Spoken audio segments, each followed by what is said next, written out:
express confidence, and it will sometimes be hard to separate out the confidence and the spin from the data. But we do have votes to look at, and we do have information.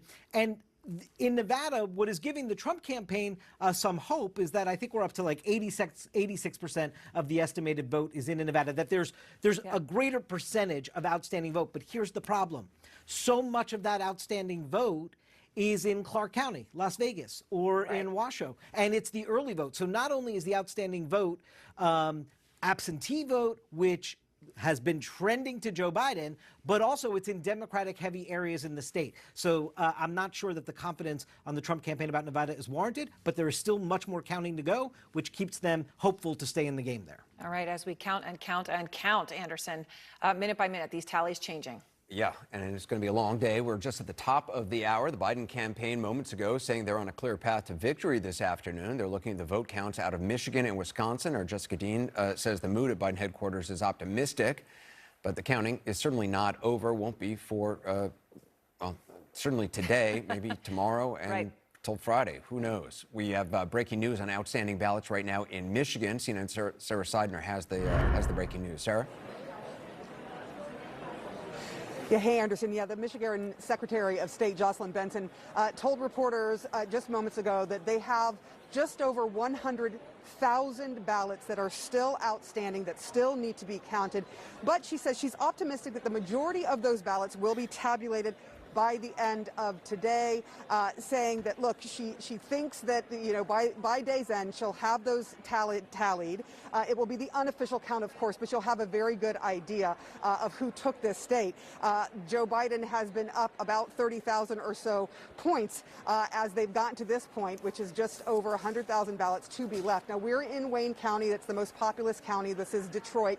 And behind me, what you're seeing is the count going on. It has been going on for hours like everywhere else. People are on pins and needles wondering who is going to take this state. We should remember, too, that this is a historic vote here because there are more voters that came out this year than any other time in the history of the state. 5.1 or more than 5.1 million people came out to vote, cast their ballots. And we should mention that the last time they hit a record was 2008.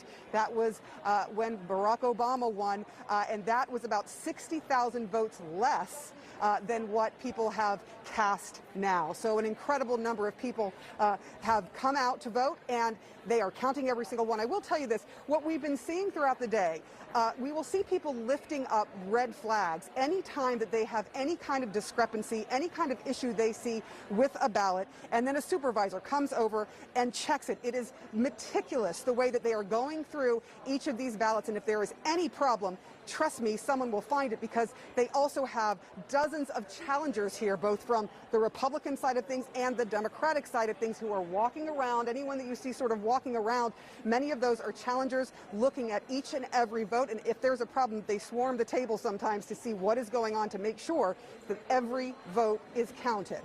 It's a really important point you make, given what we anticipate, obviously, from the Trump campaign. What sort of things does warrants a red flag from somebody? Is it signature discrepancy? Is it something wrong with the ballot, multiple marks on the ballot? What is it? I can literally tell you what I just heard. I was listening as someone had raised a red flag to say, hey, we have an issue. There was someone counting a ballot. They noticed that a name appeared to be on the ballot twice with two different addresses. And so they were concerned that that person may have voted twice. And so they've taken that ballot, and to ensure that there could be someone, obviously, with the same name, first and last name. And so they were looking to make sure that that person did not vote twice. It is things like that. They are looking at every single detail, and I think it should be made very clear that there is, if you look around this room and you see the number of people who are watching this, this is a free and fair election. There have been no major problems, according to the Secretary of State.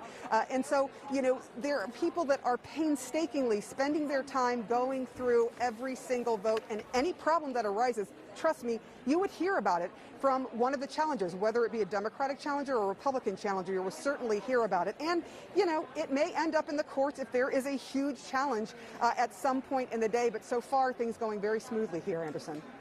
All right, Sarah Seidner, appreciate that. I want to go back to John King, who's also standing by at the Magic Wall. So, John, given what we just learned from Sarah, about 100,000 votes in Michigan still outstanding, where do we stand in that state in terms of this race? So let me do this backwards and explain first why today matters so much, and then I'll drill down on some of the states. First, though, I just want to stop again where we just saw from Sara Seidner, standing in a room, watching Americans count votes, okay, transparently. You heard her talking about the flags. This is how it works. The president and the truth have a very casual relationship. We know that from the past 4+ years. When he talks about this, that is not how it works. This is my 9th presidential election. I've covered all the races for governor, everything else in between. That's exactly how it works. There are eyeballs in there. If Republicans see something they don't like, they will ask a question. If Democrats see something, they will ask something. Anderson, I'm told I have to go back to you. Yeah, stand by. We have a major projection. We are projecting the state of Maine, going for Joe Biden. Let's take a look at this. Joe Biden is the winner in the state of Maine, getting 3 out of the 4 electoral votes in the state. Joe Biden, 76,648 votes ahead, 54.2% to 42.6%, a pickup for Joe Biden in the race to 270. John? So, Anderson, I was just going to say I wanted to go backwards, if you will, drill down on the states first. The Maine count you just gave us, that projection, makes it all the more reason to do so. So look at our map right now. This is where we stand. Joe Biden at 224, 223 for Donald Trump. Let's do the math. Let's do the addition you just gave me. The state of Maine. Let's bring it up right here. I gave most of it. I'm going to take one away now, right? Maine does this by congressional district. You just gave Joe Biden 3. Let's assume that Donald Trump carries Maine's 2nd congressional district. We're still counting some votes there, but Joe Biden's going to get 3, get some. Let's assume Donald Trump gets that. That would get Joe Biden to 227. This is why today matters so much. Let's walk through this with me, okay? Please be patient. We haven't called Alaska yet. We expect that to go to the president. That would get him up to 217. North Carolina, we haven't called that yet. Georgia, we haven't called that yet. They're still counting votes, but the president has a lead right now. Democrats want to count those votes. I get this completely. Hypothetical exercise. If this stays red, if this stays red, that gets the president to 248, right? So this is why today is so critical in what you're hearing. That has the president within striking distance. But, now the but. Joe Biden leading in Nevada. Joe Biden leading in Arizona. We're not done with those states yet, but that gets you to 248 to 244. Leading in Wisconsin, leading in Michigan. If that holds up, game over, even without the Commonwealth of Pennsylvania. That is why today is so important, because we expect progress here. We expect progress here. Joe Biden leads in both Michigan and Wisconsin as those vote counts continue. And if the vote counts in Arizona and Nevada continue to have Biden leading, he could be, by the end of the day, won't be certified. There will be lawyers involved. There will be people asking. But Joe Biden can get to 270. And even if the president held on to the lead he has right now in Pennsylvania, that would get you 270 to 268. 270 gives you the presidency of the United States. That is razor thin. That is why today matters, Anderson. Go ahead. And it matters. What's so interesting about that, without needing Pennsylvania, we heard from the Secretary of State, could take till Friday to get a final count. There's even ballots coming in from service members overseas and Americans living overseas that may take longer. If you don't need Pennsylvania, if the Biden campaign doesn't need Pennsylvania, we could have a result by the end of today, by tomorrow. We could have solid numbers if they're very close. Remember what David Chalian said earlier. We will know the math. That doesn't mean the state has certified them. In some states, there's automatic recount. In other states, within a certain percentage, the losing candidate, the trailing candidate, has the right to ask for a recount. Given what we heard from the president last night and what we've heard from his campaign team today, we have every reason to believe that these results will be challenged, or that any legal right, and it is their legal right. If Wisconsin's razor thin and you're within the recount margin, that is their right. And if you're a Biden supporter, you need to respect that right. It'd be nice if the president would also respect the counting of votes. Everybody needs to respect the laws and the rules. But this is why today, I just want to drill down on this. It's so important. If that lead holds up in Michigan and that lead holds up in Wisconsin and the leads in Arizona and Nevada hold up, what you just told us about Maine could get Joe Biden to the finish line. Now, the Biden campaign believes over time that Pennsylvania is going to flip his way over time. Just think about the period we could be going into, though. Even if we keep this one uncertain, right? Let's just leave Pennsylvania as a toss-up. By the end of the day, the Biden campaign could well say, we think we have 270 electoral votes. The Trump campaign says no, and we enter into this uncertain period where the results are not certified. The math is the math. We see it with our eyes. We're watching people count votes, but they're not certified. So that's why we'll go through the rest of the day, and I'm just going to come over here very quickly just to check in. Sara Gideon was just here, and again, I hope our viewers, no matter who you support, remember what you just saw. Transparency. Honest, hardworking people counting votes, raising a red flag if somebody sees something that's a little odd. She said somebody thought it was the same name. So they have two names, then they check the voter rolls, they go back to the precinct, they sort this out. That's also what we do every time in elections. It's why I followed up with her, because I think it's so fascinating, the level of eyes on each ballot. There are poll watchers there who from both supporters of President Trump, supporters of Vice President Biden, and their voices are also heard in this process.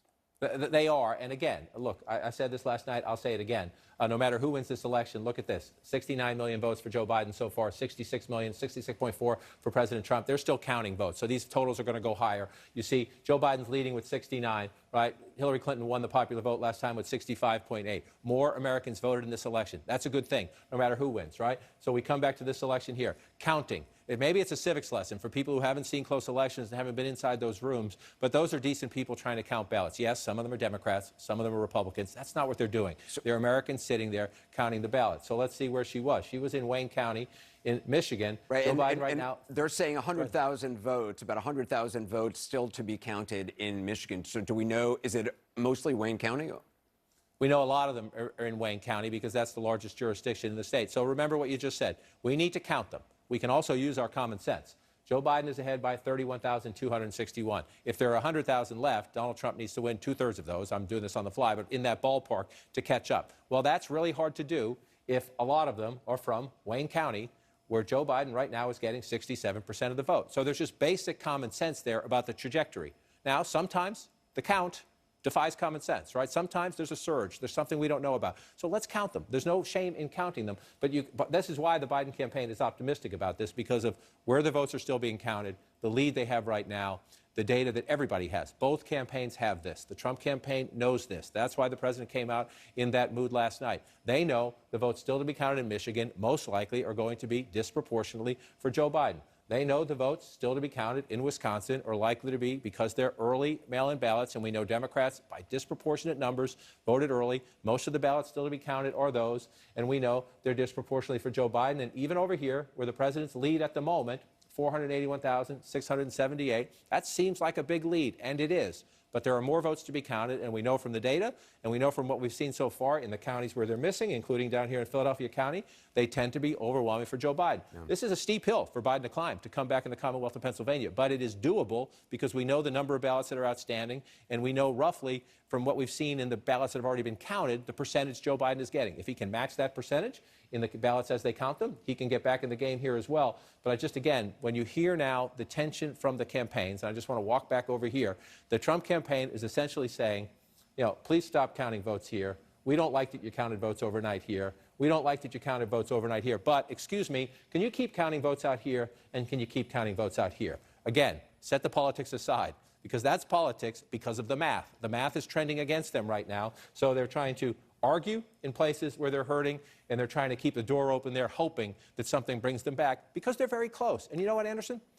The math tells you the trajectory in Arizona and Nevada is not going their way. But that's okay. They have every right to ask people to look closely. The Trump campaign does. The Biden campaign does. I wish they would turn down the volume, but I'm naive to think they will. But just to be clear, in some of these states, the reason they are still counting votes is that the legislatures in those states, Republican-controlled, did not allow them to to process them earlier. Yes, in both Michigan and Wisconsin, you have a situation where you have Democratic governors and Republican, at least one chamber of the legislature controlled by the Republicans, and the governors had asked the secretaries of state. Secretary of State Benson from Michigan was on earlier. I've spoken to her repeatedly over the last several months, and she kept saying, we're heading in for this scenario, right? The scenario that's going to make it more controversial, more open to people criticizing it. I think it is fantastic that it's transparent and our correspondence and everybody's correspondence. And again, Republicans and Democrats too. It's not just the news media in the room watching the votes being counted. Democrats and Republicans have people in there too to watch. That is how it works. But yes, they had asked some time ago, could the legislature please help? Well, let me put another question on another point on the table too. We have known for months that we could end up in this scenario. Right? One of the things that the conversations in Washington when they were debating a coronavirus stimulus, do you give states more aid to help with this? Do you surge more resources in to help the post office? Did any of that happen from this town? No. It's not all the president's fault, but he had no interest in doing anything that was going to help with the vote count, help with the post office. That was a non-starter at the Trump White House. So here we are.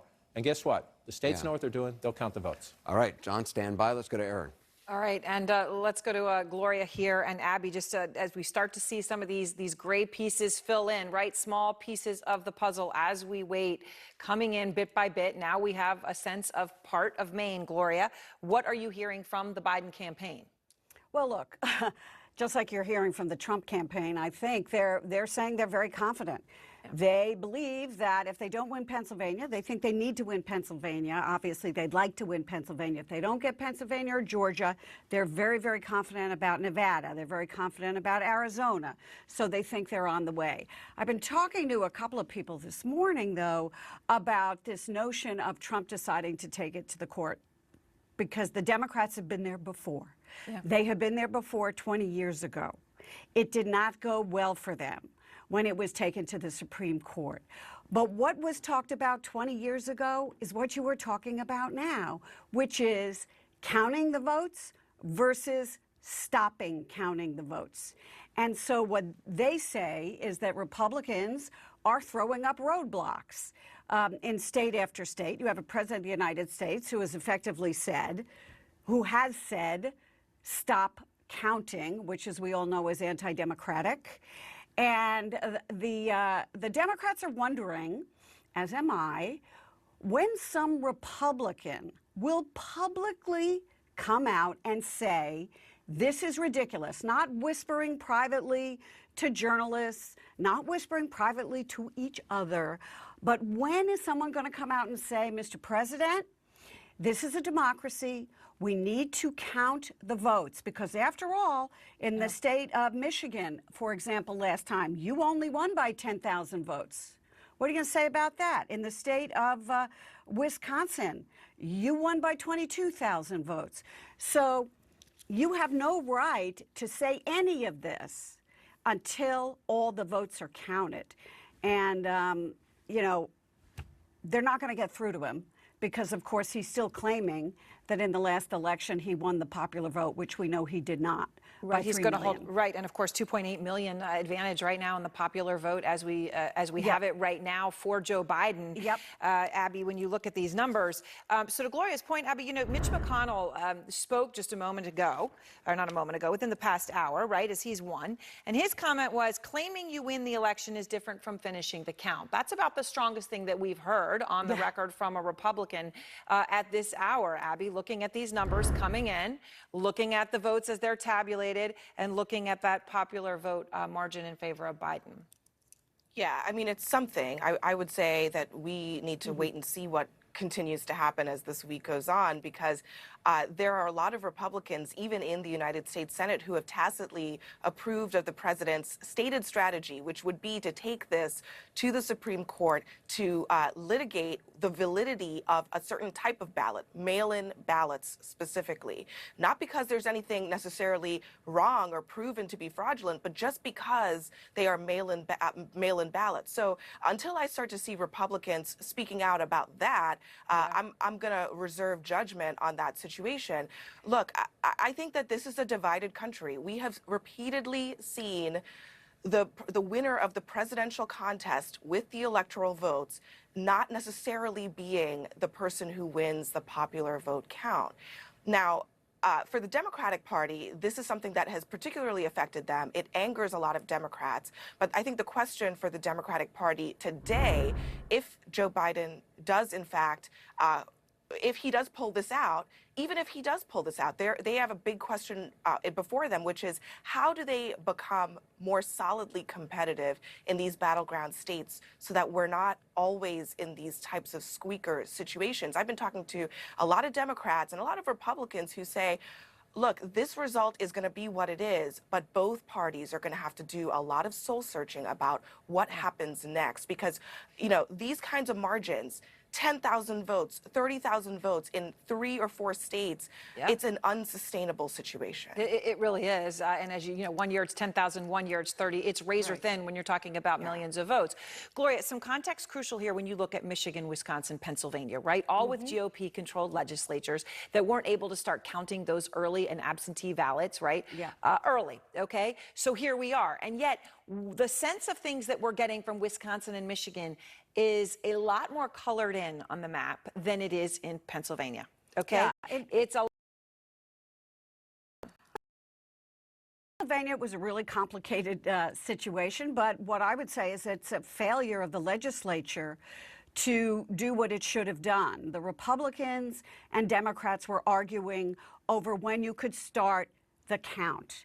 And they thought they had an agreement. It fell apart because people on the Republican side, I'm told, were adding other things into the agreement.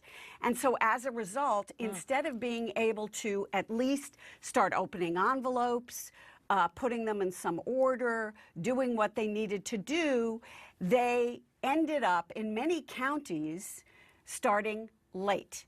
And when you start late, this is what occurs. There was no trust on either side in the legislature. They're pointing fingers at each other. But the result is that Pennsylvania is now in a situation where it is not counting its ballots as quickly as it needs to. Look, I personally believe the American public can wait a couple of days. Everybody is very anxious. In Bush-Gore, it took 36 days, and it did go to the Supreme Court. But what you have now is a situation that is inflamed by the President of the United States. During Bush-Gore, while they were arguing different sides, the candidates, nobody charged the other side saying, this is stealing the election if you count these votes. They disagreed on what you ought to count and how long that ought to take and what counties ought to be counted. But at this point, they weren't saying that someone was stealing the election and inflaming the electorate. Right. Ballot dumping and things as he has alleged in just the past few hours. All right. Thank you both, Abby, Gloria.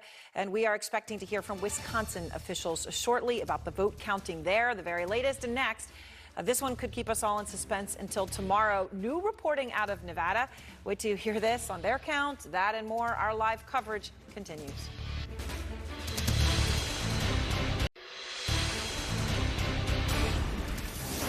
And there is a key race alert that shows that President Trump's lead has narrowed a bit in the Commonwealth of Pennsylvania and in Georgia as well. Pennsylvania now, the president still leading with 472,623 votes.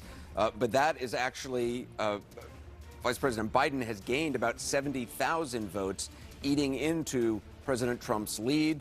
Also in Georgia, the president still ahead with 87,608 votes. But in the last few moments, as more votes are being counted, Vice President Biden has gained about 15,000 votes in the state of Georgia. So narrowing of the lead for the president in both Pennsylvania and Georgia. More votes still to be counted.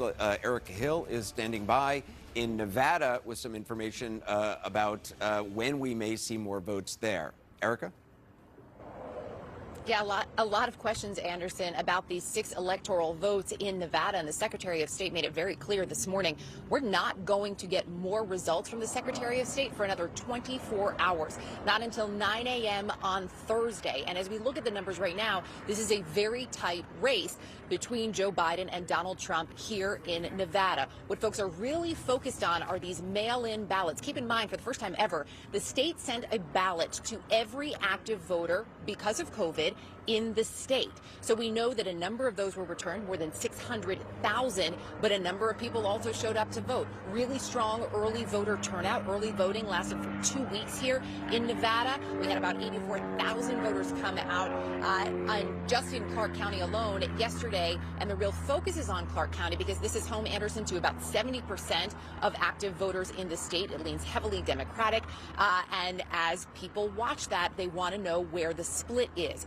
Right now, Joe Biden also leading among votes tabulated here in Clark County, but again, it's those mail-in ballots. So in Nevada, as long as that ballot is postmarked by Election Day, so as long as it was postmarked yesterday, it can arrive through November 10th and still be counted. And there are a couple of days built in, too, in case there are issues with that ballot, in case the signature needs to be cured. So as for when we'll know, yes, we're going to get more information from the Secretary of State tomorrow. Counties will likely be updating today as well. But we may not have that final count for another few days because we simply don't know how many mail-in ballots could still be coming in. All right. Fascinating. Erica Hill, appreciate that. We are waiting word from the Secretary of State in Wisconsin for an update on the ballots in Wisconsin, on what ballots still need to be looked at. Let's go back to John King. John, let's talk about Pennsylvania and Georgia and Nevada. Whichever one you want to start with, let's maybe Nevada, since we were just there with Erica Hill. It is a tight race there. Where are the votes still to be counted? West to east in this hour, Anderson. We're going to keep counting them throughout the day. As Erica just very smartly noted, look, if you look at the math right now, this is pretty close, right? Very close. 7,647 vote lead for Joe Biden, 49.3 to 48.7. So the Trump campaign says, let's keep counting, and they have every right to do so. Let's see if they have consistency when we come east. But to Erica's point, most of your votes, more than 70% of your votes, 72, 73% of your votes are going to come right out of here, Clark County. This is Las Vegas and among the fastest growing suburbs in America around it right here. This is where, again, more than 7 in 10 votes are going to come right here out of this county.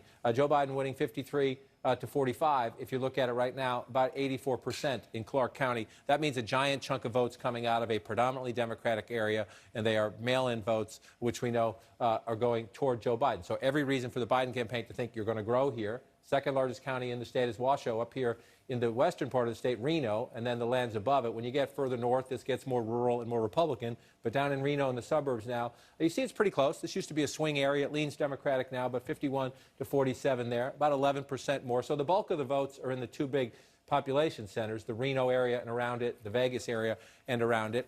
Joe Biden ahead by 7,000 votes. Again, common sense tells you you're leading, you have mail-in ballots, you're likely, even if they just split like this, but we count them. That's why we count them. And the Trump campaign has every right to say, let's wait this one out and see how it goes. Let's move to the east as we come. And again, that's the intellectual inconsistency, if you will. They say keep going out there, and they're close, and they have every right to say that, but they want to stop here because they're ahead. 472,000 votes right now, 472,623. That's a healthy lead, especially when you see 80% there. The question is, where's the 20% you're missing? And the Secretary of State in Pennsylvania tells us about 1 million ballots still to be counted. This is a rolling number, so if I say something now, they may have counted some ballots in the last 10 minutes or so, but a big chunk, about 1 million votes still to be counted. A lot of them come from here. And again, you have to use your common sense at home, no matter who you support in this election. You got 60% of the vote just above it counted in Philadelphia. It's always blue. It will be blue for the foreseeable future. You've got Joe Biden winning with 78% when you round up. The president at 22 if you round up. A lot of votes to be counted here. So we'll see as this goes by. Go ahead, Anderson. John, we're hearing from Wisconsin election officials. Let's listen. Valid ballot has been counted and reported accurately. Today, the Wisconsin Elections Commission staff will be standing ready to assist clerks as they start the process of triple checking the results. The statutorily required canvass process begins today before we can certify those results. This includes the random selection of 5% of voting equipment that's used in this election, which must be audited to make sure that the paper tally is the same as the voting equipment. So all those things have to happen before we have certified results. Yesterday's voting process and election night counting went very well in Wisconsin and across the country. Despite more absentee ballots, the evening proceeded in a very normal fashion.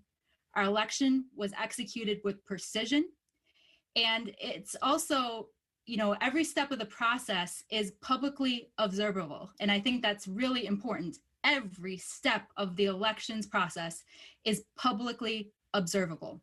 You can observe Election Day and voters casting their ballot. You can observe the votes being tallied at night.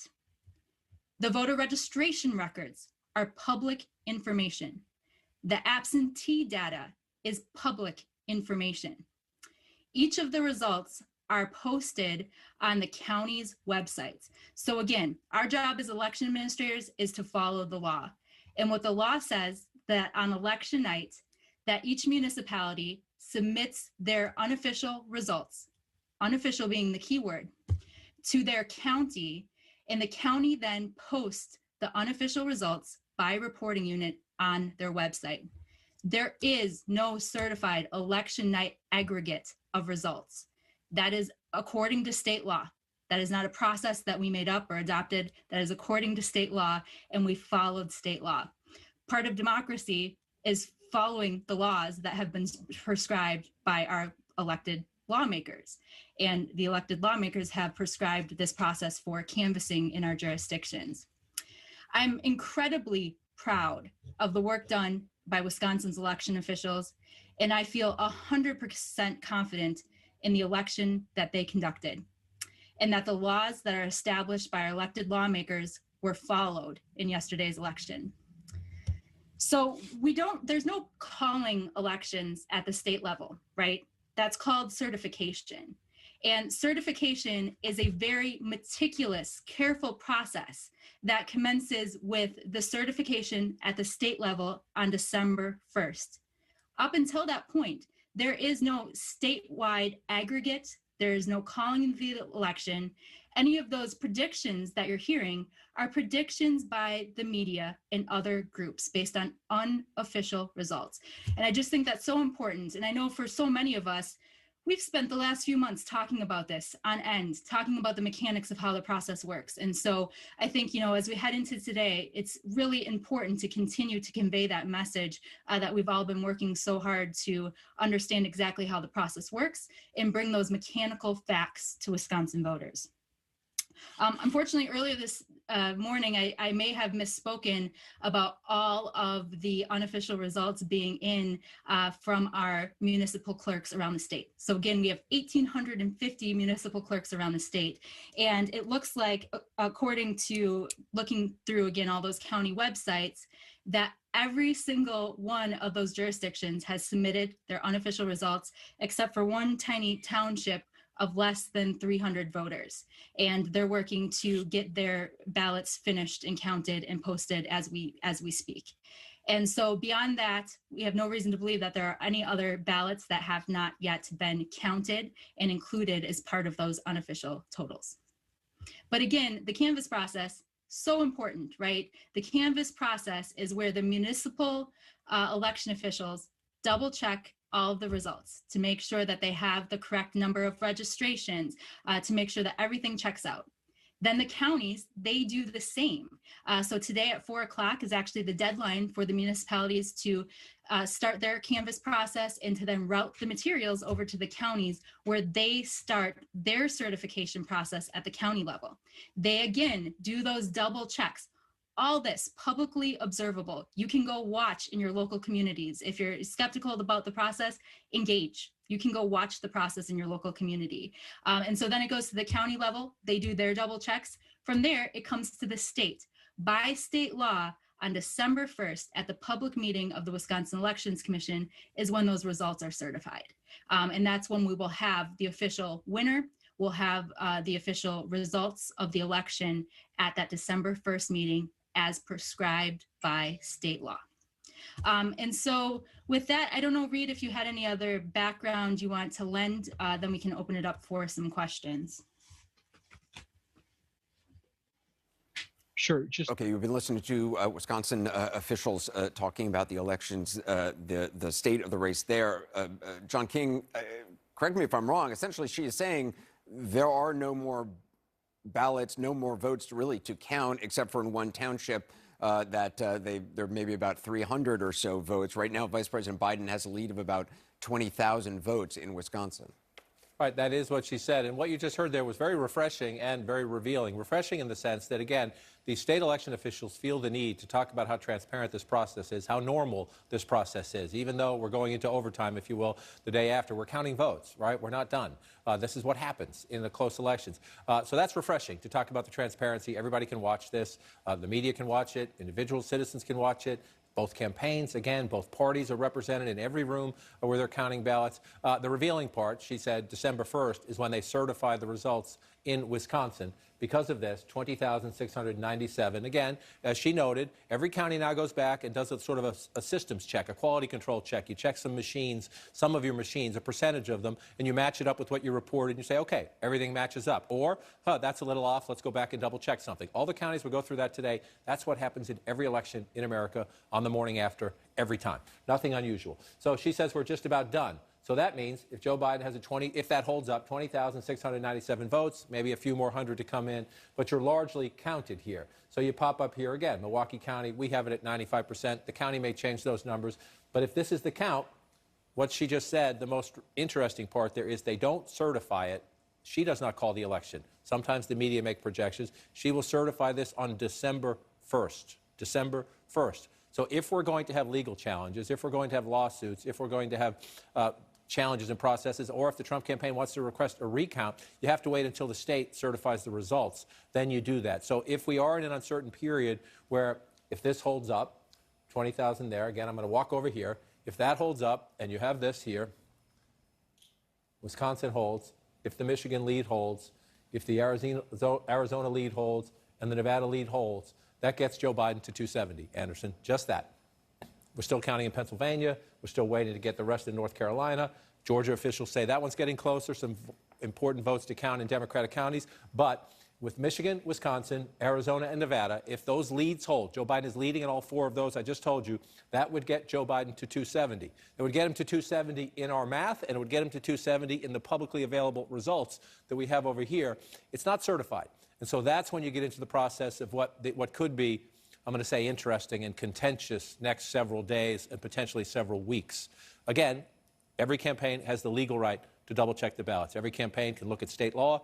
Can you request a recount? There's nothing wrong with that, and we should be patient and walk through that. But the fact that the state doesn't certify it until December 1st, we're in a little bit of limbo here. Yeah. Well, when we come back to you, John, let's look at Arizona and Nevada, sure. And obviously also in Wisconsin and Michigan, and see where any votes that are left, where they are, what kind of counties they are left to be counted in.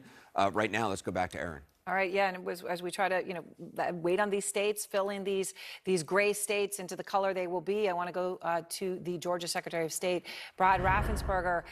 Secretary, thank you very much for being with me. So, look, Georgia, we're still waiting. Where does the counting stand right now?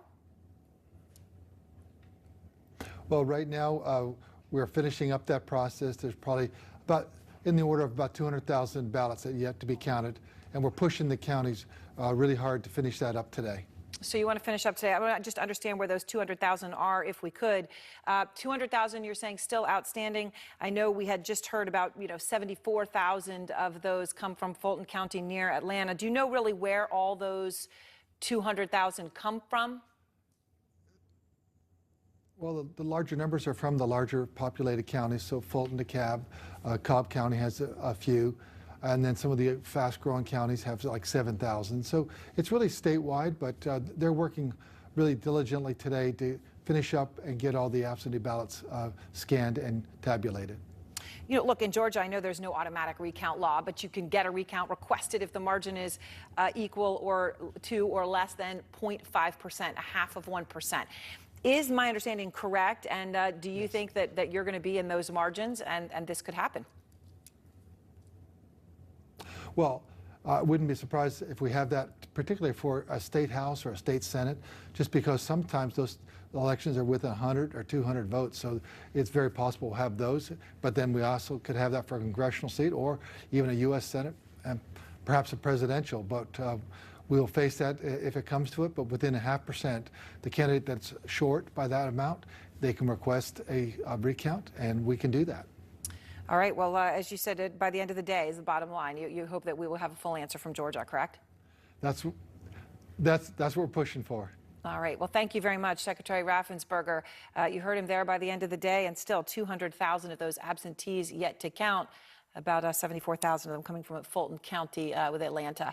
And next, a live report on some of the issues that have plagued ballots, especially those carried by the U.S. Postal Service. So we have new figures on how many votes may not make it in by the state deadlines, right? You had to be received by a certain date, or your vote doesn't count. We'll be right back.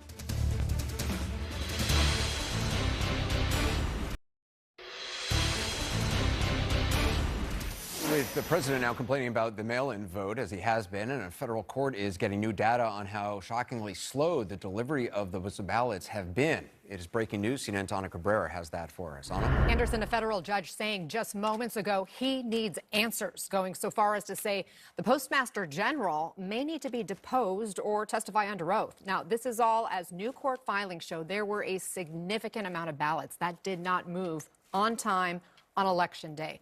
Let's take a look at the key state of Pennsylvania, where we learned only 62% of the ballots in the central Pennsylvania USPS district and only 67% in the Philadelphia Metro USPS district were processed on time. And now we've learned this affected 13,411 ballots in those districts.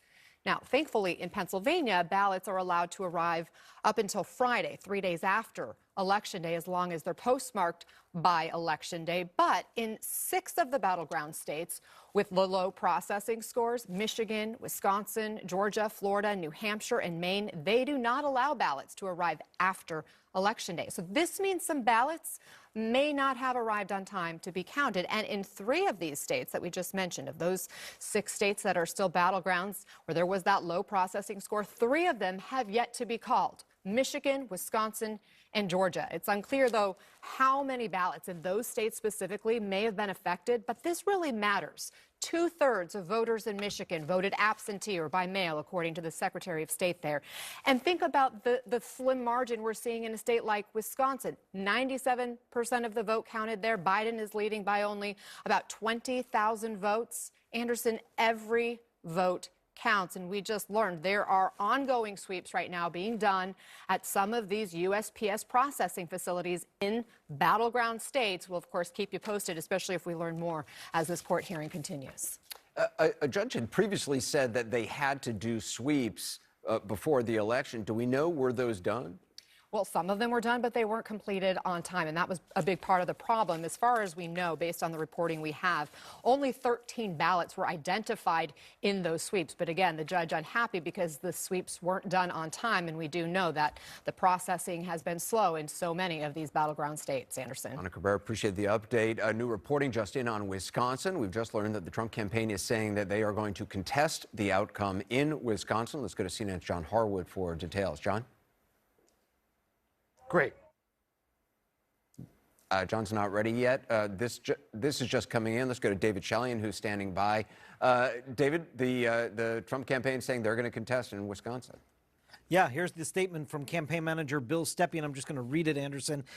It says, the president is well within the threshold to request a recount, and we will immediately do so. The campaign goes on to complain that it's a razor-thin race. We knew it would be, and there have been reports of irregularities, they claim, in several Wisconsin counties, which raise doubts about the validity of the results. That's what the Trump campaign is claiming.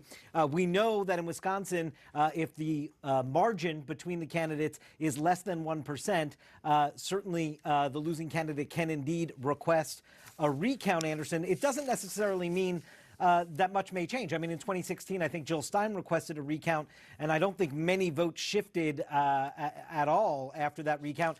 And that was when Donald Trump won the state by about a similar vote margin, some 20,000 votes, that he's losing it right now. And I think we heard the Wisconsin elections officials say they only have about 300 votes left to actually count. So this is a near complete initial count that we're seeing in Wisconsin. Right. The election official in Wisconsin was saying that there's only one township that hasn't sent in their results, and in that township there's only about 300 votes outstanding. At last count in Wisconsin, as you see there on your screen, Vice President Biden is up by a little bit more than 20,000 votes. And Wisconsin says essentially the votes have been counted. We'll see how what the state says on the recount. John Harwood is standing by as well. monitoring events from the White House, where the Trump campaign is headquartered. John? Anderson, one thing we need to point out is that you can't make a formal request for a recount until 10 days after the votes have been canvassed. There's a review process.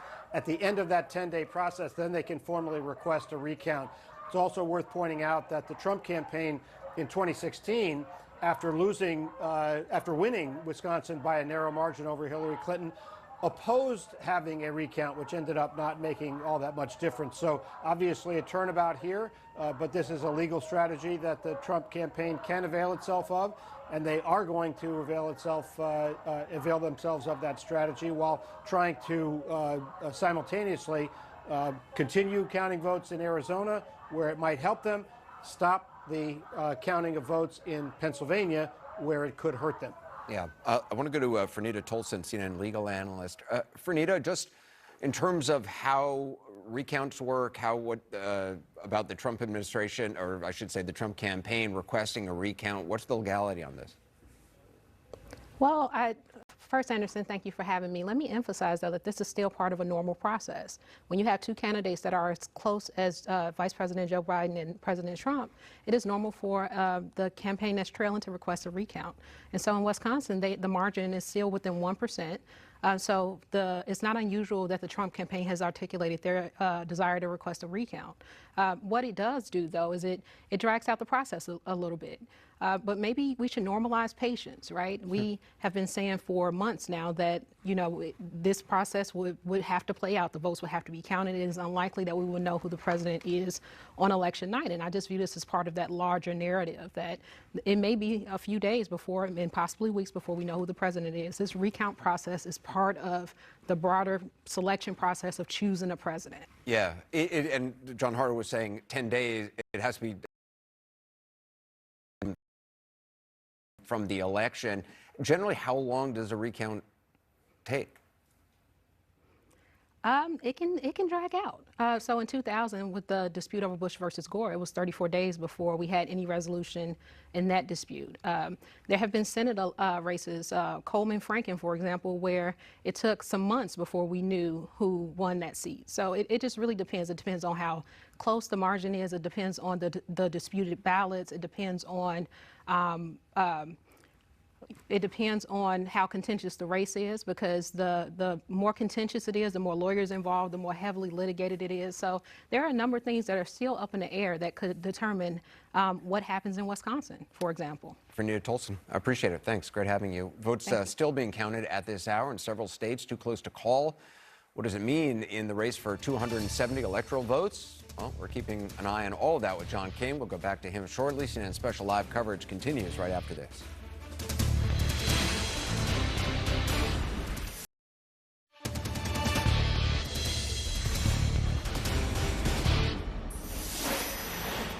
All right, well, Wisconsin is tipping towards Biden, and the Trump campaign is now asking for a recount. So I want to start the hour with reaction from the Biden campaign. Just hearing this as, of course, Wisconsin tipping towards Biden with only 300 votes not counted in one small township. Our Jeff Zeleny has the reaction from the Biden campaign. Jeff. Aaron, there's no question the Biden campaign has been anticipating this. They know where these battlegrounds are, and they have been preparing for all of these scenarios. We are told that the Biden campaign will respond within the hour to any formal recount request. But again, they are not going to respond to threats of a request. Of course, in the last 12 hours or so, we've heard from the White House, the president saying he'll take it to the Supreme Court. Now we've heard the Trump campaign manager, Bill Stepien, saying he will request a formal recount in Wisconsin. So we will expect a formal response from the Biden campaign once that is made. But Aaron, the reality here is this: talking to lawyers and others in the Biden campaign, they believe that this margin right now of some 20,000 or so is sufficient enough to withstand any recount. In previous recounts in the state of Wisconsin, it's just a few hundred votes that usually are at issue. But Aaron, it's certainly, as we sort of watch all of this unfold, it is different than 20 years ago, the 2000 campaign. But you'll remember, in the Florida recount, it ended up in Florida. Wisconsin was one of the first places that lawyers for Al Gore and George W. Bush looked as well, because Wisconsin was so narrow. They ultimately decided only to go to Florida, overlooking Iowa, overlooking New Mexico. centering on one state that was more favorable to them. So as we watch this unfold this afternoon, the Trump campaign will have to make a decision here which state to focus on, because having multiple lawsuits may not be the best strategy. But the Biden campaign will respond formally once that formal request is. But Aaron, we're also told, I am told, expected to hear from Joe Biden in the coming hours. It could be this afternoon. We'll see how this changes all of that. But there is a lot of discussion about that 2000 recount, how this is playing into the Biden strategy. They're trying to stay on top of it, Aaron. All right, so let me just ask you, Jeff, though, let's look at where we are in Wisconsin right now. Sure. Because Joe Biden does have a lead there now, 20,000, more than 20,000 votes, as you said, 20,533 votes right now ahead of Donald Trump. Donald Trump, as you pointed out, won the state by about the same margin in 2016 versus Hillary Clinton, 22,748. So you're at about the same. You're pointing out here that when they do a recount, really only a few hundred votes usually move. They only have a few hundred votes, they say, outstanding in the whole state at this point. I mean, the Biden campaign is confident of their margin here. And, this is one of those things that happens often. In a tight race, they certainly can request a recount. That is well within the Trump campaign's right to do so. The Biden campaign might be doing so if the tables were turned here. But the reality here, and just the history of Wisconsin recounts, usually just a very small number of votes are at stake here. This is a pretty substantial margin, 20,000 votes here. But let's see how this plays out. That's what this process is for. These votes have not been certified. But this is something that we'll be keeping our eye on here, is how many different places the Trump campaign is going to try and make this play. And certainly Wisconsin seems to be the first one, Aaron. All right, it certainly does. All right, Jeff Zeleny, thank you. And Anderson, it does come right as they're looking at a state like Wisconsin. Secretary of State is saying, okay, well, we triple check, we pick these ballots, like it has just laid out all the triple checks that they do. And of course, the Trump campaign, though, wants to pursue a recount. And also how transparent the process is, as they were pointing out in Wisconsin, as it is in many states. Aaron, thanks very much. John King, what's your take on the Trump campaign call for a recount? Well, let's look at the numbers, and let's remember at this highly partisan time, Jeff Zeleny is exactly right, and the election lawyer you had on earlier I thought was supremely good. It is very rare that a margin of 20,533 votes gets reversed in a recount. A couple hundred votes maybe. Usually it's a couple dozen, really. You just go back, they retabulate everything, and they find a couple of errors. That's usually the machine says one thing and somebody writing it down or inputting it with the computer, had a number transposed. That's normally what happens, and it's usually a small number. But listen, for all the partisanship today, the rules allow it. Right? So what we heard last night from the president was outside the norm, outside of reality, outside of fact. Right? There's no cheating going on. People can watch all that. So that's one thing. Don't listen to that. Does the Trump campaign have the right under the rules to say we'd like a recount? Yes, they do. And we should respect that, because we should respect the entire process, every bit of it. So you're at 20,533 ahead, 49.4 to 48.8. Again, 20,000 votes there. Let's go back in time. This was a 22,000 vote lead for President Trump 4 years ago. And you can have a recount. And again, not much changes, but the rules allow it. So let's watch it play out. But as the chief elections officer said in Wisconsin, she thinks they're pretty much done. A couple hundred more votes to come in. Counties now go back and just double check their math. Then they post it, and we go through the process. The Trump campaign saying it's going to request a recount is what they're saying. We'll see if they actually do it. That process takes time because the state has to certify the results. But there's Wisconsin for you, Anderson. We can walk through these if you want. Michigan as well, 48,176 votes. Same idea, right? It's a Biden lead. The Trump campaign does not like the trajectory here. They're still counting votes. We'll see. We haven't heard any recount words when it comes to Michigan, but we'll watch it play throughout the day. One other place I want to highlight, and then ask me what you will, and we'll wander around the map a little bit. Georgia is getting a little bit closer. You see right now 85,000, 50.3 to 48.5. We know they're still counting votes in the state of Georgia. Normally, you would say at 93%, that's an 85,000 vote lead. You would think normally, but here's where we're missing votes, right? The Secretary of State says they have 70,000 or so in Fulton County. That's Atlanta. You see how lopsided Joe Biden's lead is here, 72% to 27%. So if you've got 70,000 votes or so, you still have to count here. You want to count them. And you come over here, not Gwinnett, but down here to DeKalb, about 50,000 votes still to be counted here. This is ongoing as we speak. Again, look at Joe Biden's lead, 83 to 16 if you round up the president. So if you just look at the headline math, you'd think that's a pretty steep hill to climb. If you zero in on the counties where they're coming from, and there's one up here, Forsyth County. They say there's about 7,000 votes here. This is a place where the president might pick up a little bit as Georgia continues to count. He's at 67.1 to Joe Biden's 30. So this is a process, whether we're talking Wisconsin, Michigan, Georgia, other states still in play. Let's let it play out. We'll be okay. Right. The Secretary of State said there was, what, 200,000 votes in Georgia still to be counted. 200,000, and most of them are here. He said there's about 70,000. And again, that was a few minutes ago. They're counting, so the numbers could have changed just in that period of time. But we watched them come in. Fulton County says 95%, Joe Biden 72. So the bulk of them are here in the largest county, 70,000, 72,000 or so there. And you move over to DeKalb, again, the suburbs to the east of Atlanta. Look at the margins, a predominantly Democratic area. So if you just do, most of the votes are in Fulton, then some in DeKalb. Logic tells you the way the election has played out so far, Joe Biden is going to pick up some votes, pick up a lot of votes, so 120,000 or so if you add up the two counties. The question is it enough to overcome the president's lead, which is at 85? So obviously you have to win an overwhelming majority of those votes. And again, as I noted, there's a county up here, Forsyth, smaller county, but 7,000 votes. Secretary of State says if the president keeps the percentage, if the percentages stay like that, we don't know that they will, but if they stay anything close to that, the president will add some math too. We just have to do math through the day. Some will come in from red counties, some will come in from blue counties. You add it all up, and that's how you settle an election. Yeah, still a lot of votes still to be counted, 200,000 in Georgia. The margins in some other key states have also changed. Let's look at Pennsylvania and then Michigan. Sure. Let's come back up to Pennsylvania, the Commonwealth of Pennsylvania. You see right now, 466,625. Again, it seems like a healthy lead. That's been over 600,000 at times. So as more votes are being counted, the president's lead has narrowed some. Is he in the danger zone? We're still at 80% there, right? So let's go west to east this time. I normally go east to west.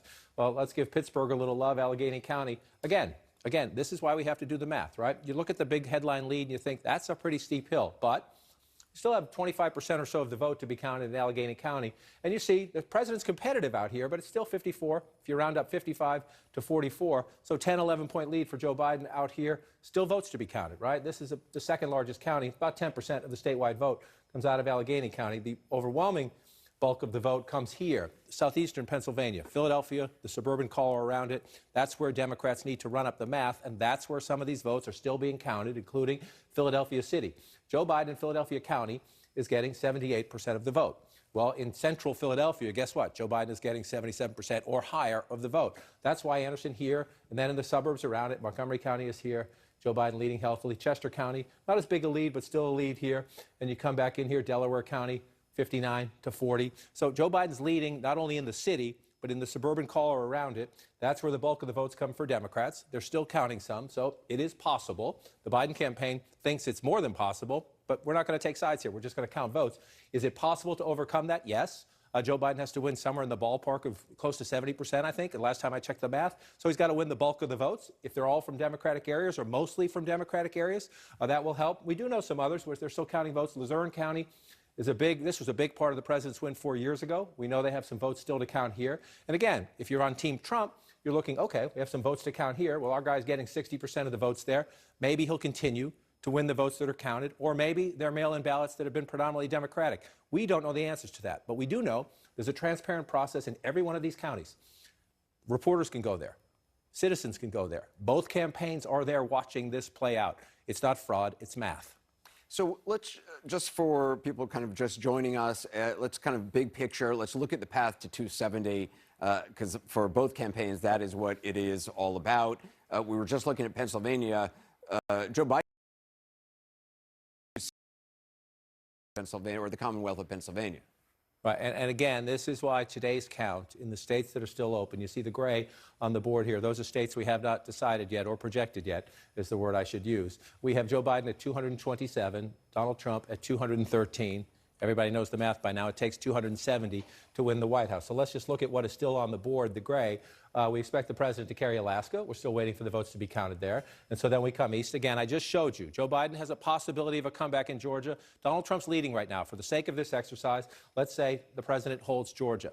Donald Trump is leading in North Carolina. We're not to the finish line yet there. We're still counting votes. But again, the president has a decent lead there. Let's assume the president carries that. So now we're getting into interesting territory here, right? And let's assume the president, I don't think we've done Maine's 2nd congressional district yet, but the Trump campaign is confident about this. Let's be kind and give the Trump campaign Maine's 2nd congressional district. Where does that get the president? That gets him to 248. This is why, I'm going to repeat this over and over today, this is why today's count is so important. Because if that Wisconsin lead holds, and if that Michigan lead holds, if Biden's lead in Arizona holds, and Biden's lead in Nevada holds, finish line. 270 electoral votes. Joe Biden would be the next president of the United States if those results hold up, even if either Pennsylvania goes on for several days or the president's lead holds in Pennsylvania. Again, the Biden campaign thinks it can come back and get those 20 in the Commonwealth of Pennsylvania. We'll see, but it is not absolute. If the lead in Arizona and Nevada holds up, if the lead in Wisconsin and Michigan holds up, he doesn't need Pennsylvania, which is why the counts today are absolutely critical. Let's take a look at Nevada and Arizona. Just let's drill down on the numbers a little. You bet. I'm going to slide over here to the other wall. It's nice to have two. When you have a close election like this, it's nice to have two to get through all the data and everything. So you wanted to go to Arizona and Nevada. Let's start in Arizona. Let me pop this out for you here. And again, it's close. The Trump campaign, I'm going to, the intellectual disconnect, if you will. The Trump campaign says, please stop counting in Pennsylvania, Michigan, and Wisconsin. That was their argument overnight. And their argument is keep counting. Please keep counting in Arizona and Nevada. At home, you can figure that out for yourself. You don't need me. But look at the results right now in Arizona. 93,000, right? We're just talking about those bigger states. The bigger states back in the Midwest where Joe Biden's looking at a 20,000 lead, 93,509, 1.4 million. That's a slight 3 million. That's a slight gain for President Trump in Arizona from a couple hours ago. Biden's lead was about 100,000. Right, and so they're counting votes, and that's the way it should be. The Trump campaign says count them. Guess what? I agree. We should count them all. And so you watch this play out. Sometimes in these rural counties, they come in late. You see, Yuma County. President's winning 53 to 45 here. They're at 93%. So as they keep counting out here, this doesn't have population like Phoenix and the suburbs do, but they're votes, and everyone counts. So it's possible the president picks some up here. You move up the coast, the western part of Arizona, 92% here. It's, again, a very small county, La Paz, but the president might pick up some votes. And he deserves every one of his votes to be counted. The issue for the president, yes, that lead has come down a little bit, but the issue is you come here, Maricopa County, this is more than 60% of the vote in the state of Arizona will come right from Maricopa County. And that's Phoenix and the fast-growing suburbs around it, right? That is the defining challenge in this campaign. Joe Biden trying to sweep the suburbs, 52% to 46%. If you look at it, they're 86%. So there's still a big chunk of votes to be counted in the place where most of the votes are, the largest county in the state. So if you're Biden campaign, you're right. It's shrunk a little bit. You get tense. The next couple days, especially the next few hours, are going to be tense. But you're pretty confident when you see that more votes have to be counted here in Maricopa County that that's going to happen. I just want to check down here in Tucson and see how the count is going down here. Pima County, 89%. And again, so they're still counting. Joe Biden's at 60, Donald Trump's at 39 if you round that up. No guarantee. The ballot's yet to be counted. Match those percentages. But if you're the Biden campaign and you look statewide, you know what's out. You know the size of that lead. You know that most of the votes are in the blue areas. You're confident. But again, we have to get to the finish line. Yep. You mentioned Nevada. I'll just check over in Nevada quick. Nevada, you look at the state, you see all that red. You think the president must be winning in Nevada, but that's just not how it works because you have to go to the population centers. And again, 72, 73, maybe 74% of the vote in Nevada is going to come out of Clark County. That's Vegas and the suburbs. Joe Biden, 53, Donald Trump, 45, 84%. So still about 16% of the vote, 15, 16% of the vote still to be counted here where the most votes are. If the trend continues, Joe Biden keeps that lead. It's simple math, right? If he's winning more than half of what's left, Donald Trump can't catch up. So does that happen? That's why we count votes. So you check up here, Washoe County, the northwest part of the state, it's Reno, and then the more rural areas coming up here. This one's close. This is a more competitive county than Clark County, 51 to 47 if you round it up, about 10% still to count. Again, it's possible the president picks up in those votes. If you're looking at the trend so far, if you're the Biden campaign, you think as they count him here and they count him here, we're going to get more than our share because we're winning so far. And if there's some up here for the president, we can just check 89%. But look at the difference, right? 2,100 votes, right? In a smaller county like this, the president will gain as they finish the count. But he's at 2,100 votes. You come down here, 422,000 votes. That is, when you look at the map of Nevada, you have to remember most of the votes are down here in the southeast corner around Vegas. Biden campaign is confident. Trump campaign says keep counting. And again, good for them. We should keep counting. Yeah, keep counting.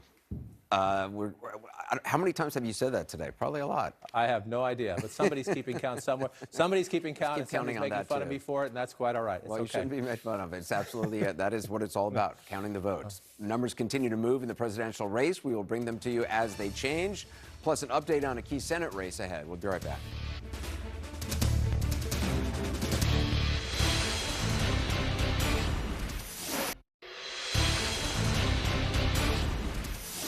Okay, we have been focused for obvious reasons on the top of the ticket, but we have an update for you now on the balance of power in the Senate, specifically on a Michigan senator hanging on by an electoral thread. I want to go to Brianna Keeler.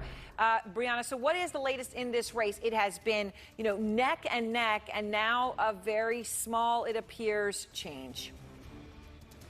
And a change that Democrats are certainly celebrating, Aaron, because Gary Peters, the Democratic incumbent senator in Michigan, had been watching the results. He was trailing John James, his Republican challenger, but now with 92% of the estimated vote in, this is now a tie here, 49.1% to 49.1%, but Gary Peters has eked out a vote lead of a little over 1,000 votes. The question is going to be, will this trend in the same direction as more votes come in? Will he be able to eke out this lead? He is someone who is seen as someone expected to win, but with a tough challenge. But what we're seeing, Aaron, is that in this cycle where the goal for Democrats has been to flip the Senate, it's very clear their pathway to doing that is starting to shrink. Michigan's really a very good example of that, as you see how much tighter this race is than it was expected. So if you look at the balance of power, this is what Democrats need. They need 51 votes in order to control the Senate.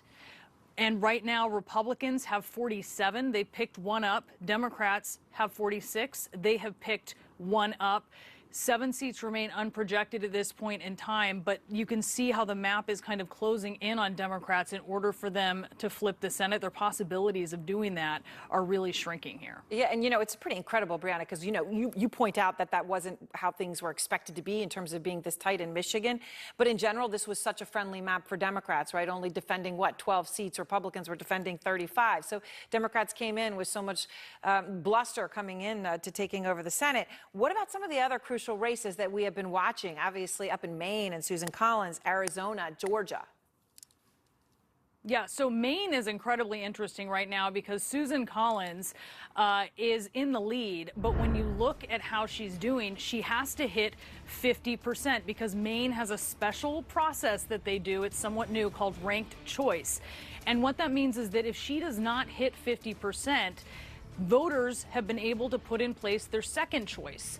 And that means that in the case of Maine, what you don't see on that board is that there's a third-party candidate who is getting some votes and actually campaigned telling people that they should put Sara Gideon, the Democratic challenger, as their second choice. So as Susan Collins, if she does not hit that threshold right now, she's 40,000 votes ahead. But if she doesn't hit that percentage threshold, it's possible that there are voters who picked Sara Gideon as their second choice. That's going to get peeled off to her. Arizona, you mentioned, that is a bright spot right now for Democrats because Mark Kelly, the former Navy captain, astronaut, you can see right here, he is really outperforming Martha McSally, the Republican incumbent for the Senate seat that was once John McCain's. Mark Kelly, Aaron, is actually outperforming Joe Biden in Arizona. So a bit of a reverse coattails effect there as he might be pulling Joe Biden along in the vote as well. But it's looking very good for Democrats in Arizona. In Arizona, for sure. Pretty amazing, as you say, the reverse coattail. Okay, so the Senate, though, all in, not turning out the way many Democrats had thought in terms of, at least now, a lack of a blue wave there. What about on the House? So I think the story of the House is somewhat similar to the Senate in that there's a bit of a status quo. We have seen some pickups if you look at the numbers there by each side. You see Democrats have picked up 2 seats, Republicans have picked up 2 seats. So there has been some switching. But at this point in time, it's canceling each other out. Democrats with 181 seats, Republicans 171 seats. There's still 83 seats that remain unprojected right now by CNN. Democrats went into this, Aaron, expecting that they would maintain power, but not only that they would maintain control of the House of Representatives, but that they would be able to pick up more seats. And right now, as of this moment in time, and of course we are continuing to watch, we're continuing to have patience, a major shift in the numbers just doesn't appear to be happening at this point in time. All right, so Brianna, stay with us because this is part of the big story here. Abby Phillip, this was, Democrats had expected this blue wave, right? They talked about it in the polls. They talked about the Senate, as I just said. They didn't have to defend many seats. They had a lot of seats up that were competitive. They expected to take the Senate, and that is not what we are seeing at all, unchanged. No, not at all. And I think that this is going to be one of the bigger stories, I think, that comes out of this cycle. Putting aside what happens at the presidential level, Republicans were the underdogs in this cycle. This is an extremely unfavorable environment to be running as an incumbent Republican in either the Senate or in the House. You have a president who is very unpopular. You have an economic downturn that has affected millions of Americans. And in that environment, you see so many Republican senators hanging on, so many Republican congresspeople hanging on, and some Democrats even in some seats that are undecided who are these seats are too close for comfort for many Democrats. These are some Democrats that I think national Democrats had expected to survive and may not survive this cycle. So a lot of soul searching, I think, for Democrats about what happened here. And in some cases, it seems that Republicans are either performing as well as Donald Trump or outperforming him in some of these places. They're not able to have some of the negativity that they've tried to put on Donald Trump stick to some of the other Republicans who are also running in this cycle. Which is so fascinating. And Brianna, okay, let's just take South Carolina. South Carolina, I mean, the amount of money that went into South Carolina to take down Lindsey Graham. Jamie Harrison raised $57 million. That is the largest single quarter total by any candidate in U.S. Senate history. I mean, it was incredible, the money that was going in there. And it did not pay off. Terrible investment in terms of your return on that. Lindsey Graham. So what does that tell you? You know, we're seeing that over and over. You can see that in Maine, which we just discussed. We're seeing that in South Carolina. We're seeing that the money didn't always make the difference. I think the real question now is going to be, what does this mean depending on who is the next president? What does this mean for Americans? Because we have seen a deadlocked Congress at a time when Americans are in extreme need, right? We are in the middle of a pandemic. They have been unable to come to some sort of agreement on stimulus that is supposed to help buoy Americans who are hurting very much economically. So what is that going to mean? If Joe Biden becomes president, divided Congress. If Donald Trump remains president, he's also facing a divided Congress. What it's going to mean is that in order to get anything done, they're going to have to compromise. We have seen no appetite for that. So this is going to be a big challenge ahead in this very divided country, Aaron. All right. And I would argue, go ahead, Abby. And I would argue that this result, just the way that it shows how divided the country is going to make it even harder for there to be compromise. Republicans right now, looking at what they're seeing tonight, really are not going to see any incentive to stray further from the kind of party, the party ideology that has been set out by Donald Trump, because they're surviving because of President Trump today. Yeah. All right. Well, thank you both very much.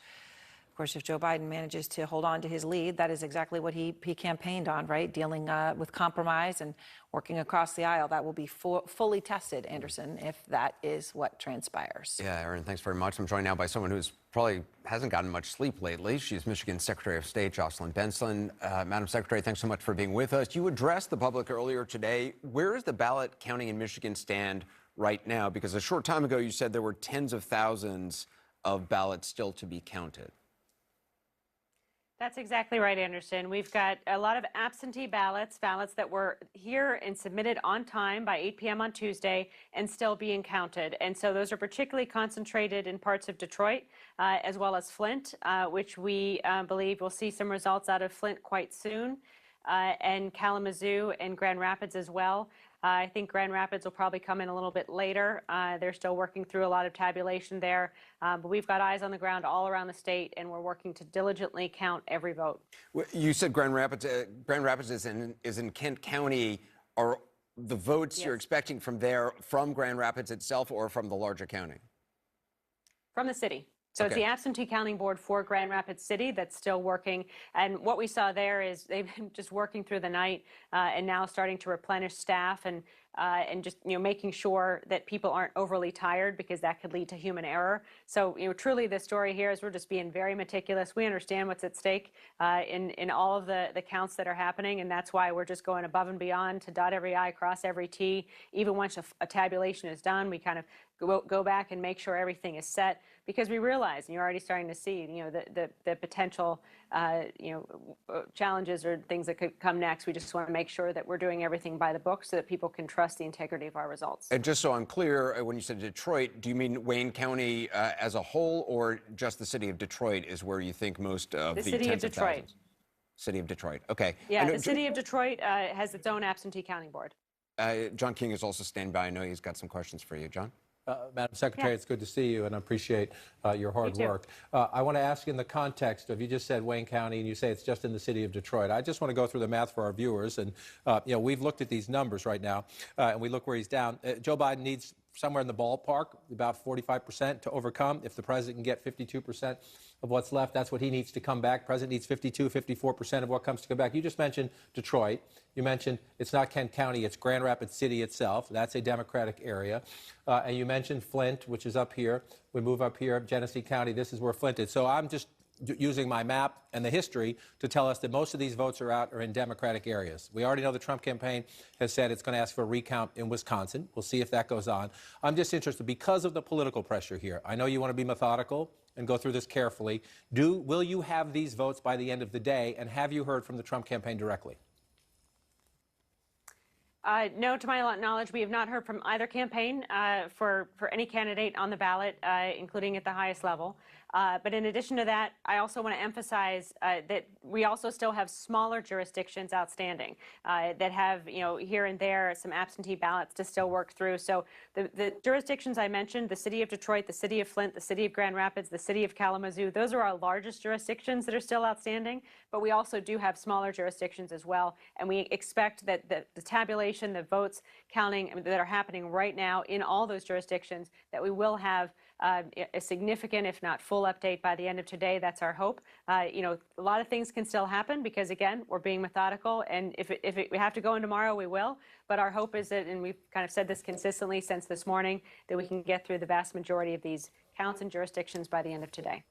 Anderson, if I could sneak one more in quickly. Secretary Benson, I just want to go through your history here. So right now, we have Joe Biden just shy of 45,000, 44,916. If we go back to 2016, the president won the state by 10,704. In your experience and based on your history, how likely is it, if you have a balance, that one 4 years ago was 10,000, if we have something in the ballpark of 45,000 votes, how likely is it in your history that if there's a recount, that result would change? Well, let's wait and see as we get to that. I hear what you're saying, and I want to be able to give you as much data as we have and we can, but I also know that data can change, and we have to, the process is still, the first count, that first tabulation is still happening right now. So I actually just want to step back, like we're asking everyone to do, and let that count happen. And then once we're through that process, we can kind of go back and, evaluate what comes next. We know what definitely will come next is the official canvassing on which the county and state Board of Canvassers will check, and again, check every process. A recount may or may not come for various races at that point. We'll be ready for anything. But right now, in this moment, we're just focusing on tabulating every outstanding absentee ballot that was in by 8 o'clock yesterday to make sure that that first tabulation, that first unofficial result, is as accurate as possible. Madam Secretary, you heard the president overnight basically declaring victory, claiming that fraud was being committed, and making false statements on Twitter, essentially saying that votes for Joe Biden were magically appearing overnight, or things were being dumped. Just to be clear on what you are actually counting right now, these are all votes that have taken place in the correct time frame that they had to take place. You are simply just counting the votes that exist. Is that correct? Correct. And meticulously making sure every ballot is valid. Everyone got it on time. Everyone was signed by a registered voter. We've got lots of checks in place to, again, make sure that we're only counting valid votes, that we're counting one vote per voter, of course, and just all the different things that we need to do to protect the integrity of the process are playing out. That's why it's taking time. And so that's a good thing. That's the process working. And we've known, and we've all been talking about this for weeks, we've known at this point the misinformation that we've seen percolate throughout this entire cycle was going to potentially escalate if we indeed found ourselves in a moment like this. So we have to recognize all of that, and I know we are, is occurring, playing out as many predicted. And here in Michigan, in my role in the role of our clerks all across the state, we're just going to keep counting. We're going to keep doing our jobs. We're going to keep reporting out the totals, following the data, and we'll let lots of other folks kind of with the knowledge of history look into the data and make other types of predictions of what's going to come next. I'm just staying very focused on the present, counting every vote, making sure every vote counts. Jocelyn Benson, we appreciate all your hard work. Thanks very much. Thank you. Still ahead, another top election official, this time from Pennsylvania. We'll talk about the outstanding ballots there and where we expect to hear who won that critical battleground as our special live coverage continues.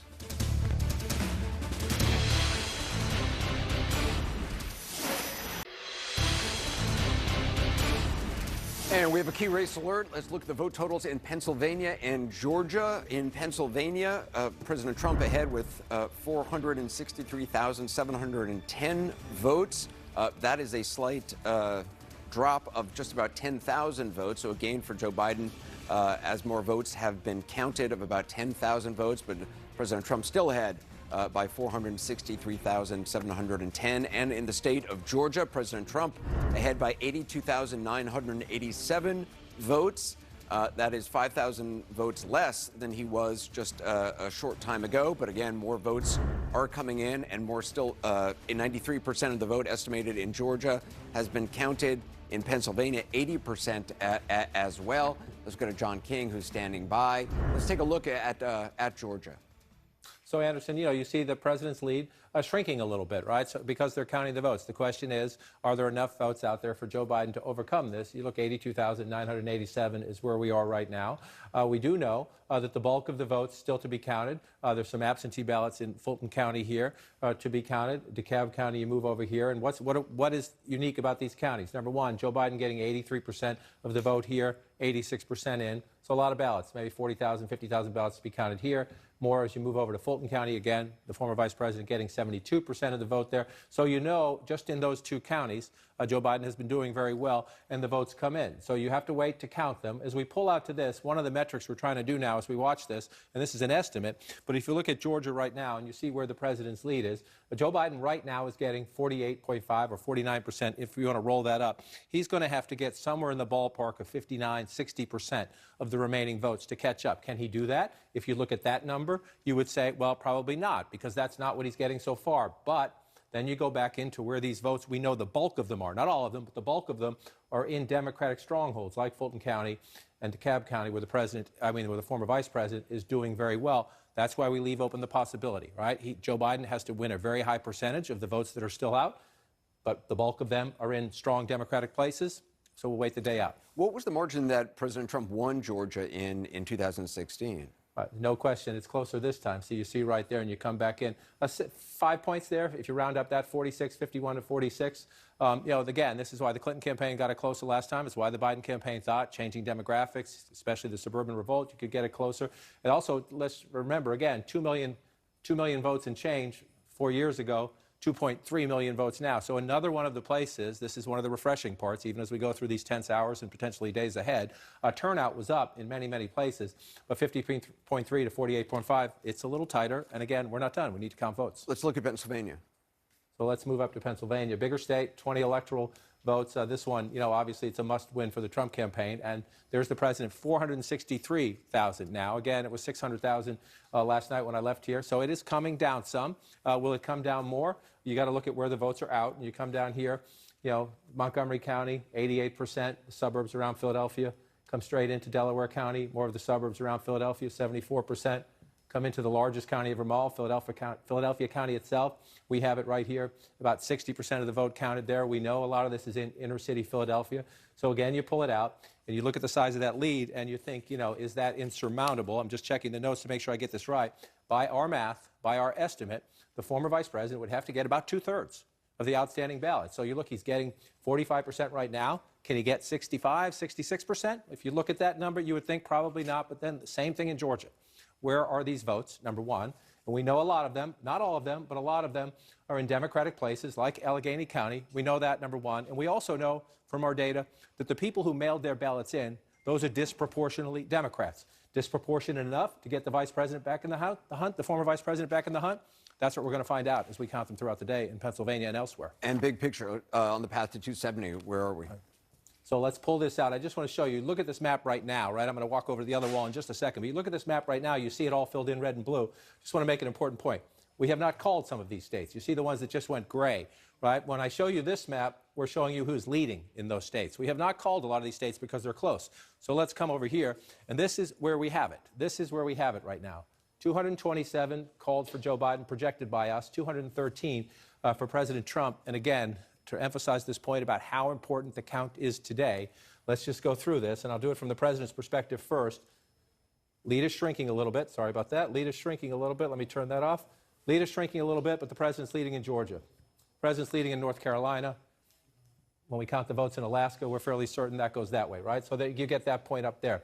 Let's look up Maine's 2nd congressional district. He's not going to get them all. That's my mistake. Let me come back in here. Joe Biden's going to get these. The president may get one of those. So there it gets the president up to 248. So now let's flip the table. Again, this is why those Biden leads today, do they hold up as they keep counting? Critical. Biden's leading in Arizona. Biden's leading in Nevada. That gets him to 244. He's leading in Wisconsin, 254. There's Michigan, your finish line, 270, even without the Commonwealth of Pennsylvania. So the president not only needs to hold that, he needs to flip something else. He needs to flip something where he is right now trailing, or else Donald Trump is a one-term president. But this is where we are now. We're not done. No, not by a long shot. John, thanks very much. Aaron? Commonwealth of Pennsylvania, crucial. The day unfolds, the counting wraps up in Michigan, and now all eyes starting to turn to Pennsylvania, including those eyes that come with election law attorneys attached to them. Both sides gearing up for battle over Keystone State ballots. And it could get rough because there's so much we don't know, as you just heard John King laying out. Let's go to the Secretary of the Commonwealth, Democrat Kathy Boockvar, and good to have you back with me, Madam Secretary. So let's just start with where we are. Earlier today, when you were speaking, you said there are millions of ballots left to count in Pennsylvania. So tell us where you are right now. So there's still over 1 million ballots left to count. You could go to votespa.com and track it yourself. We have lots of data there, broken down by county, broken down by party, showing you not only what ballots have been counted, but what still remains broken down by county.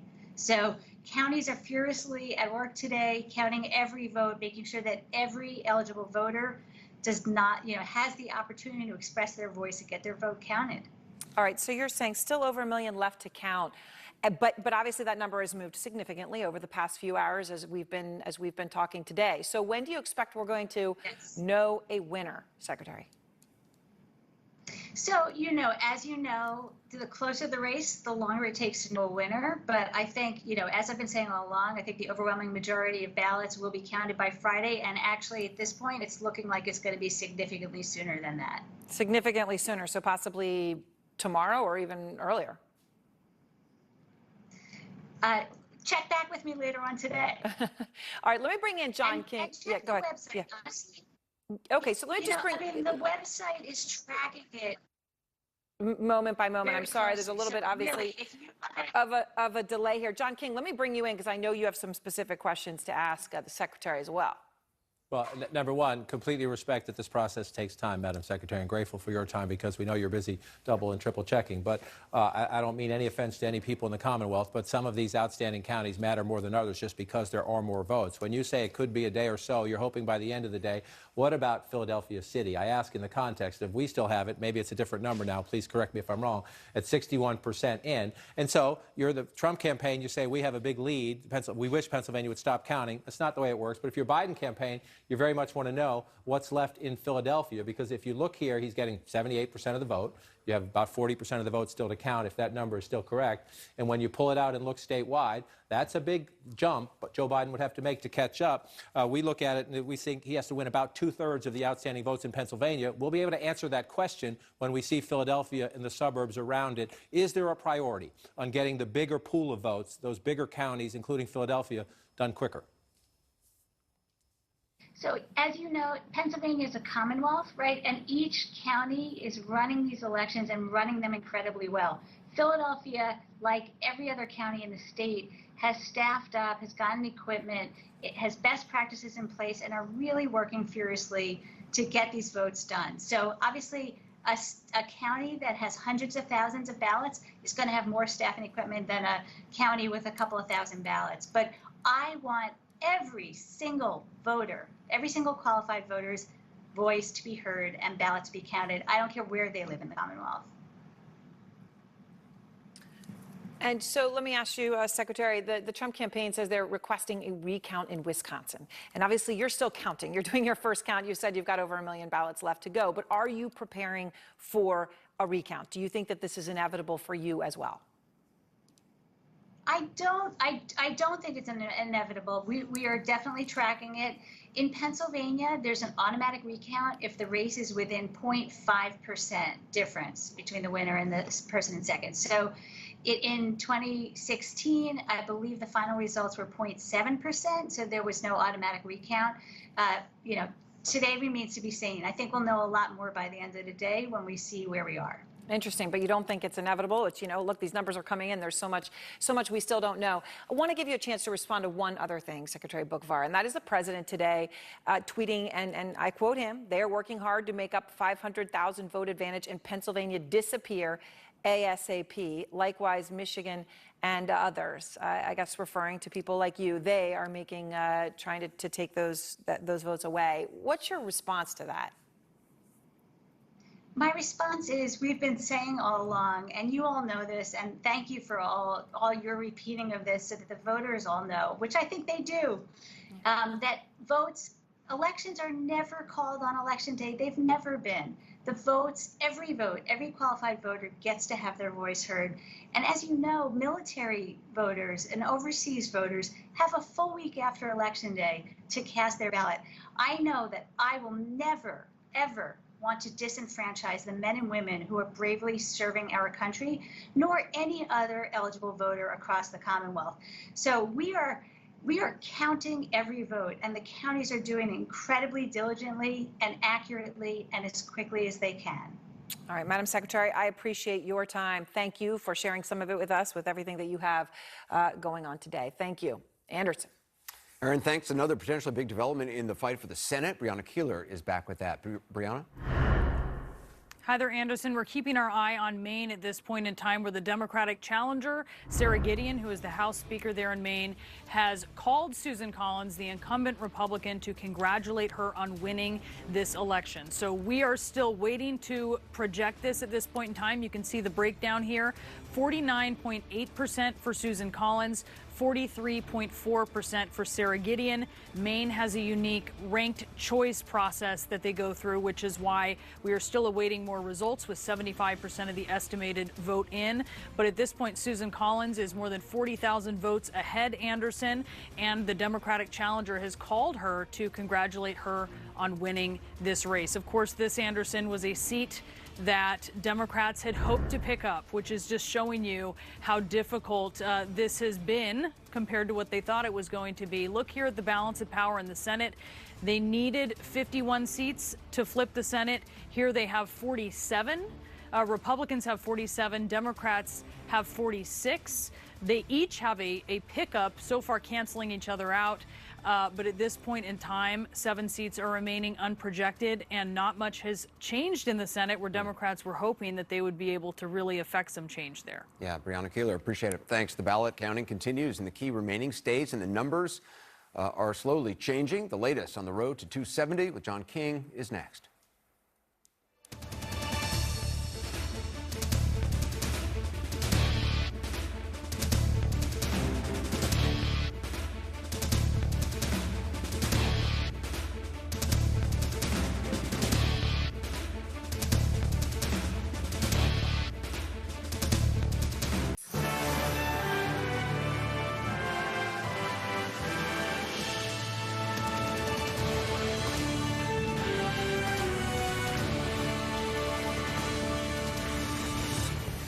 Welcome to our viewers here in the United States and around the world. I'm Wolf Blitzer, and this is Election Day in America continued. We're inching closer and closer to learning who will be the next president of the United States, hour by hour, ballot by ballot, as millions of legally cast votes are being counted.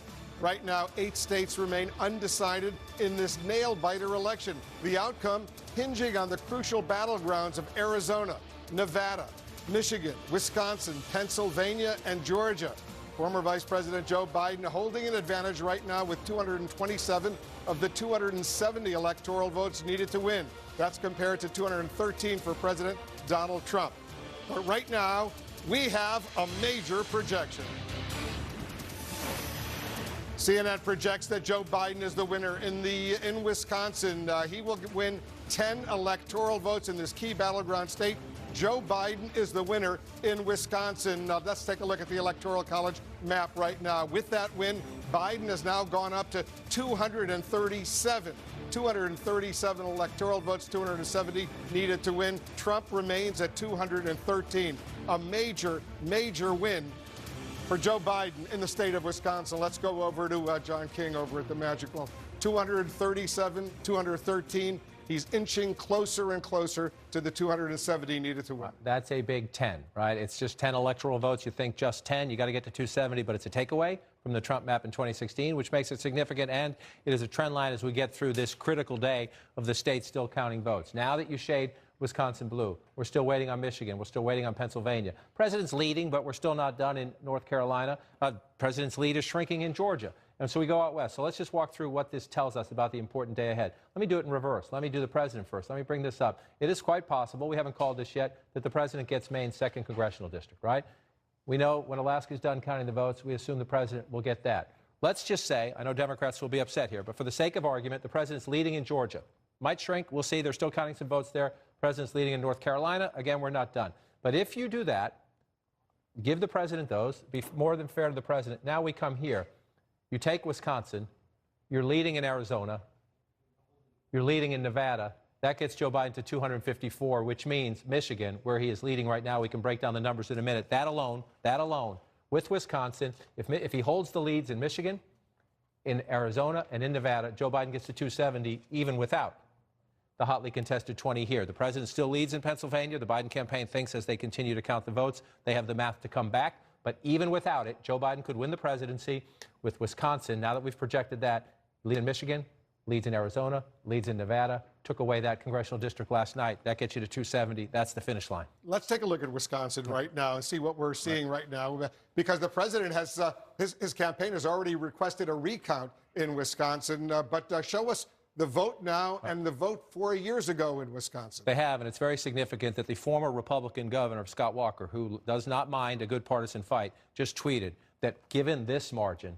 20,500 votes, he thinks it is highly unlikely that you would reverse it. He talked about 2 previous recounts in races where the vote total changed by 300 or 100 and something votes. When you have 20,000, and they say they're done counting, just about done counting in Wisconsin. 4 years ago, the numbers were pretty similar, but Hillary Clinton did not request the recount. She did not, and here's the look 4 years ago. You see Donald Trump with 1.4 million votes and change. He won by 22,748.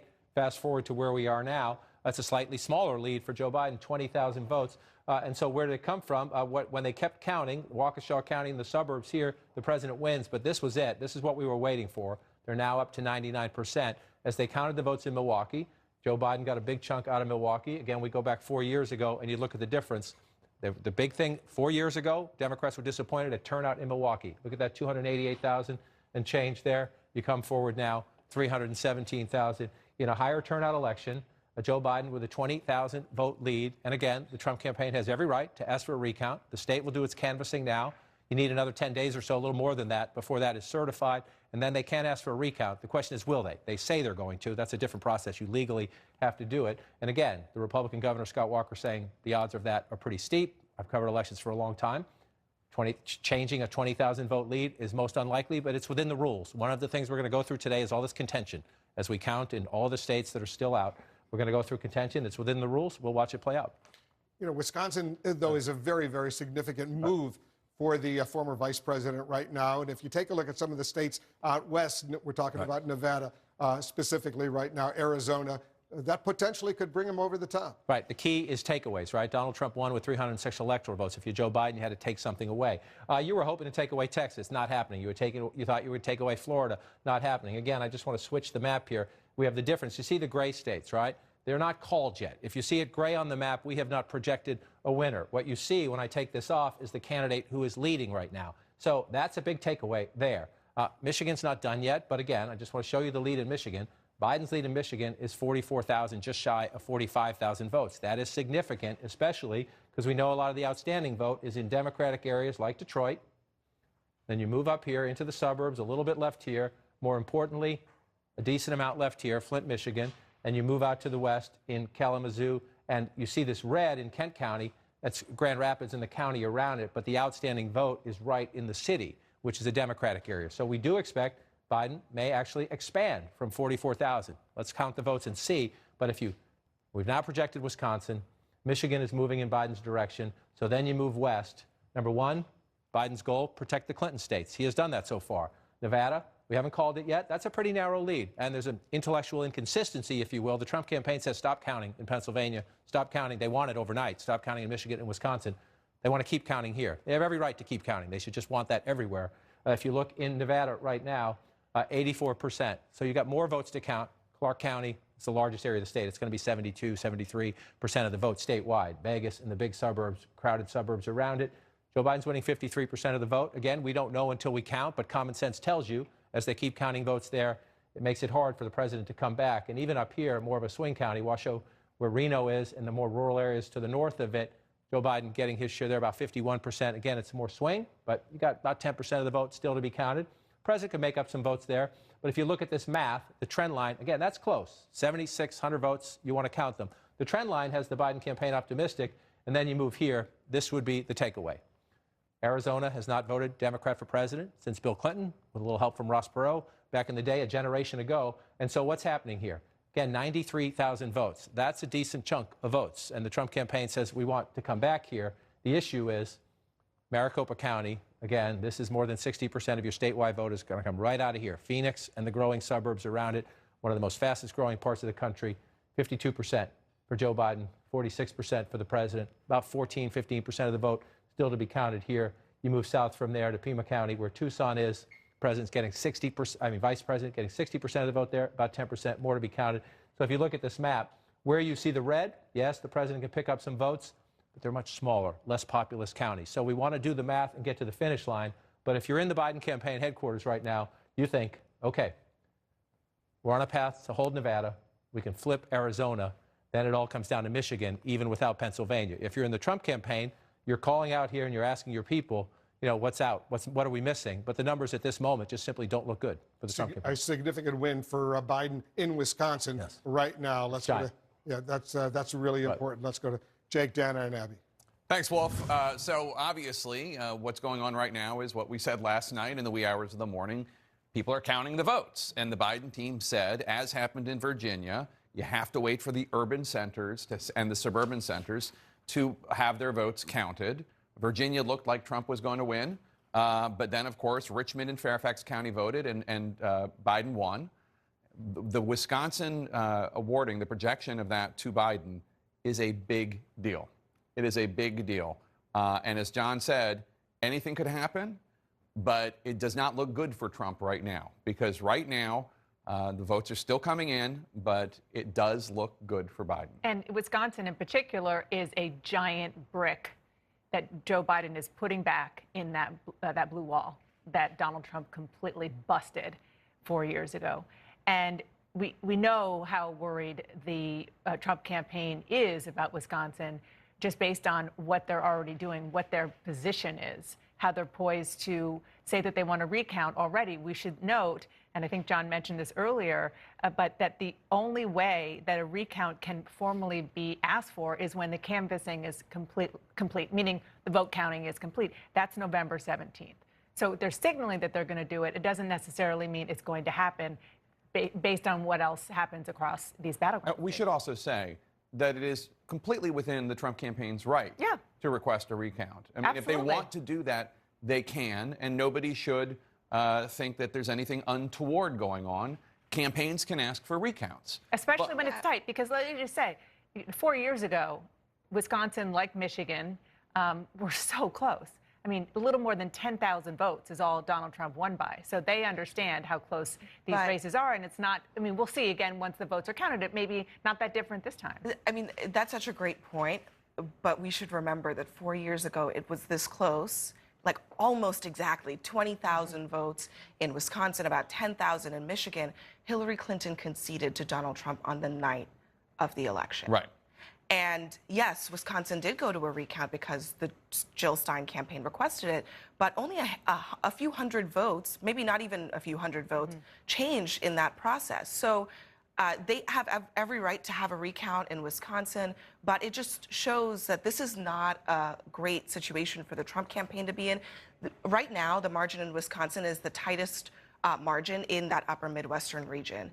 The margin in Michigan is wider, about 40,000 votes. In Pennsylvania, President Trump is in the lead, but there are over 1 million votes still outstanding that could heavily favor Joe Biden. So it's a tough situation that they're in, but it also explains why they're emphasizing Arizona so much.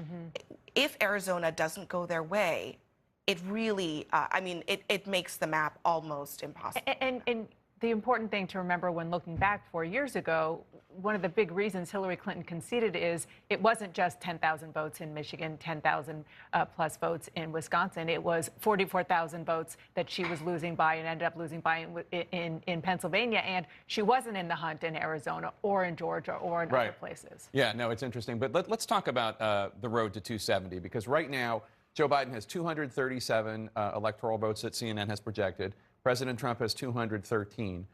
How can Joe Biden get to 270 to become the president? Walk us through, and then we'll do Trump after that. This will, I think, clarify a lot of things for people, because we can literally quantify. When we talk about paths to 270, we can quantify what that means. And this map that you're seeing right now is the current map according to the projections that CNN has made in this race. And as you can see, a lot of these states are still just undetermined. 237 for Joe Biden, 213 for Donald Trump. Dark red is Donald Trump, dark blue is Joe Biden. Joe Biden right now is leading in the state of Arizona by about 93,000 votes. He's also leading in the state of Michigan by about 44,000 votes. If I give those two states to Joe Biden, if that holds, take a look at Joe Biden's paths to victory. He can win. All he needs to do is win just one of these states one of those that four you see on this screen. He can win Pennsylvania. He can win the state of Georgia, North Carolina, Nevada, and so on. But let me show you Donald Trump's paths to victory here. He has one. He has one path to victory? He has one single path to victory if the state of Arizona and the state of Michigan remain in Joe Biden's hands. That one path to victory he has to run the table. Is this.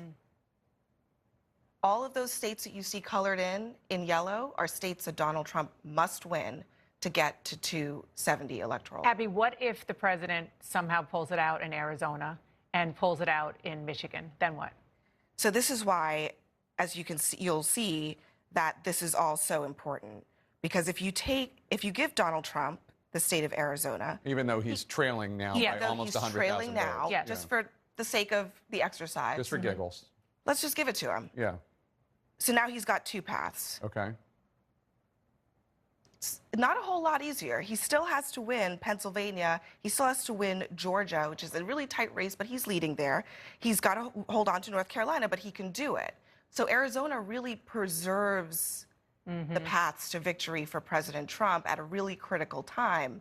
And that's why you see the Trump campaign fighting so hard to keep that undetermined at the very least right now. Okay, so let's go through and just give states according to where they are right now in terms of how they're leading. So let's give Arizona to Joe Biden. Nevada. This is ahead. Let's give Michigan. Okay, Nevada. Okay. So this is the Joe path to victory, right? These are the three states he's leading in right now. These are the three states that he's leading in.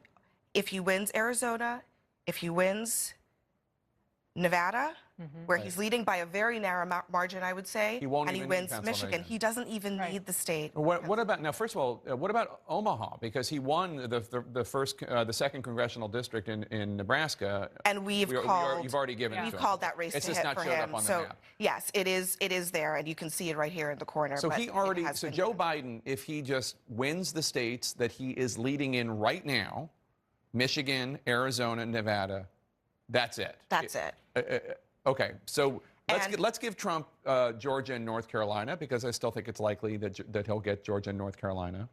So let's give Trump Georgia and North Carolina. And North Carolina. And then let's give Biden Nevada and Arizona and Michigan. And Pennsylvania is still a question mark.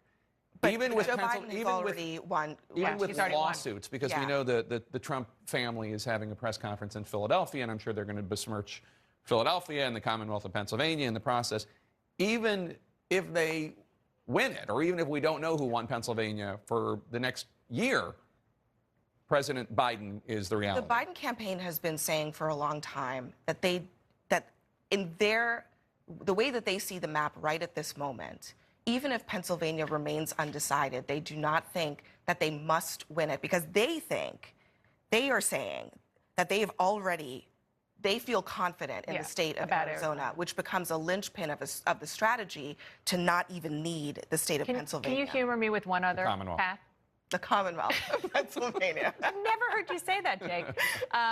Nevada, because it is so close there. Let's just, for giggles, as Jake says, let's give Nevada to Trump and see what happens. Anything could happen. It's a highly contested state. I mean, the margin in Nevada right now is very, very narrow, right? Yeah. So what is the path there for Joe Biden? Take a look at this. So now they each have. We've given, for the sake of this argument that we're having here, we've given Joe Biden North Carolina. We've given Donald Trump North Carolina. We've given him the state of Georgia. Both of them still undetermined tonight. But we've given Joe Biden Nevada, where he's leading. We've given him Michigan, Arizona, where he's leading, and Michigan, where he's leading. So now their paths to victory are one each. Run through the Pennsylvania Turnpike. Pennsylvania. Yeah. Okay. That's so fascinating. That's interesting. So, look, this is a very fluid map, but you see why both of these campaigns are maneuvering the way that they are, because these states really matter. Where Nevada and Arizona end up will really matter at the end of the day in terms of how they get to choose. We should also just note that the Trump campaign is attempting two completely opposite arguments depending on the state. Yes. The Biden campaign is just saying, count all the votes. The Trump campaign is saying, count the votes here in Arizona and Nevada, where we're behind, but don't count the votes in Pennsylvania, and we might even call for a recount in Wisconsin, because they are literally and figuratively all over the map, just trying to desperately cling to power. All right, let's go to the guest right now. We have joining us is the top election official in Wisconsin, Megan Wolf. Ms. Wolf, thanks so much for joining us. So the Trump campaign says that they are going to, quote, immediately ask for a recount. Have you formally heard anything from the Trump campaign? And are you going to conduct a recount? Well, thank you so much for the question. And our law spells out exactly how a recount would be conducted. So we haven't received the official filing yet, but our law does allow for a aggrieved candidate, so one of the two top vote getters, if they're within 1% margin of one another, that the aggrieved candidate can file for a recount in our state. They do have to do that by the third day after the counties in our state certify results and submit them to our office for certification. So right now we're in that certification process, and so that timeline is a little fluid. When you say aggrieved candidate, that's just a term of art. That could be any candidate. There doesn't have to actually be any evidence of malfeasance. The Trump campaign, we should note, has alleged reports of irregularities in several Wisconsin counties, which in the view of the Trump campaign raised serious doubts about the election and the validity of the results in their view. First of all, do you know what they're talking about? And second of all, is that even necessary in order to ask for a recount? So thank you for that as well. So no, it just is a matter of whether or not the top two vote getters are within 1% of the margin of victory from one another. So they don't have to make any specific claims. We're not aware of any processes that weren't followed at yesterday's election. From my perspective as Wisconsin's chief election official and nonpartisan election official, yesterday's voting process and election night counting went very well in Wisconsin. And despite the more absentees that our state received, the evening really proceeded in a very normal fashion. And I think that our election was conducted with precision, and voters should feel really confident about the process that was followed, about the laws that were followed to make sure that every valid ballot was counted. I've covered recounts before. I wrote a book about the Florida recount 20 years ago. I'm not aware of any recount in which the candidate who is trailing by more than 20,000 votes has been able to change the results of the election. Usually it's only a few dozen, maybe a few hundred. Has there ever been a recount in Wisconsin where a margin of victory of that size, 20,000, has actually reversed itself in a recount? How likely do you think it is that a recount could change the result of this race? We conducted a presidential recount in 2016. So the state of Wisconsin and our county election officials have experience with this process. And, you know, every step of elections is carefully planned and executed. And every document, you know, be it the paper ballots that every ballot cast in Wisconsin has, voter registrations, applications, the certificate envelopes, all of those things are maintained as part of the process and are available for public inspection. And so I think that we'll find that our local election officials, as we've seen before, did a phenomenal job in running yesterday's election and making sure that every valid ballot counted. Okay, so you're not going to answer the question about how likely it is that it's 20,000. That's fine. I understand the position you're in. Let me ask you just technically, how would it take place? So there's a certain date that they would have to ask for a recount. I assume it would be a machine recount, right? So would that just be done within 24 hours? When would it start? When would it likely end? Right. So as we saw in 2016, there is a period of time established by law, and we're working with our local election officials right now just to make sure that we're prepared in the event that a recount is filed in our state. That happens at the county level. So Wisconsin is very unique in that we administer elections at the municipal level, so each city, town, and village. But a recount is conducted at the county level. And often those county election officials, and we have 72 of them in Wisconsin, will bring in the local election officials to help conduct that election. They do have some flexibility in terms of how they do that verification, but there are very specific things outlined in the law in terms of what materials they need to review to make sure that every voter was lawfully registered, that each ballot was requested lawfully, and that voter participation is accurate as well. And so those procedures are followed very carefully, but some things like whether or not they can do a hand count of the paper materials versus using their voting equipment that has been retested and to make sure that it's accurate, they do have some discretion in how that process is executed. All right, so each of the election officials in each of the counties gets to decide whether it's a hand recount or a machine recount. How long did the 2016 recount take? You know, I don't have the exact timeline in front of me, but there certainly is a procedure in place to make sure that we meet all the other statutory deadlines, including the process to start the presidential elector process as well. All right. So our deadline at the state to certify the election is December 1st. All right, Megan Wolf, nonpartisan election official, top election official in Wisconsin. Thank you so much. Good luck to you. We appreciate the job that you do. Still ahead, when will more blank spaces on the electoral map fill in? We're standing by for more results. We're also waiting to hear from Joe Biden after our major projection of his win in Wisconsin. He's planning to speak in Delaware soon. Stay with us. If you are just joining us, welcome. CNN has projected that Joe Biden will win the key battleground state of Wisconsin. That brings the former vice president closer to the 270 electoral votes he needs to win the presidency. Joe Biden currently has 237 electoral votes. President Trump has 213 electoral votes.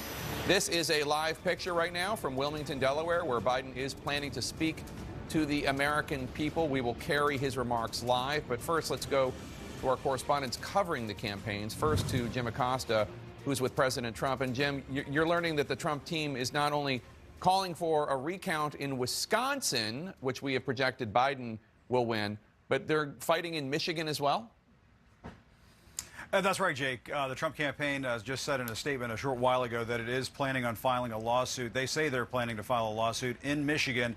They're claiming at this point that they have not been given what they're calling meaningful access to numerous counting locations to observe the opening of ballots and the counting process.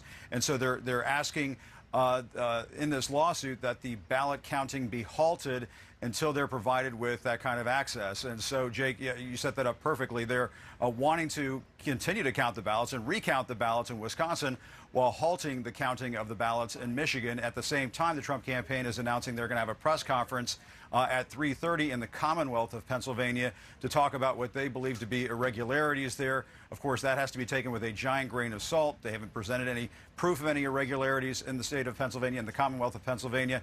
And I will tell you, Jake, talking to Trump advisors this morning, I talked to one Trump advisor earlier this morning who said President Trump is the driving force. He is the driving force behind this fight it out to the finish mentality that has taken hold inside the Trump campaign. In the words of this Trump advisor, the president feels like the election is being stolen from him.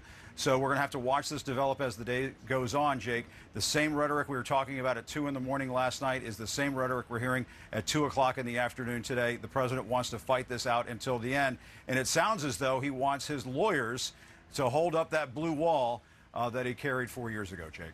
Right, and as you note, there's no evidence of any of the malfeasance that he was alleging weeks ago.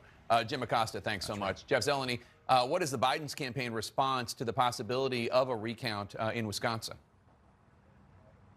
Well, Jake, the Biden campaign, of course, has been preparing for all these possibilities. These are battleground states for a reason. So there were lawyers set up in advance in all of these swing states. So the Biden campaign is going to respond, they say, within the hour once there is a formal complaint filed. But of course, this is going to be after the certifications. We are talking quite some time here.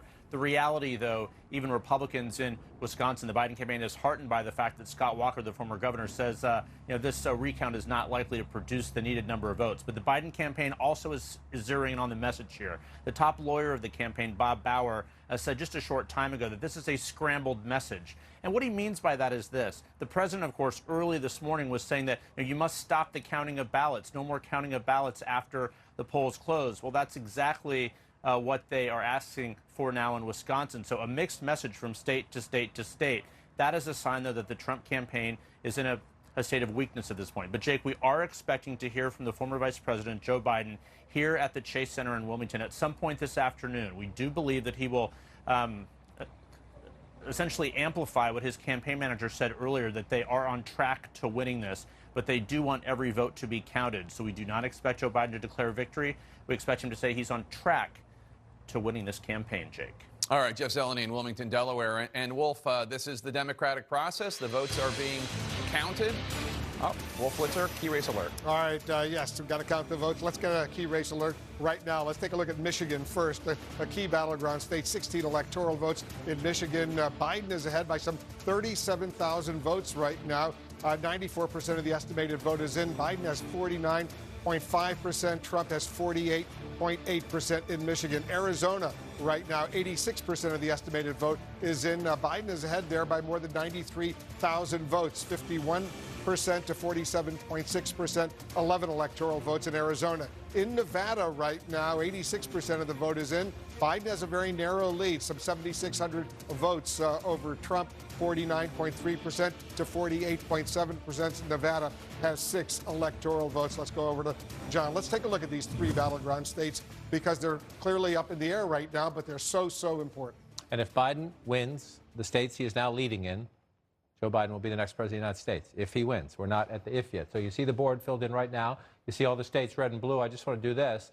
The gray states now, you see Arizona, Nevada, Alaska, Michigan, Pennsylvania, North Carolina, and Georgia. I did that on purpose just so these are not called. When you're looking at this map here, you're seeing who's leading, right? We need to show you that they're not called yet, but let's show you right now who is leading. And because we have projected Wisconsin, it makes Michigan all the more important. Again, as Joe Biden tries to retake those blue wall states, Pennsylvania, Wisconsin, and Michigan. He has Wisconsin. Now the quest is Michigan. You look right here, 37,350 votes ahead. We know the vote count continues. We see that's about 94%. We know the Secretary of State, a conversation with her just last hour. A lot of the votes are here in Wayne County. Again, do the common sense at home. We'll count the votes. We'll see if anything changes. But Joe Biden getting 67% of the vote here to 31% for the president. You see there's about 20% of the votes to be counted here. Largest population center in the state. That's what it tells you. So you can pull out, and you'll look at it this way as well. If you just look at the population in the state, let me move it up a little bit so you can see it. The bigger the circle, the higher density of population. The red circles tend to be more Republicans. The blue circles tend to be more Democratic. We know down here, this is where the bulk of the votes are, in Detroit. We also know the Secretary of State says out here in Grand Rapids, this is a little bit deceptive. You want to look at it. Yes, this is a Republican area countywide, Kent County. Grand Rapids City is where the missing votes are. Missing's the wrong word. Where the yet to be counted votes are here in Grand Rapids here. So again, logic tells you that there's more Democratic votes in the city itself, but let's count them. That's the whole point. Let's count them out. If you pull out, there are more votes up here as well yet to be counted in Saginaw County, and you come down here, Genesee County is where Flint, Michigan is. You see Joe Biden is winning, not by a ton, which is why you count them, right? But we do know from our data that in most of Democrats voted disproportionately by mail. We'll see if that plays out. Let me turn this off. That's just Michigan, right? You had Michigan to Joe Biden's total, Michigan, Wisconsin. Then you move out here. I'll start in Nevada because that was a Clinton state. Michigan would be a flip. Wisconsin is a flip. Nevada would be a hold. And you see, look, there's every reason the Trump campaign says let's keep counting votes. They should. Now, they don't have the same approach in places in other states, but here, 7,647 votes, 49.3 to 48.7. Again, the issue, though, is what's missing, right? And the votes that have not been counted yet are here in Clark County for the most part. And 72, 73% of the vote comes out of Vegas and the suburbs around it. Joe Biden is trending quite well there. Again, if you want to look, you see all this red, and you think, well, if there are still to be counted ballots here, the president can come back. But the population of Nevada is overwhelmingly in Clark County, in Washoe County, Reno, in the periods to the north. So, yes, we want to continue to do the math, but just where the people live, where the votes have yet to be counted, tells you expect a Democratic advantage, but we count them until the end. Then you move over here, Wolf, not since Bill Clinton has a Democrat carried Arizona for president, but you look at the lead right now, 93,000 votes. That is a healthy chunk of votes. And again, what are we looking for here? You can see Phoenix and Tucson, the overwhelming pool of votes is in the population centers of Phoenix and Tucson, and mainly here, Maricopa County, Phoenix, and the very fast-growing suburbs around it. You have Scottsdale, you have Goodyear, you move out here. It's one of the fastest changing pieces of America, which is why Democrats target it. More Latinos, more college-educated, more suburban, old people. Joe Biden constituencies, 52 to 46, about 14% of the votes left. Again, there's no guarantee. They come in, the votes yet to be counted, come in just like the votes they have counted. But if you're in the Biden campaign, you see you're winning a majority of the votes in Maricopa County, you expect that you will. And so if you bring that out, and again, we've yet to call Georgia, yet to call North Carolina. President's leading in those states. I just want to walk over here just to get to the point of the drama of today, Wolf, in the sense that if you look at this map right now, and you see where we are, if Biden's lead in Michigan holds, he was at 237, that moves him up here. Biden's lead in Arizona holds. Biden leads in Nevada holds. That's 270. That's the finish line. That could be the finish line, even if Donald Trump holds on, the president holds on to Pennsylvania, Joe Biden could still win the presidency, or if the count just goes on for a couple of days in Pennsylvania. If the counting advances here, here, and here, by the end of the night, the Biden campaign would be in a position, and we'll see if they make this call, to claim that he's the president-elect. Again, we have to still count votes. But if he holds the states where he is now leading, Joe Biden will get to 270 electoral votes. Even without Pennsylvania, even without still be elected right, president. And they believe they have to win about 2/3 of the votes still outstanding in Pennsylvania. They believe the math is there. We'll see. All right, we're standing by to hear from Joe Biden as he inches closer and closer to the 270 electoral votes after his projected win in Wisconsin. We'll be right back. Joe Biden widening his advantage in the race to 270 electoral votes after his projection of a win in Wisconsin. Biden now has 237 electoral votes. President Trump has 213 as the vote counting continues in multiple battleground states, and it really is anyone's race. Let's go to some of our correspondents in those battleground states. We'll start with Kate Baldwin in beautiful Philadelphia. Kate, the counting continues in the city of brotherly love. It absolutely does. Here are the latest numbers, and here's why they matter. 24 hours after they began actually scanning the mail-in ballots into the system, and the process really began here at this convention center, behind me, they are now at 50% of the mail-in ballots counted in Philadelphia County. So that's 350,000 mail-in ballots that they have received, which leaves them, 350,000 total that they've received. 186,000 have been canvassed, leaving them about more than 160,000 mail-in ballots still to go. Statewide, some perspective, the Secretary of State says, Jake, that there is still more than 1 million mail-in ballots that have yet to be counted. And we've given this perspective often, but it matters. In the Commonwealth, where 44,000 votes was the margin of Donald Trump's victory, 1 million ballots still left out there. That is an important number. Here's what we know about the ballots. We don't know, of course, how they voted, but we do know that registered Democrats requested mail-in ballots in Philly and statewide by an overwhelming majority. It's about 70 to 20. Again, we don't know how they voted when they received those ballots. Publicly, the commissioners here in Philadelphia not giving a timeline of when they'll be done with this process of the canvassing the mail-ins, but they've told me behind the scenes, not unreasonable to think they'll be done with wrapping this up by tomorrow morning. Jake? All right, Kate Baldwin, say hi to everybody in Philly for me. And then let's go to Sara Seidner in Detroit, Michigan. Sarah, when do they expect to have vote totals there? They're not giving the exact time, but they said sometime today, and they are pretty certain that they'll have the at least unofficial ballot count by this evening. That's what we heard from the Secretary of State at about 11:30. So a few hours ago, she said there were just over 100,000 ballots left to be counted.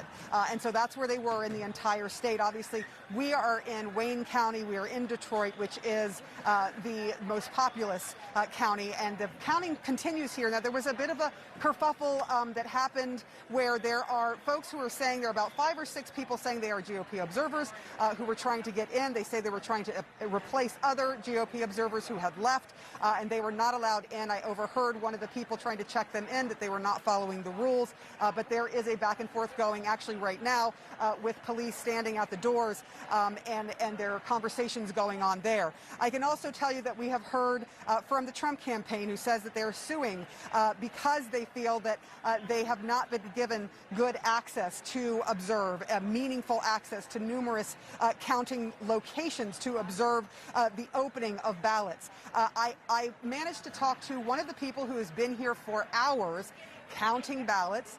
She is retired. She told me she did not want to use her name because she has already been asked her name by some GOP representatives, and she said she felt a bit threatened, but she said, look, I can tell you that anytime there is a problem, and we've watched this play out, Jake, anytime there is any kind of discrepancy, any issue, someone raises a red flag or it is brought to the attention of supervisors, literally you see 6 or 7 people who are observers, both Democrats and Republicans, swarming the table and looking at what is going on and making their arguments. So she says she does absolutely not believe that there is any stopping of people being able to observe what is going on here, Jake. All right, Sara Seidner in Detroit, thank you so much. Let's go to Las Vegas, Nevada, where we find Erica Hill. Erica, what's the latest where you are? So what we're doing right now is, Jake, we're waiting on more numbers and more votes. What we know is the Secretary of State has said they are not releasing any further data until 9 a.m. local tomorrow morning. Here's what has been counted so far. Early votes, election day voting, and also any mail-in ballots that were received through November 2nd. Keep in mind, for the first time in this state, every single active voter was sent a mail-in ballot. Now, it was their choice whether they wanted to vote by mail or come and vote in person. At every polling location, there were also drop boxes. So as everything was coming back in tonight, keep in mind there could also be multiple mail-in ballots that were dropped at those polling locations. And here in the state of Nevada, there's a real focus on those mail-in ballots because as long as they are postmarked by Election Day and arrive by November 10th, they will still be counted. And then there are a couple of days built in there in case any signatures on those ballots need to be cured, in case there are any issues. So where do we stand in terms of mail-in ballots? Why are they so important this time around? Looking at the ballots that have been returned so far, especially here in Clark County, which accounts for about 70% of active voters in the state, it leans heavily Democratic. And as we know, Joe Biden has a slight lead right now over President Trump. the vast majority of those mail-in ballots, almost half, have come from Democrats. Again, as Kate Baldwin just said, this doesn't mean that they necessarily voted with their party, but the fact that the majority of the mail-in ballots have come from Democrats, that is something that people are focusing on. And the bottom line is we just don't know how many more could come in the next week, Jake. All right, Erica Hill in Las Vegas, thanks so much. We'll check back with you. Anderson? Jake, thanks very much. A lot to talk about. David Axelrod, how do you see the race right now? Well, look, I'd much sooner be, I said this last night, I'd much sooner be Biden than the president. What we are seeing is the playing out of what we knew would happen, which is that these mail votes would be counted later, and they would be heavily in favor of the Democrats because of the way they came in. Democrats voted more heavily. We may have said that they would be counted later and warned about this for a long time, but people are still freaking out. Yeah, oh, big time, believe me. My thing is on fire over there. So, yeah, people are... Yeah, no, totally. Yeah. I mean, the question is, do we heat everybody up or do we calm people down? The president's heating everybody up. I vote for calm.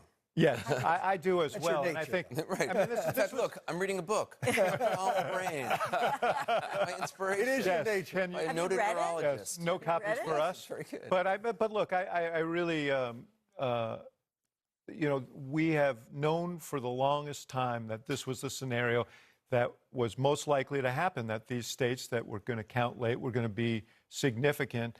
And there was always this possibility that the president, because he'd signaled this, would jump in and try and take advantage of the situation and rile people up. And that's what he chose to do. Let's just count the votes. Yeah. We're going to know very soon.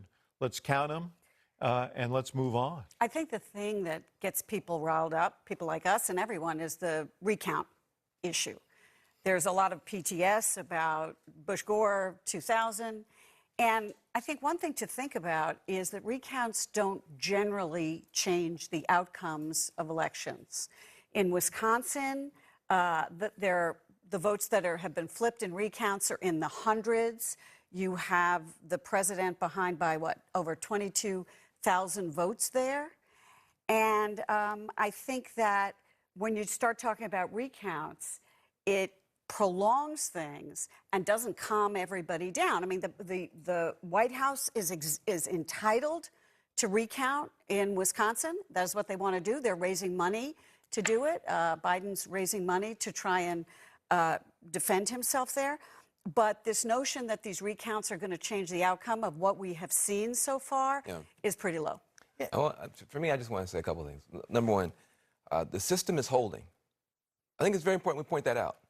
The president last night came out and said despicable stuff that was literally, he's running as a law and order candidate, and he comes out basically against the rule of law, against the Constitution, and declares himself the winner.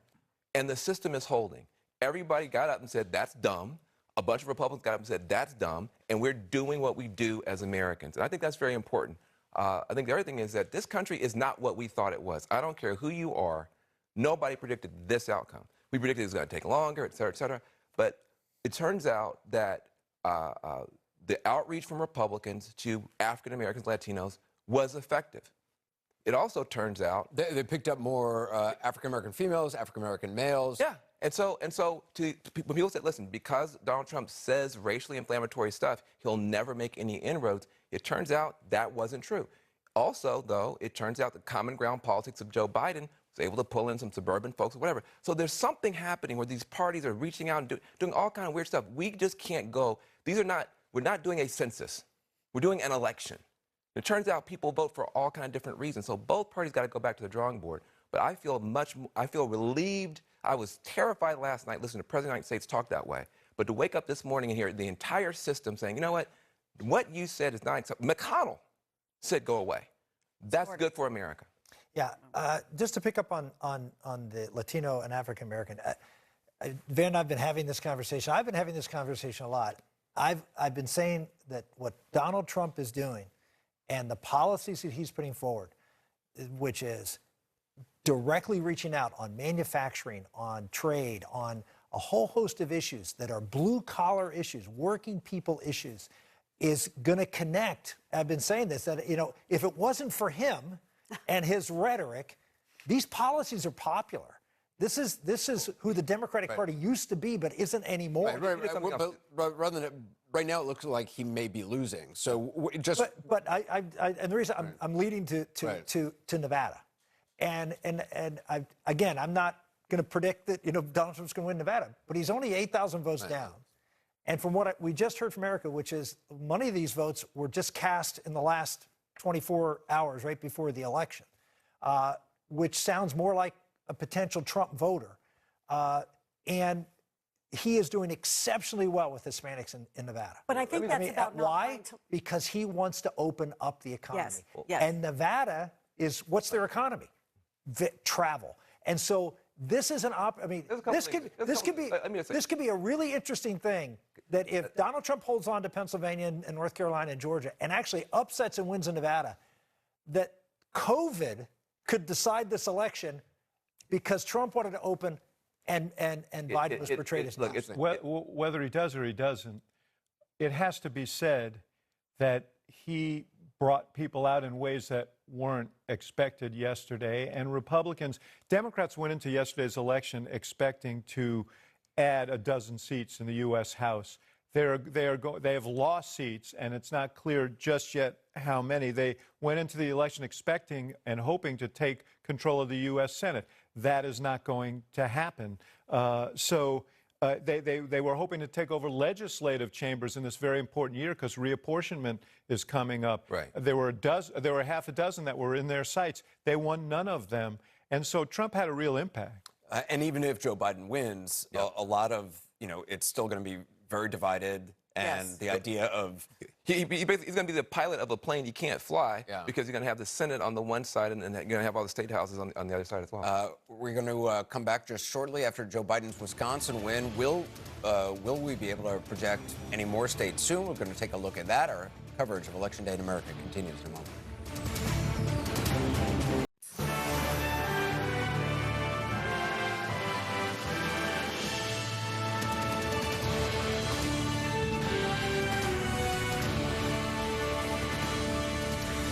We're back with our coverage of Election Day in America continued. I'm Wolf Blitzer.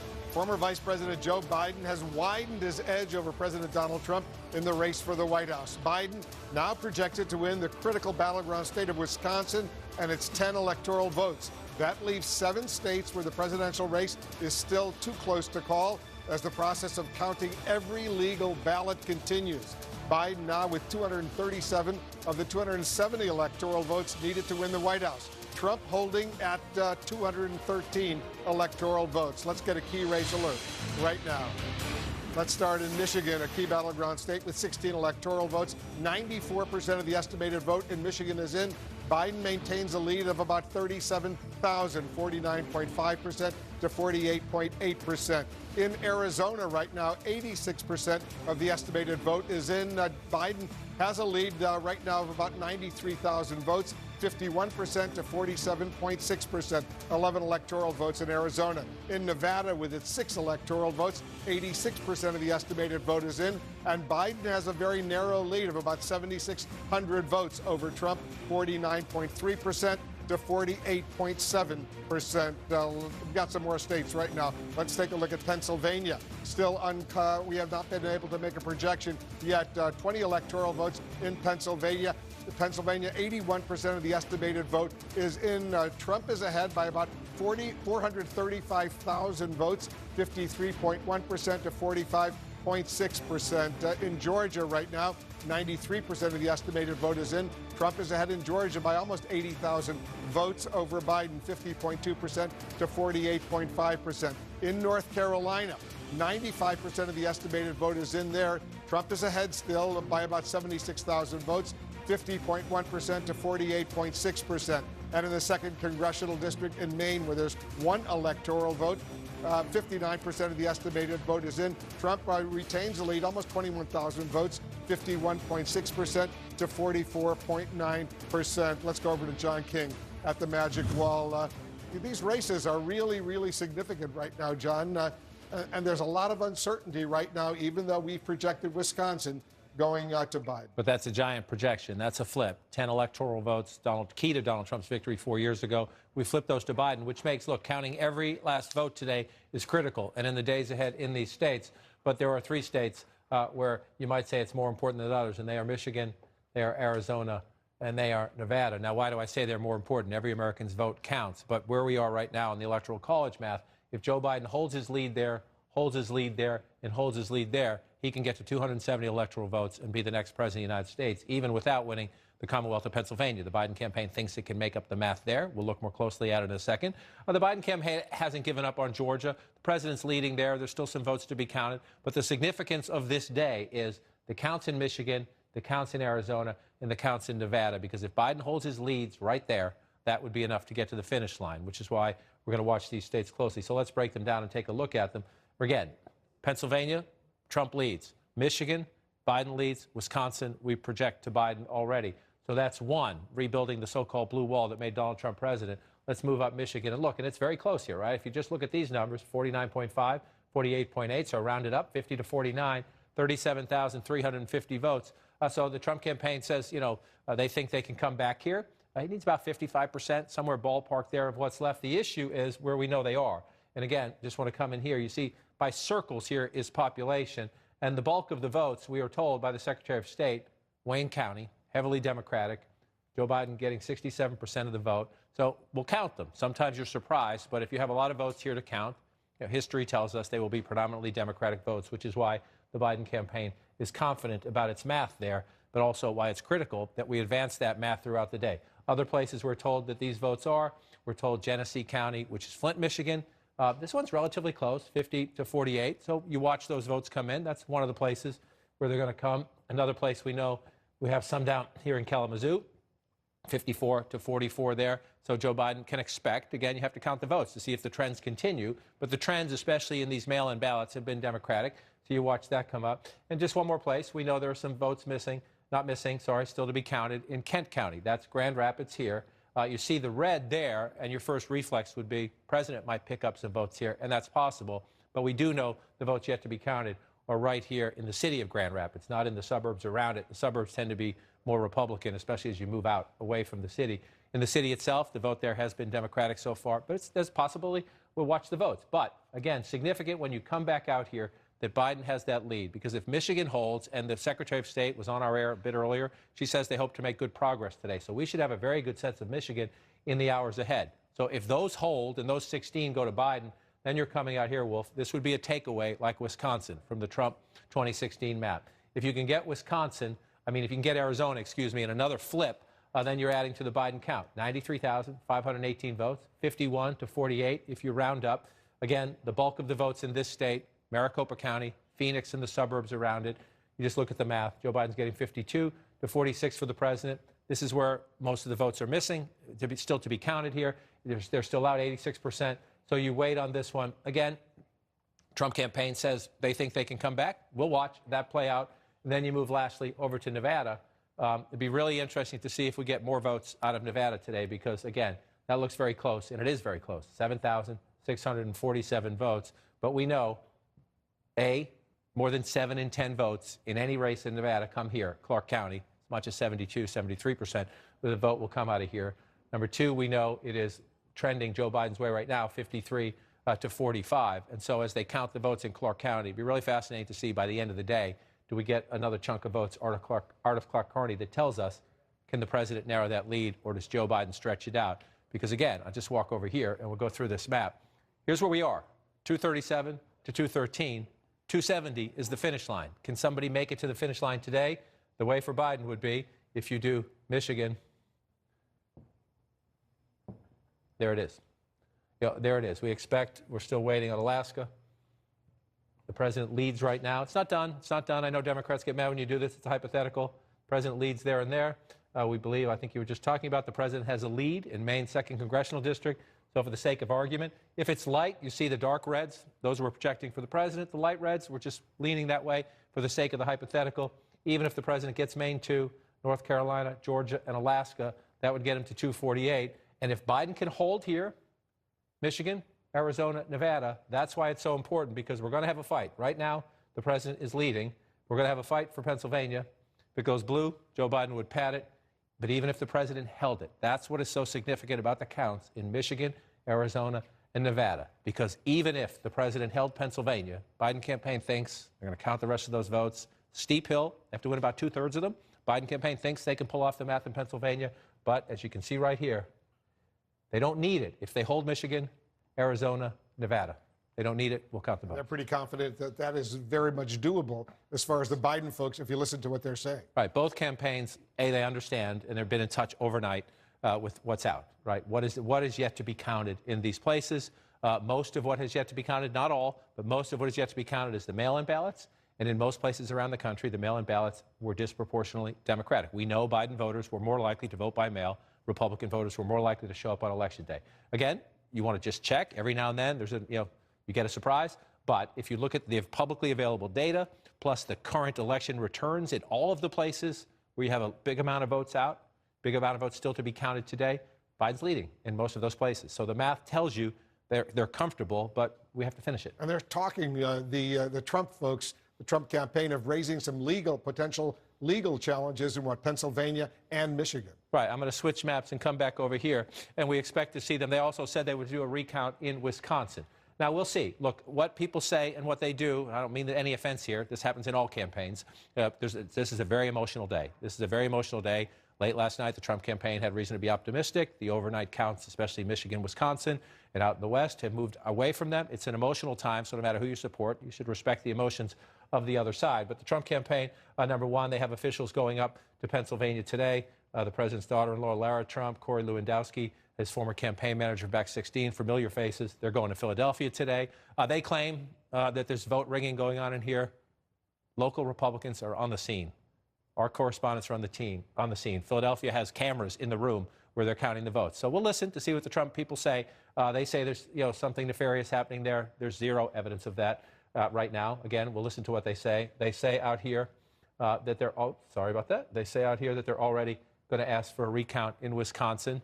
That is their right. We'll see what happens if they actually follow through with that. But Wolf, Governor Scott Walker, loyal Republican, he has tweeted a couple of times saying that that's a steep hill. If you look at the margin, right? I've been through a lot of elections. Very rare is it that in any recount you overturn a 20,000 vote margin. Scott Walker tweeting a couple of recounts in his experience, 300 votes changed in one, 100 and something votes changed in another. So again, it's within their rights. And as we try to respect the count, we should also respect everybody's right to say, we're going to look at this, we're going to scrub this, we're going to look at state law, can we get a recount? We should watch all that play out. But I've been doing this a long time. That's a very hard number to overcome. And so we'll watch it play out. Again, the Trump campaign today is spending a lot of time talking to their local people on the ground, spending a lot of time talking to their lawyers from both sides. Don't believe everything you hear today. There's a lot of emotions in play. We'll watch how it plays out.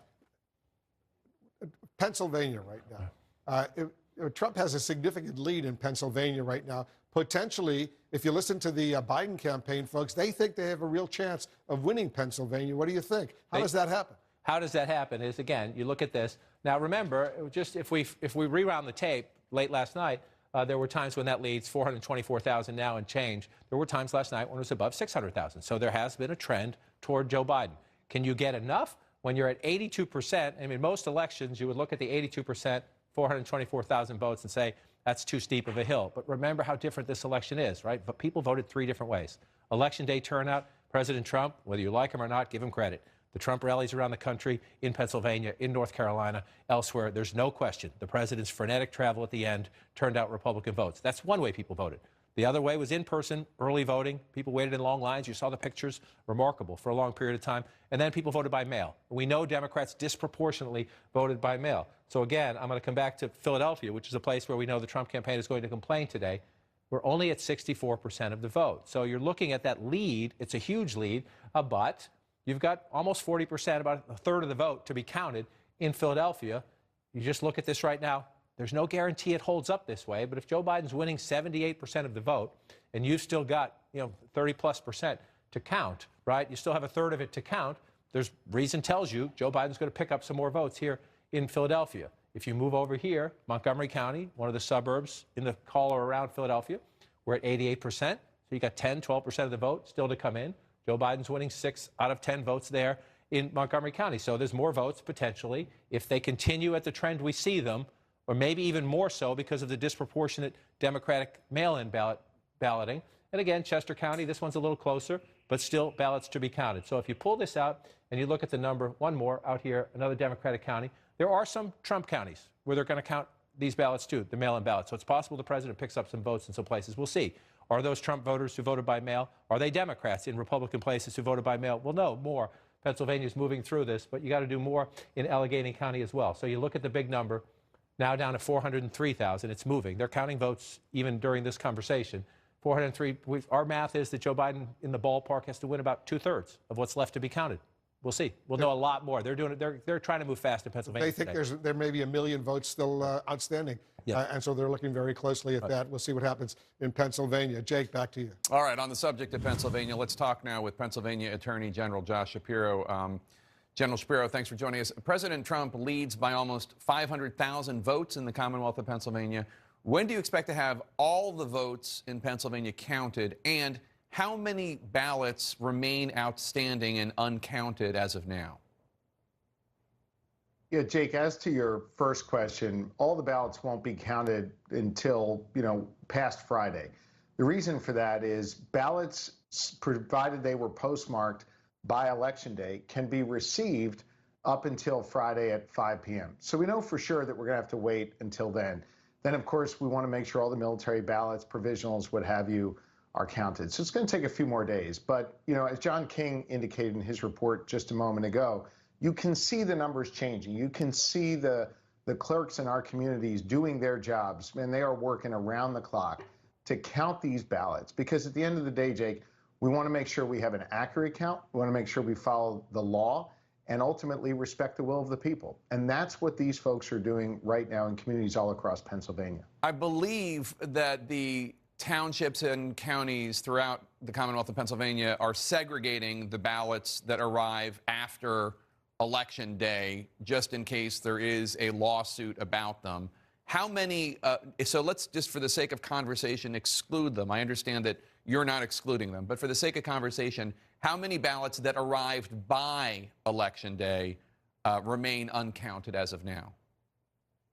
Yeah, and I'm sorry, you asked me that a moment ago, Jake. Look, that's a number that the Secretary of State can provide. I don't want to, go into that territory and give a number that's not accurate. The Secretary said earlier today that the number was in excess of 1 million. Again, I'll leave it to her to clarify and indicate what the exact number is. But I do want to come back to the point you made a moment ago. Those ballots that are being segregated, the directive is to segregate and count those ballots. It has been reviewed by our state Supreme Court and said that they are valid, eligible votes. They ought to be counted. And twice, Republicans have taken that issue up to SCOTUS, up to the United States Supreme Court, and asked them to intervene and stop the counting of those ballots. And twice they refused to intervene. State law governs on this, Jake, and the state Supreme Court indicated that ballots postmarked by Election Day, received by Friday, should be counted.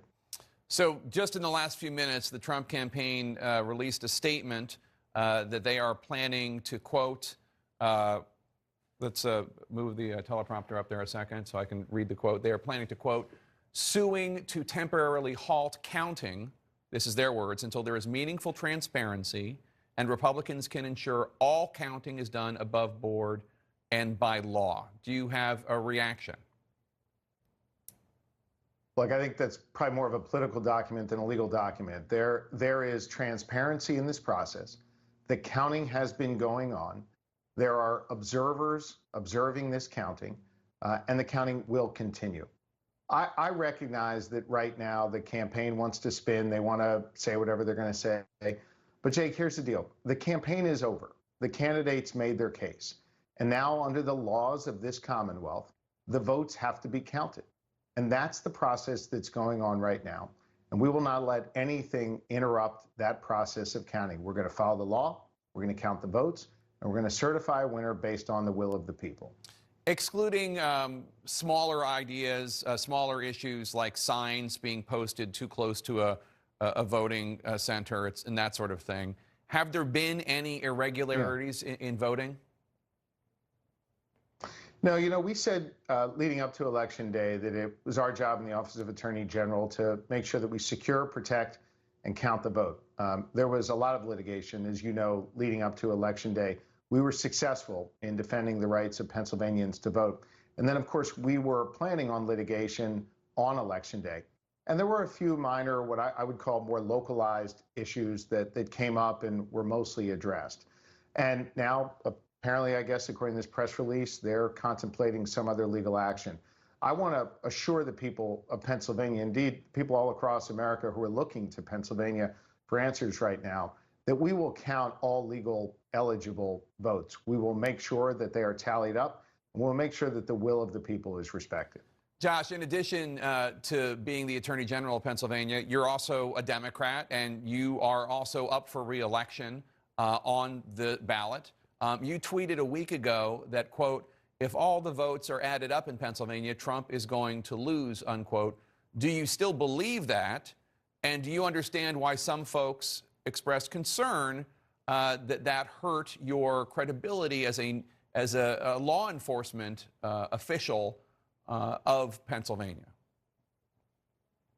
Yeah, look, Jake, that was a political statement made during a political campaign.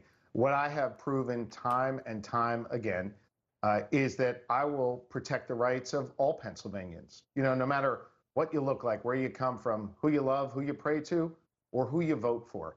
And I've said many times that we are going to respect the will of the people of Pennsylvania, whomever they choose. Right now, we have to let this process play out. We have to make sure that the clerks in our communities, the volunteers and the county officials are given the opportunity to do their job, to count these votes. Understand, Jake, these were individuals who 2-3 weeks ago, maybe because they were afraid of COVID or because they had disability or because they wanted to vote from the comfort of their own home, cast their ballots. These are legal, eligible votes, and we need to make sure they are counted. And as the Attorney General, I'm going to continue to make sure that all of these ballots are counted, no matter who the voters chose. All right, Josh Shapiro, the Attorney General of Pennsylvania, thank you so much. Appreciate your time. So let's talk about this because, Dana, I mean, first of all, we should just say, as we set the table here, we still don't know who's going to be elected. We don't know. I mean, Biden is leading in some states. Trump is leading in some states. There are thousands of ballots to be counted. That said, that's a big margin that Trump is leading by in Pennsylvania, 500,000 or so votes. Pennsylvania Democrats say that they think there are enough outstanding ballots that they can reach that chasm and actually win. Biden will win, but we don't know. We don't know. And what makes it even more difficult for people trying to discern is that Democrats, from party officials in the state and nationally to the Biden campaign, are as confident as you can imagine that they are going to make up that deficit when you count they actually count the ballots, particularly those that came in early that the Attorney General was just talking about. And that is the case kind of in a lot of these battleground states. Having said that, the Trump campaign is equally as bullish and as confident and as, absolutely sure in their conversations with us and with some of their surrogates that they will win, which is why we just have to be patient. Let them count the votes. We don't know until the votes are counted. And it could take until, if Pennsylvania is the one that's going to be determinative, he just said it could take till after Friday. Yeah, but I mean, what is notable about what's happened just in the last couple of hours is that the Trump campaign is now explicitly saying in 2 states, in Michigan and in Pennsylvania, they want to stop the vote counting. Right now, stop the vote counting. They're citing the need for more observers in the process, but that's not the position that you'd be taking if you felt like counting more votes would help you in this process. This is what you do when you think that adding more votes to the count is going to continue to have the margins be what they are. And interestingly, in Pennsylvania, they're going back to this issue of accepting ballots 3 days after the election. Legally in Pennsylvania right now, they can accept ballots that were postmarked on Election Day up to 3 days after the election. They are saying in the document today that they're saying they will file in court. They're going to take that. They're going to intervene in a case that is pending and take that up to the Supreme Court to relitigate that issue. So we're going back to some of these issues that we were talking about before the election, where the Trump campaign now is saying pretty explicitly they're trying to limit the universe of ballots that can be counted in Pennsylvania because, Jake, as you said, in Pennsylvania, Trump has a lead. It's a very large lead. But what is larger is the number of ballots that have not been counted, that have legally been cast in that state as of today. Yeah, ones that arrived by or before election day, not even counting these ones that arrived after and election not day. even counting military ballots that can legally be accepted a week from now. So many states allow ballots after election day, including Ohio, including Florida, as long as they're postmarked by or before election day. We should also point out that while the Trump campaign is talking about stopping the counting of votes in Pennsylvania and Michigan, they're talking about continuing the process in Arizona and Nevada and doing a recount in Wisconsin. It is not consistent at all, except for an attempt to get votes for Trump. The spotlight is now on 7 states that are still too close to call. Will we be able to make any new projections anytime soon? We're standing by for that. Stay with us.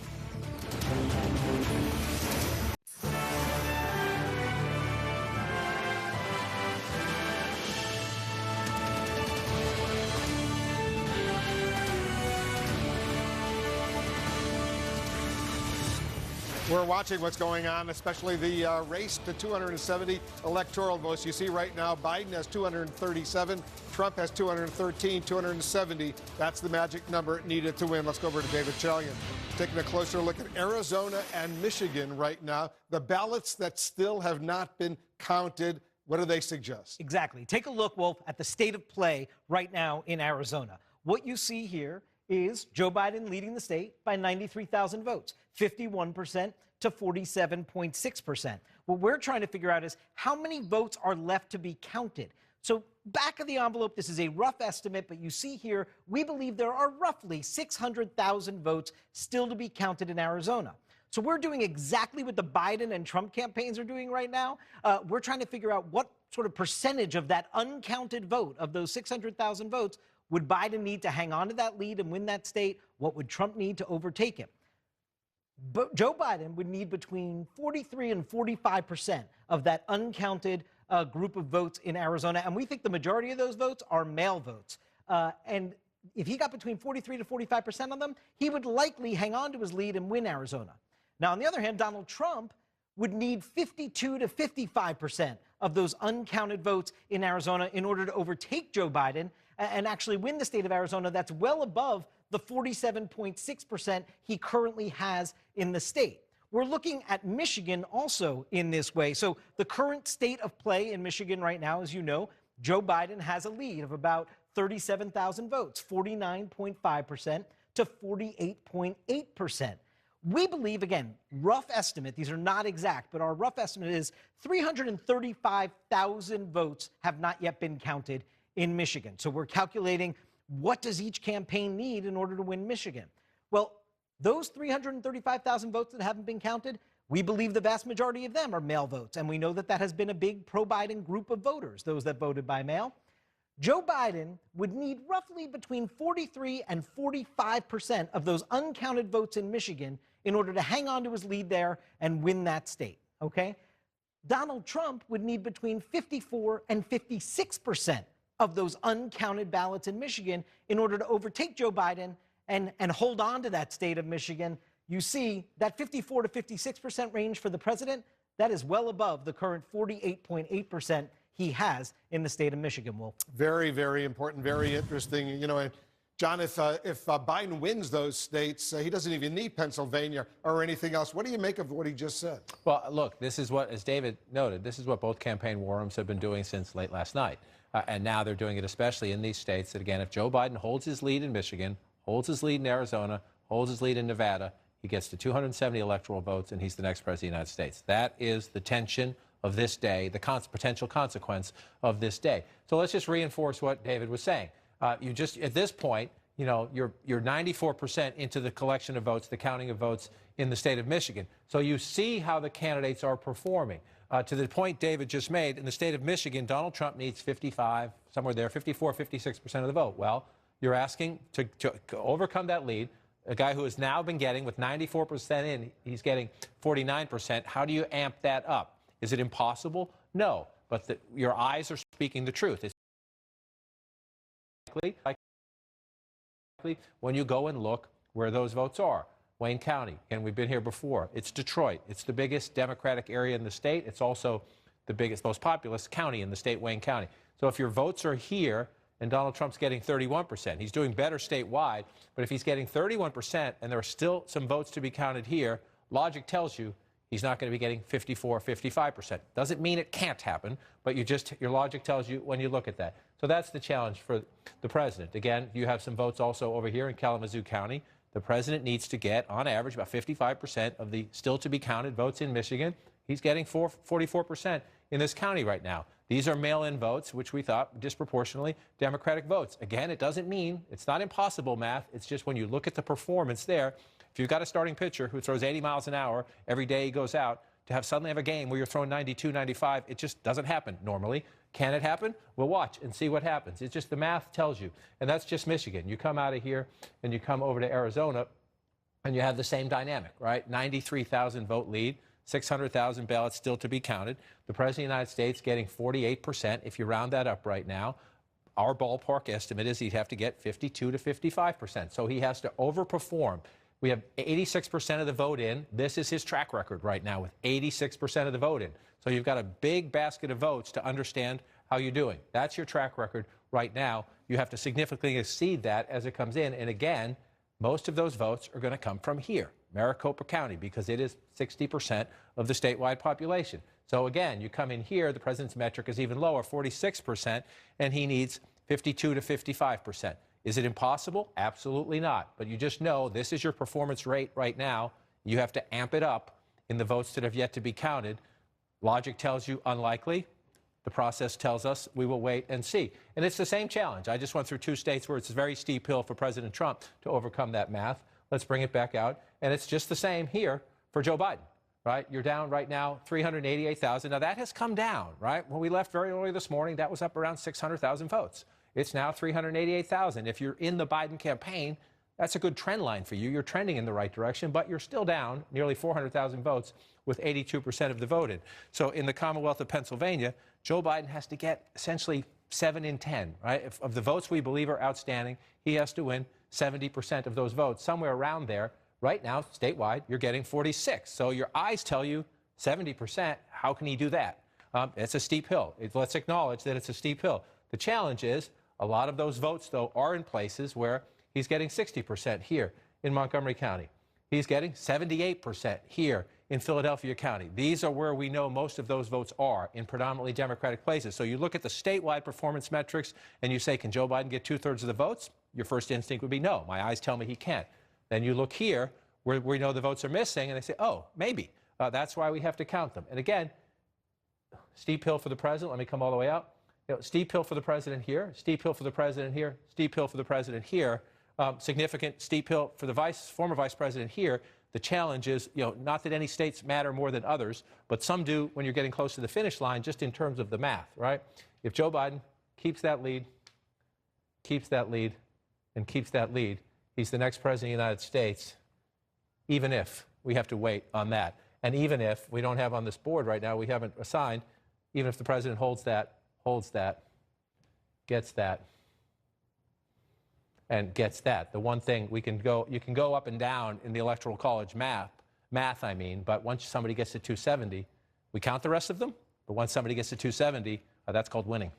Winning is, that's huge right now. We're waiting to hear from the former vice president. He's expected to be delivering a speech at some point. I want to go to Miguel Marquez, who's watching the situation unfold in Detroit right now. What are you learning, Miguel? Well, if you're talking about where those votes are, where they are left to be counted, this is the exact place. This is TCF. It's the Convention Center in Detroit. It's the absentee ballot counting place area. This is where they have been counting ballots for the last couple of days now. And the scene here is incredibly tense. We were here all day yesterday. I want to show you some of this room. There's about 134 Trump observers and challengers in here. There have been several individuals who have been removed from the room because tempers are flaring here. I also want to show you what it looks like for people trying to get in this room. So outside the convention center and at the doors of this, our producer Carolyn Sung has a shot up here of the doors just outside where the counting is taking place, and there is a throng of people who are trying to get in here, claiming that they also are want to be observers or challengers to the vote. The problem is there is a process, a legal process for how you become a challenger or observer. Officials here say that they have tons of them in this room right now. Democrats also have lawyers that, for the most part, are essentially following those observers around and making sure that everything is fine. They believe that they will be through the vast majority of votes here by this afternoon. They also believe, because this is Detroit, that most of those votes will go for Joe Biden. The pressure on the people who have been counting votes is intense. The sense of the difference between yesterday and today at this little corner of Detroit is equally intense. Clearly, both sides now fighting very hard, looking at how this process will play out. Counties now have 2 weeks to canvass their vote. The state then does the official canvass a week after that. We expect lots of challenges along the way. Wolf? All right, we'll stay in very close touch with you. Good luck over there, Miguel. Thank you very much. And we're watching every vote in the 7 presidential battlegrounds that are still too close to call right now. We'll have more results and possible projections. That's ahead. We're expecting to hear from former Vice President Biden at some point within the next hour at the very longest. Not sure exactly what he'll say back here in New York with our team. David Axelrod, what do you expect to hear from Biden? I expect he's going to say, let the process run, let's count them all, and then we'll know. I think his role is going to be to try and reassure people and encourage the process to move forward. It's going to be a different tone, I suspect, than what we heard from the president last night. You know, one thing that's so great, though, is, I mean, we talk a lot about Trump. I mean, Trump kind of just hypnotizes you. You spend all this time talking about him, you think about him, whatever. Biden, I think, got the most votes of anybody ever running for president. I'm not sure if that's right, but it's a big number. And he did it the right way. He was very cautious with his people. The COVID, he was holding people back. We were very concerned about that. He may win, he may not win. But if you look at what he had to go up against, a postal service that was sabotaged, there were hundreds of thousands of ballots still missing, still was able to be within a hair's breadth. You look at the fact that he protected his own people. He didn't have these big rallies. He wasn't willing to sacrifice. Stanford says that there may be 30,000 people who got sick because of these Trump super spreader events. Biden didn't do that. And so you're going to see somebody who is a decent human being, who's coming out, who's going to hopefully, I think, be responsible. But I don't think we celebrated enough. What an achievement for Joe Biden at this late date in his career to have stood up, raised his hand, and said, I want to bring this country together, and to be on the edge of doing it and doing it the right way. With all due respect, Joe Biden ran the campaign because Joe Biden is not the most, he has some issues, and with stamina and communications. And he wanted this campaign. I'm proud of the campaign. I'm proud of the campaign he ran because he did not risk the lives of Americans for his own personal gain. I'm proud of Joe Biden today. And number two, because it was in his interest not to do so. Joe Biden wasn't going to risk people's lives. And number two, he wanted to make this campaign about Donald Trump, not about him. So there was a strategy, and he did. And he may be successful in doing so. The president helped on that. Yeah. No, he did. But I mean, I understand you want to wrap your arm around your buddy, but I'm just saying this was a strategy more than it was some magnanimous thing. Let's just try to focus, though, on what's right now happening here rather than looking back, and because there will be plenty of time for that when we're stuck on air for hours and hours after it's already in. If Biden, let's say Biden does come out and says, count all the votes, which I think he'll do, you also have something going on with his campaign, which is his lawyer, Bob Bauer, came out this morning and said, we've won the election, period. We've won the election, and we're going to defend that election. It's not about we're going to count the votes like the former vice president is What's saying. the strategy for him to come out and say that? The strategy on that, and let me take you back 20 years, is what they learned from Florida, which is they went into Florida for a recount, and they said, we want to count the votes. You're talking about in 2000. In 2000, yeah. And when Jim Baker went there, he said, we're going to defend our victory. Bush has won. We're going to defend our victory. And people there are lots of people who are working for Biden who were very involved in that recount. And got beat. Who understood that they came to a gunfight with a knife and they weren't going to do that again. So Bob Bauer was one of those people. And I'll tell you who understood that as well, the President of the United States. And that's why he went out and completely overtorqued it last night. Well, he overtorqued But he wanted to claim victory and stake his claim to that real estate and create the image that something was being taken away from him. Right, but the problem I think they have in the Trump campaign is that they're suing everywhere and everyone. They're saying, well, okay, Pennsylvania, we're going to sue here because we don't like the way she set aside some ballots and allowed people to come back and, check their ballot if it had been done improperly. We're going to sue in Wisconsin. That kind of stuff makes it seem like you're thinking you're going to lose, and you're trying to hang on by suing everybody.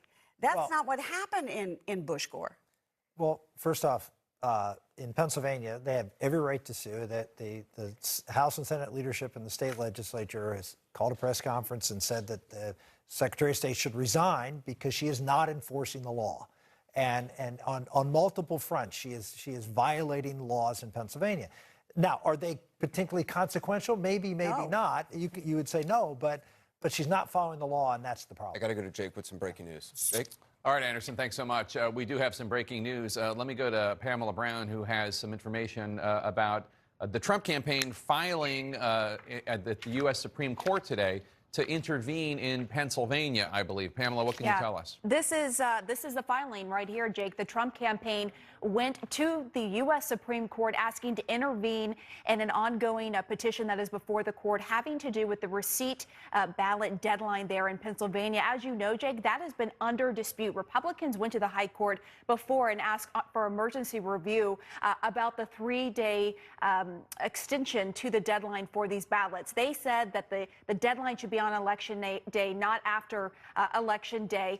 The high court essentially said, look, we're not going to take this up right now, but left the door open for them to come back to them, which is essentially what is happening. If you'll recall, Justice Alito said, we're not going to step in right now, but if you feel like anything is going on with these ballots, you can come back after the election. So essentially, the Trump campaign is coming back. And in this filing, here's what they said. The time has come, given last night's results, the vote in Pennsylvania may well determine the next president of the United States. This is coming from Jay Sekulow, a lawyer for the president. And this court, not the Pennsylvania Supreme Court, should have the final say on the relevant and dispositive legal questions. They're bringing up the Pennsylvania Supreme Court because it was the Pennsylvania Supreme Court that allowed the counting of those late arriving ballots as long as they were postmarked by election day. But even if the postmark wasn't legible, it could still be counted. And so that is what you're seeing playing out here. But a really interesting dynamic, because before, when this was taken up, Amy Coney Barrett had just started. She did not weigh in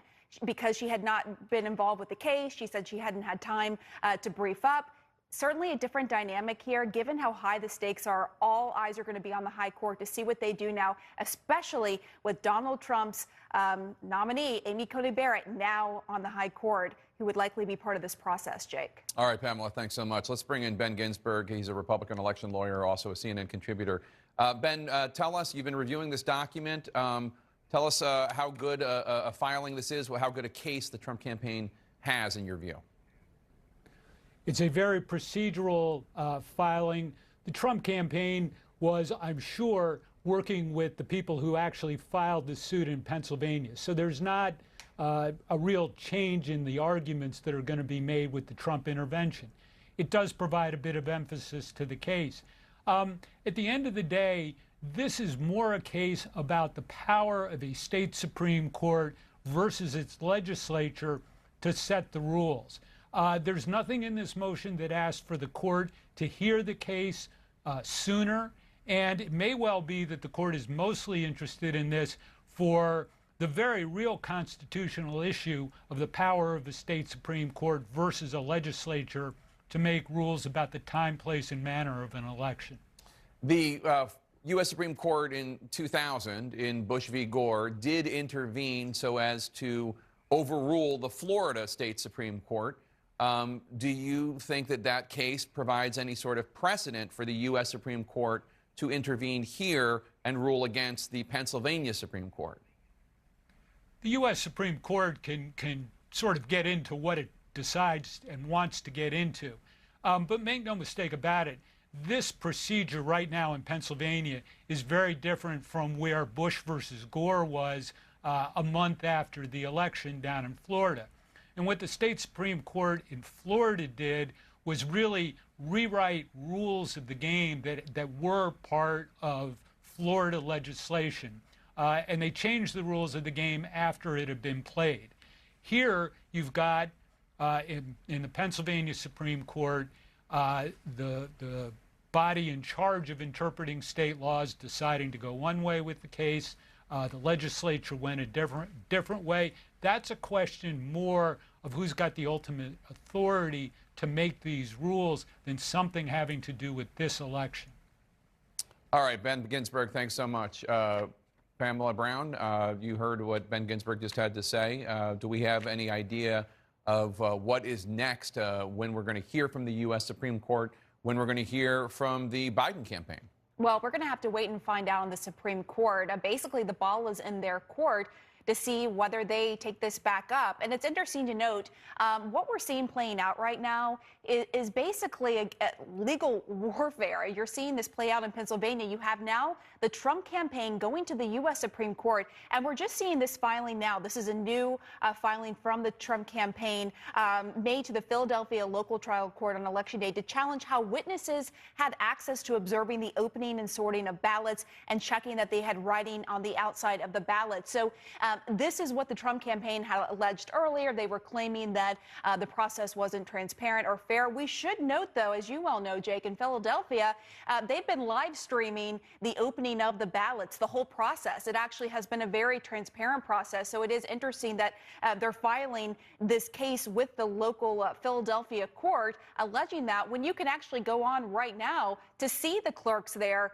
methodically going through the process, opening up the envelope, then opening up the secrecy sleeve, looking at the witness signatures, unfolding the ballot and putting it in the scanner. You can watch that play out. But what you're seeing, Jake, is like I said, legal warfare with the Trump campaign going all out. And when it comes to Pennsylvania and Michigan as well, we're also just getting read in on this case in Michigan that I can report back to you shortly once I get a little bit more briefed up on it, Jake. Yeah, just to be clear, so our viewers aren't confused, those are three separate cases that you just talked about, the U.S. Supreme Court, and then, of course, the case having to do with the Trump campaign being able to observe the counting of ballots in Pennsylvania. Then there's the Michigan case. There's also the Wisconsin request for a recount. There's a lot to keep track of. Donald Trump has always been a very litigious individual, for better or for worse. And here we have him doing that when it comes to the election that we still don't know who won or lost. The votes are still being counted. Let me bring it over now to Dana Bash.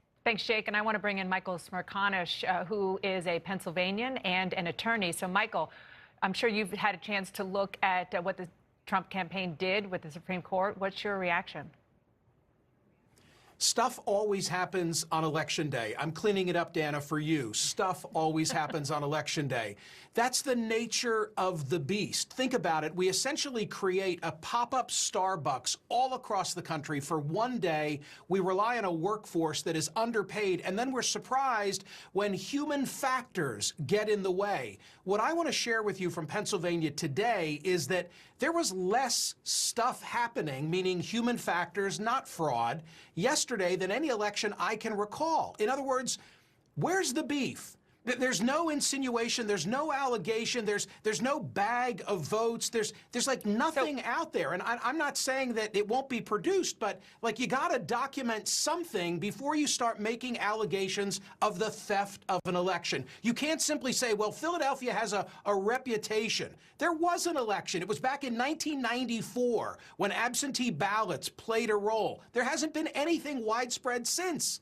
Right. So there are a couple things. One is allegations or questions of fraud, and then the other is just the basic law that was put into effect by the Republican legislature and the Democratic governor, of course, that allowed some ballots to be counted after Election Day. So on that particular note, with regard, go ahead. Yeah, but with regard to the first, that, fraud is such a stinging, it has such a connotation. You can't just throw that label around. You can't throw theft around without backing it up. Listen, I want to say this. So given that, what do you make of the vice president? What do you make of what the Trump campaign is They're doing? entitled to a fair count. That's what I want to say. They're entitled to a fair count, but you just can't make baseless allegations. And you also can't talk about ballots that really haven't even been counted yet as being fundamentally unfair when they're still counting the ballots that were delivered by election night at 8 p.m. So you say that they're entitled to a fair count. Do you think that this legal effort, particularly the one going to the Supreme Court, is justified? I don't see any basis in evidence that suggests that there is a theft underway in Pennsylvania. That's what I'm saying. Show me something. So another question is whether or not the Supreme Court will even hear this, right? We don't know the answer to that yet. It's been suggested to me by a Republican lawyer that it might not happen unless Pennsylvania is determinative, meaning the whole ball game comes down to Pennsylvania. Do you think that that's possibly the case? You're giving a very practical answer, and I happen to agree with it, right? I mean, the Supreme Court of the United States, the members, why would they decide that they want to take it upon themselves to hear an issue that if Wisconsin and Michigan go the way that they seem they're trending, Pennsylvania will become an irrelevancy? So, big picture, you kind of mentioned this at the beginning. Do you feel confident in the way the vote counting is going based on the law that was laid out for all of the 67 counties in Pennsylvania to go ahead and count the votes? I do, and I have a thought that maybe this mail process, and you know, Dana, that we're rookies at this. This is the first time that in a presidential election, Pennsylvanians have been permitted to vote absentee without cause. And as you've heard from Secretary Kathy Boockvar, there was a tenfold increase in comparison to 2016 in terms of how many people chose to do it through this methodology. My theory is that because so many chose to vote through mail, you don't have the normal type of reports of things that went awry at particular polling places on Election Day because there were so many more who availed themselves of the opportunity to vote in advance and didn't have to show up and vote. Michael Smerconish, thank you so much for your insights. Jake? Thanks, Dana. It does appear as though the Trump campaign is able to see the writing on the wall, and they have decided to throw as much at the wall as they can, especially when it comes to lawsuits and false claims. We have now word from Wilmington, Delaware, that former Vice President Joe Biden is going to come out and speak soon. Let me bring in Jeff Zeleny, our reporter on the ground there. Jeff, what are we expecting Biden to say? He cannot yet declare victory. Nobody has declared him the winner. There remain many outstanding states. What is he going to do? Jake, I am told that Joe Biden is going to do what his campaign has been saying all day long, that he believes he is on a track toward victory. I'm told that he is not going to declare victory himself, but he is going to call for the fair counting of all ballots. And he is going to, we're told by advisors, and this could be fluid here, but he is going to push back against these suggestions of fraud and push back against any suggestion this election is trying to be stolen. So you can see the backdrop there. This is the exact same stage where he accepted the Democratic presidential nomination in the month of August. And it will be the same type of spirit and tone, I am told, a very presidential-like tone. He is going to, make this claim and make this a statement that all these votes should be counted. We do not necessarily expect him to talk about each of these separate lawsuits here that are just coming in. But we're told that he will also be joined by Senator Kamala Harris, the first time we will see the two of them together, at least on the same stage, since the election yesterday. I'm told all morning long he's been calling Democratic officials, particularly in the state of Pennsylvania. He knows that state very well. It is just, across the river and up the road. So this is something that he has been focused on, but he is told he has an air of confidence, I'm told by a friend who has spoken to him, and he does believe he is on track to victory, but he's not going to get ahead of this in this speech today. I'm told he's going to say that every vote should be counted and push back against any suggestion of fraud. Jake? All right, Jeff Zeleny, thanks so much. And you know, Abby, these suggestions of fraud, there are no allegations. There's no specific, I mean, not even evidence. There's not even an accusation. Yeah, exactly. And I would say that even this idea that somehow they weren't allowed to watch enough of the process and that should mean that they shouldn't continue to count ballots makes no sense. It's small ball, and it shows you they have very few avenues left to stop the counting of what's left of the ballots in Pennsylvania. I do think that we're at a significant moment, though, Jake. The president is doing exactly what he telegraphed he would do, trying to declare victory before the process is done. And the question is, what part of the political process is going to step in to defend the democratic system that we have? Joe Biden is about to come out. He's going to say what we expect him to say. And I expect that he might even appeal to other Republicans to say more about what the president is doing right now. But I think we have to point out there is a vacuum of leadership in this country right now in terms of who is out there really stepping out and saying, Mr. President, do not do this. Well, let the votes be counted. Yeah, and Mitch McConnell, the Senate Majority Leader, was asked extensively about this morning, and he went as far as saying counting votes is not the same as declaring victory. I don't think it's what you're talking about, but that was very McConnell-esque. But I think what you just mentioned about this is what the president telegraphed he would do is important, but also what you mentioned earlier, that it is so glaringly inconsistent and frankly just hypocritical that he is saying, let's just stop counting the votes in Pennsylvania where he is ahead, and calling on Nevada, for example, where it's very tight, but Joe Biden is ahead, to keep counting the votes. Arizona, to keep counting the votes. It's so on its face not consistent that, you know, it's almost laughable, but that's not what his goal is. His goal is to muddy the waters and get his people riled up that what he warned of all these months falsely is coming true. Yeah, just to be clear,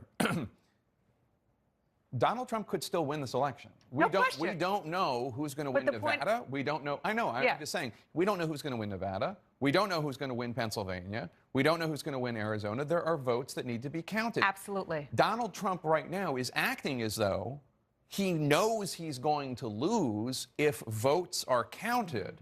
Therefore, he's going to try to stop votes from being counted. But that's not how it works in the United States of America. You're totally right, and I do not mean in any way to suggest. Yeah.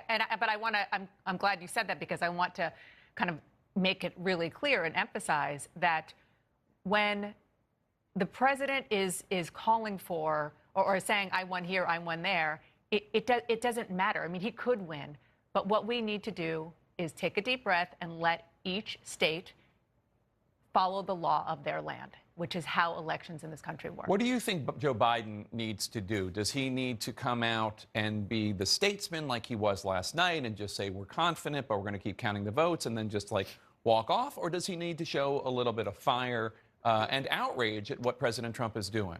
You know, I could see it both ways. I mean, I think his job here is not to fall into the same trap that the president is falling into. And he can't go out there and say, I've won. You know, actually, frankly, say what we saw his attorney, Bob Bauer, do in an interview separately with the Washington Post, where he indicated we are going to defend the election that they believe they have won. I think Joe Biden needs to avoid using that kind of language and just talk about counting the votes. But you're right. I mean, there is an element of this. We're sitting here talking about it. It's like watching, almost like watching a train wreck in slow motion. I've been covering this issue of voting for months, and the president has been talking about this for months. We are seeing it happen right now, and I think Joe Biden's going to acknowledge it. And while we wait for Joe Biden to come out and speak in Wilmington, Delaware, let's bring in Anderson Cooper. Anderson? Hey, thanks very much. We're having a lively discussion. Having a very lively discussion without the cameras present. David Axelrod, I mean, what the President of the United States is calling for is, he is not saying very specific things about, well, I'm concerned that in Pennsylvania, this Secretary of State did this. He is saying, he's talking about surprise ballot dumps. He says, how come every time they count mail-in ballot dumps, it goes up for Biden? That's called the election. Voting. Right. No, I know. And Rick said earlier, you know, that they just want them to follow the law. I have to tell you, the president hasn't been that fastidious about that over time. What he is very intense about is his own self-interest. And he doesn't want these ballots cast because he doesn't, excuse me? You said ballots cast. Counted, I should say, because he's fearful of the result. And he's trying to impede the process. You have technical issues that apply to a small number of ballots, but there are a large number of ballots that are turning against him. Yeah, look. But this is a president who told everybody, his voters, to go on Election Day and vote. Now suddenly these ballots that are coming in by mail that they are counting after Election Day, suddenly they're not for me. You've got to stop it. Why aren't they? And in fact, the reason that they weren't counted before is because in some states it's Republican legislatures which refuse to allow them to change. You can't count them. You can't count them until the day of the election in Pennsylvania. Right. So it was his strategy. Let's just put it that way. I agree with everything you're saying. Oh, and I do. That we should count all these votes. I mean, they're perfect. And here's what let me postulate what I think happened, which is that they went to the president and said to the president, here's what's going to happen in Pennsylvania that we want to stop. And that is that votes are going to come in after the deadline, which the Pennsylvania Supreme Court said they could, but the law says you can't. And here's the issue. The governor sent out envelopes for absentee ballots that were pre-stamped. And when you send out those pre-stamped envelopes, this is what everybody's upset about. When they come back and they go through the mail, they're not date stamped. And so what they're thinking is they can now rush out, get a whole bunch of people to vote today. Where are they going to find these people? Do you want to know what they're... Yes, go ahead. I apologize. You're sitting here criticizing me. I'm telling you what they told the president, okay? That there's an opportunity for people to go out and process a lot of these envelopes that will not be date stamped and that will come in before Friday. So should we check the CVS to see whether there's a run on date stampers or what? How many these are ballots that were mailed out by the governor before the election, but have not returned. Okay, so how many ballots would that affect? And the answer is we don't know. Is it a conspiracy theory? Yes. Yeah. Thank you. Could it happen?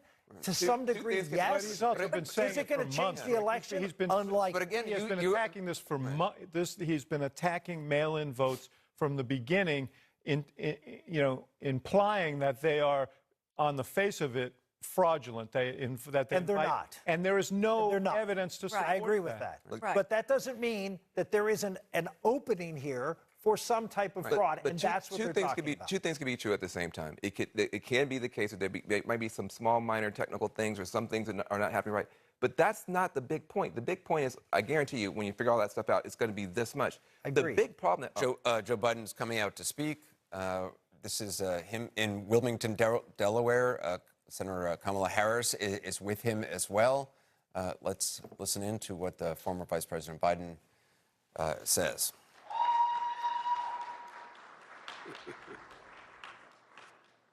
Good afternoon, everyone. Kamala and I are here to make a brief statement, and I'm sure we'll have more to say later, and either tonight or tomorrow. But let me begin by thanking the press for being here and thanking everyone else. My fellow Americans, yesterday once again proved that democracy is the heartbeat of this nation. Just as it has been the heartbeat of this nation for 2 centuries. And even in the face of a pandemic, more Americans voted this election than ever before in American history. Over 150 million people cast their votes. I think that's just extraordinary. And if we had any doubts, we shouldn't have any longer about a government of, by, and for the people. It's very much alive in America. Here, the people rule. Power can't be taken or asserted. It flows from the people. And it's their will that determines who will be the President of the United States, and their will alone. And now, after a long night of counting, it's clear that we're winning enough states to reach 270 electoral votes needed to win the presidency. I'm not here to declare that we've won, but I am here to report when the count is finished, we believe we will be the winners. With all the votes counted, we have won Wisconsin by 20,000 votes, virtually the same margin that President Trump won that state 4 years ago. In Michigan, we lead by over 35,000 votes, and it's growing. A substantially bigger margin than President Trump won Michigan in 2016. Michigan will complete its vote soon, maybe as early as today. And I feel very good about Pennsylvania. Virtually all the remaining ballots to be counted were cast by mail. And we've been winning 78% of the votes by mail in Pennsylvania. We've flipped Arizona and the 2nd District of Nebraska. Of special significance to me is that we've won with the majority of the American people. And every indication is that that majority will grow. We have a popular vote lead of nearly 3 million votes, and every indication is that will grow as well. Indeed, Senator Harris and I are on track to win more votes than any ticket in the history of this country that ever won the presidency and vice presidency. Over 70 million votes. I'm very proud of our campaign. Only 3 presidential campaigns in the past have defeated an incumbent president. When it's finished, God willing, we'll be the 4th. This is a major achievement. This is a major achievement. And it's been a long and difficult campaign. But it's been a more difficult time for our country, a hard time. We've had hard campaigns before.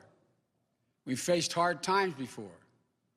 So once this election is finalized and behind us, it'll be time for us to do what we've always done as Americans, to put the harsh rhetoric of the campaign behind us, to lower the temperature, to see each other again, to listen to one another, to hear each other again, and respect and care for one another, to unite, to heal, to come together as a nation. I know this won't be easy. I'm not naive. Neither of us are. I know how deep and hard the opposing views are in our country on so many things. But I also know this as well. To make progress, we have to stop treating our opponents as enemies. We are not enemies. What brings us together as Americans is so much stronger than anything that can tear us apart. So let me be clear. We are campaigning as a Democrat, but I will govern as an American president. The presidency itself is not a partisan institution. It's the one office in this nation that represents everyone. And it demands a duty of care for all Americans. That is precisely what I will do.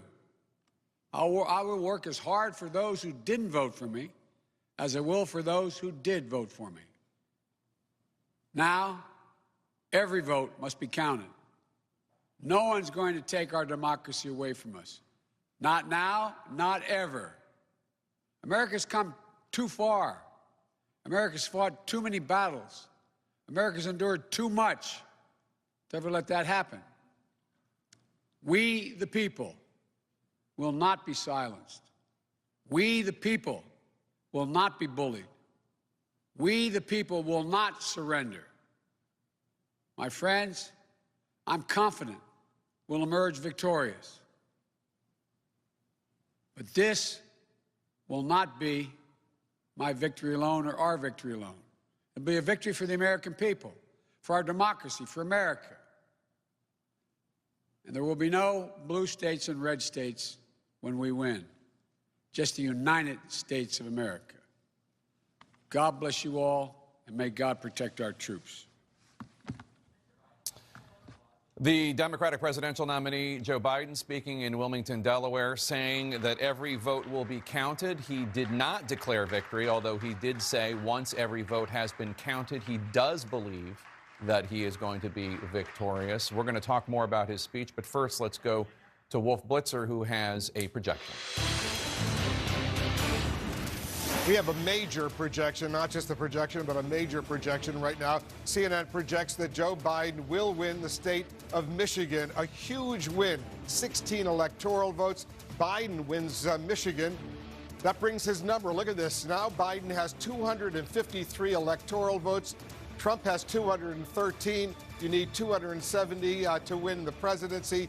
Biden now has 253. Let's go over to John King at the Magic Wall. Wisconsin a little while ago. Now Michigan, he's getting closer and closer. Two big pieces of the so-called blue wall. That is why Donald Trump is president. Pennsylvania, Michigan, Wisconsin. Joe Biden has now flipped Michigan and Wisconsin. He's also flipped that congressional district in Nebraska, the 2nd congressional district. Joe Biden, as we speak right now, is knocking on the door of the White House and the presidency.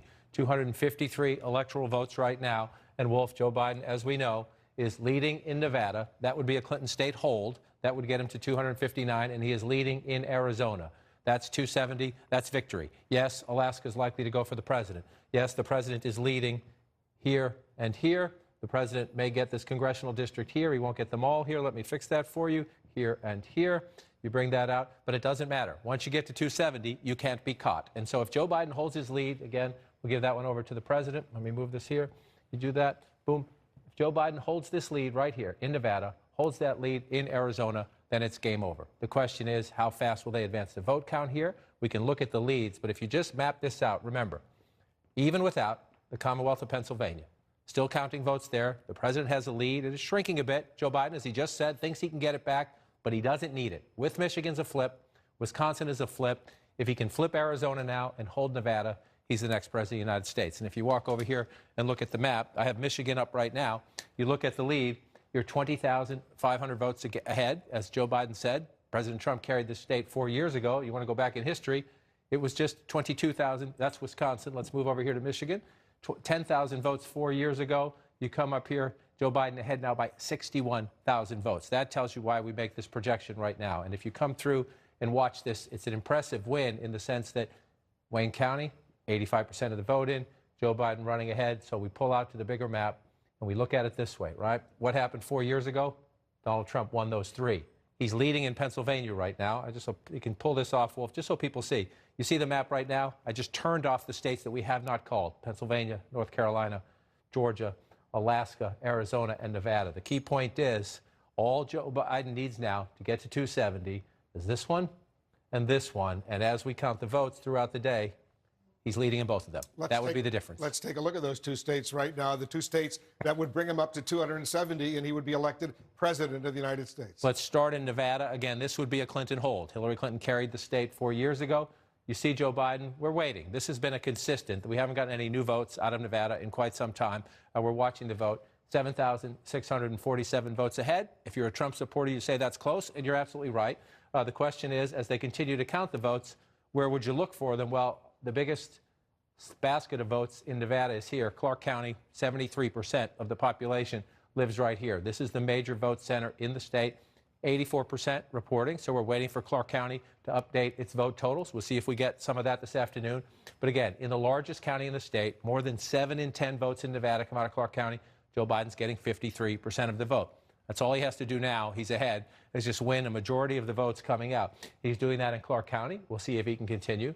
The next biggest county, Washoe County, up here. Reno and the rural areas up above it. Joe Biden getting 51%. If you're Joe Biden, you're ahead. Yes, that's close, 7,600 votes.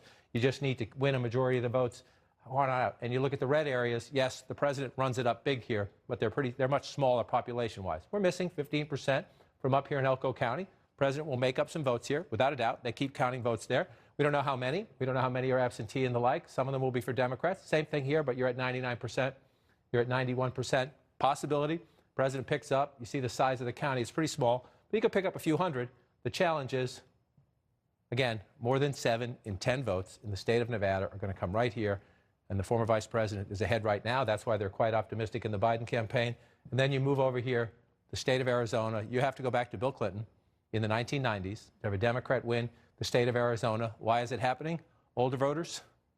We'll watch how Latino voters break down.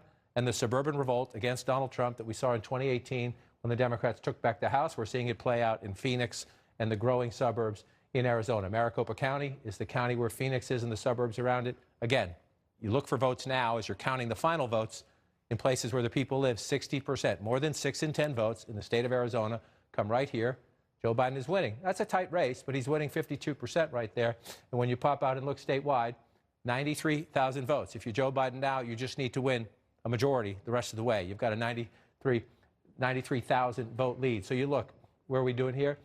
10% still out here. Joe Biden winning 60% in Pima County.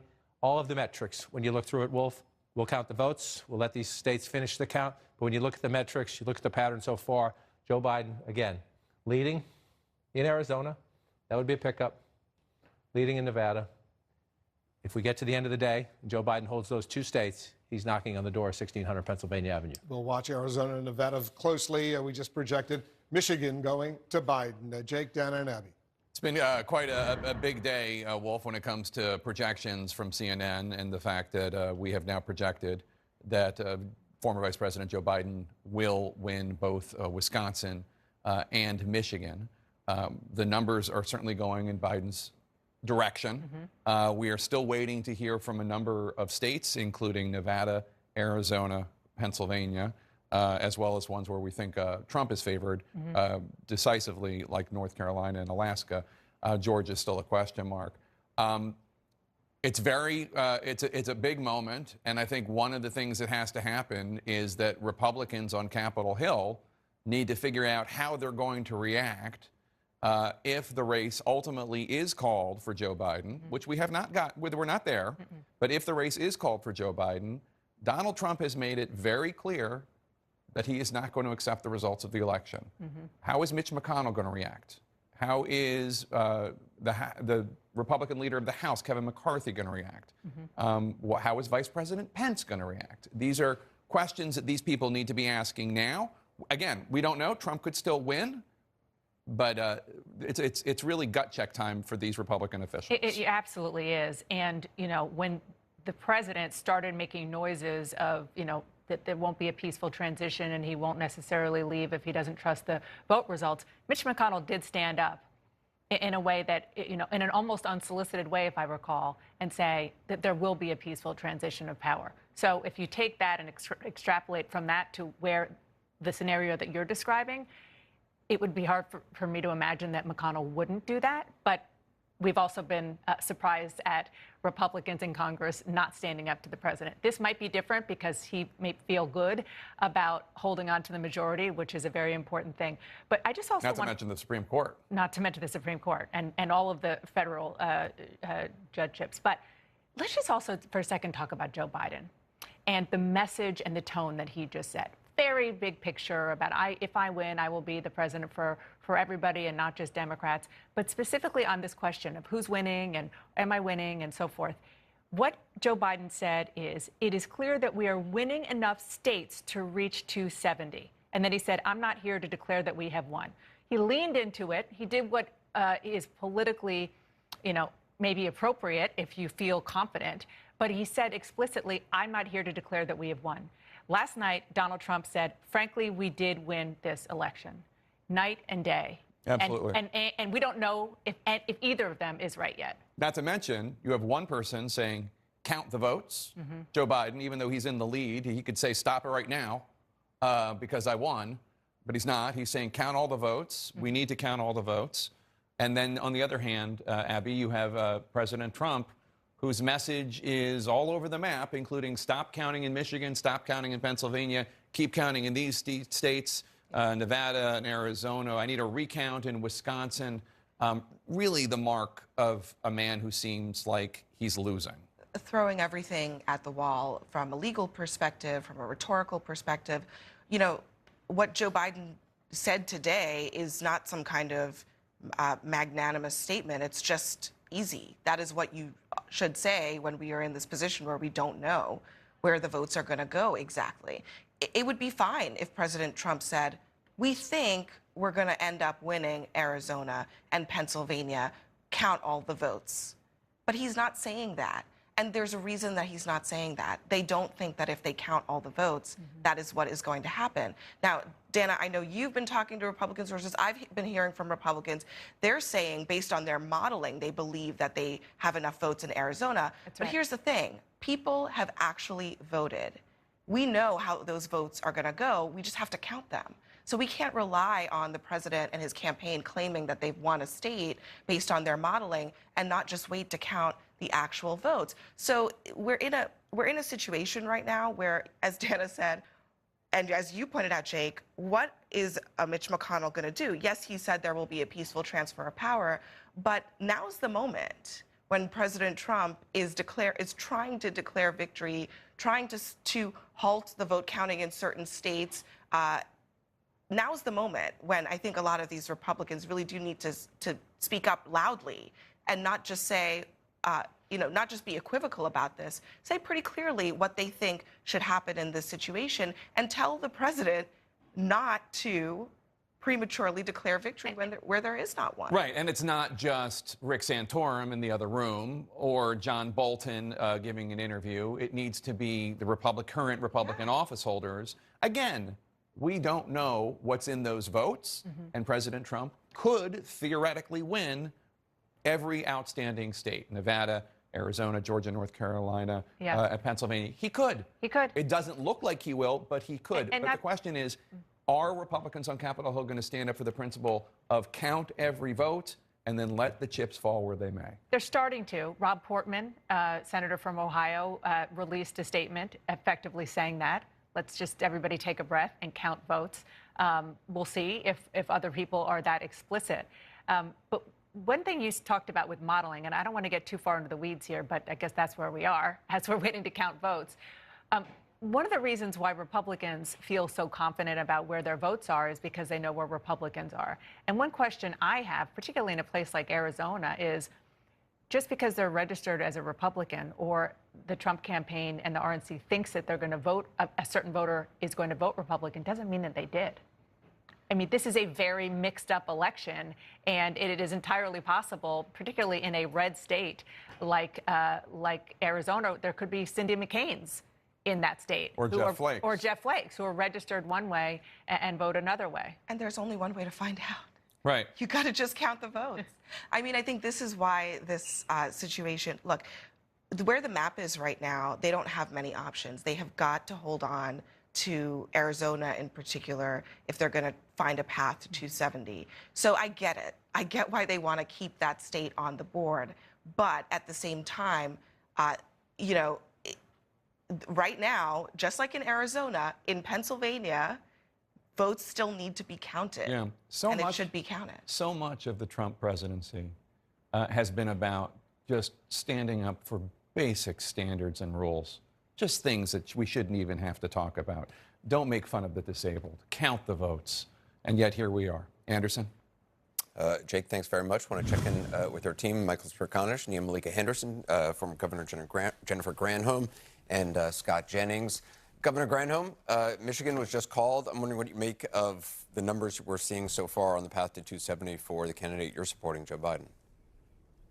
Yeah, it's not a surprise to me that Michigan is called. Thank you to CNN for being the first to do that, but it was clear where this was going. Obviously, these outstanding ballots, which we must count, are all in heavily Democratic areas. You're going to see the same result, I think, in Pennsylvania and in Nevada and in Arizona. The outstanding ballots are disproportionately Democratic ballots. So I feel like with the calling of Michigan and what we know about Arizona and Nevada, I feel like there's a collective, at least on my side, I'll say, a collective sigh that, and with that speech that Joe Biden just gave, a sense of calm, a sense of let's let the votes count.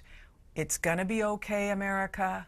We are going to get back on track. We are going to respect the Constitution. I feel it already that we are headed to be able to restore some normalcy in this country and perhaps giving people a chance to sleep at night. Scott Jennings, you used to work with Mitch McConnell, close to him. If the president continues the kind of rhetoric he has been using, do you think McConnell will talk to the president about it? Does he step in some way? Well, look, I just want to be clear. I don't speak for him. I can kind of reflect what I think could be on people's minds, and that is, number one, if you're an American citizen and you cast a legal vote, it should be counted, whether that's in Pennsylvania or Arizona or any other state. Number two, I think he thinks courts and judges exist to handle issues, and if they're frivolous, they'll be kicked out. And if they have merit, then they'll be dealt with, and there's appropriate legal processes, and everyone can avail themselves of those processes, and they should. And at the final analysis of it is, though, once all those things are adjudicated, votes will be counted, a result will happen, the Electoral College will meet, and we'll have a president. It'll either be Donald Trump or it'll be Joe Biden, and then the government will move forward from there. So I think it's frankly as simple as that. I think both campaigns, if they feel like issues need to be addressed in the courts, should be able to do that with the lawyers that they have. But no one should expect any of these judges, whether they're at the state or federal or Supreme Court level, to cast political decisions here. And I think the people that are on the Supreme Court because of this new petition, these are judges that were put there because they follow the letter of the law. And so I have every confidence that if these are frivolous complaints, that they'll be treated as such. That's my view. Michael Smerconish, what do you make of the charges the president is making in Pennsylvania and, frankly, across the country in any states where he's not doing well? So far, there's no beef. You got to show us the beef. If you're going to make the allegation that there's fraud, you've got to have something to back that up before you cast such aspersions. Look, I respect the way he ran, especially at the end. He left it all in the field. He's entitled to a fair count. He's entitled to, in some circumstances, if he's willing to pay for it, a recount. But you need to back up the sort of assertions that he's now making. Here's a Philly fact.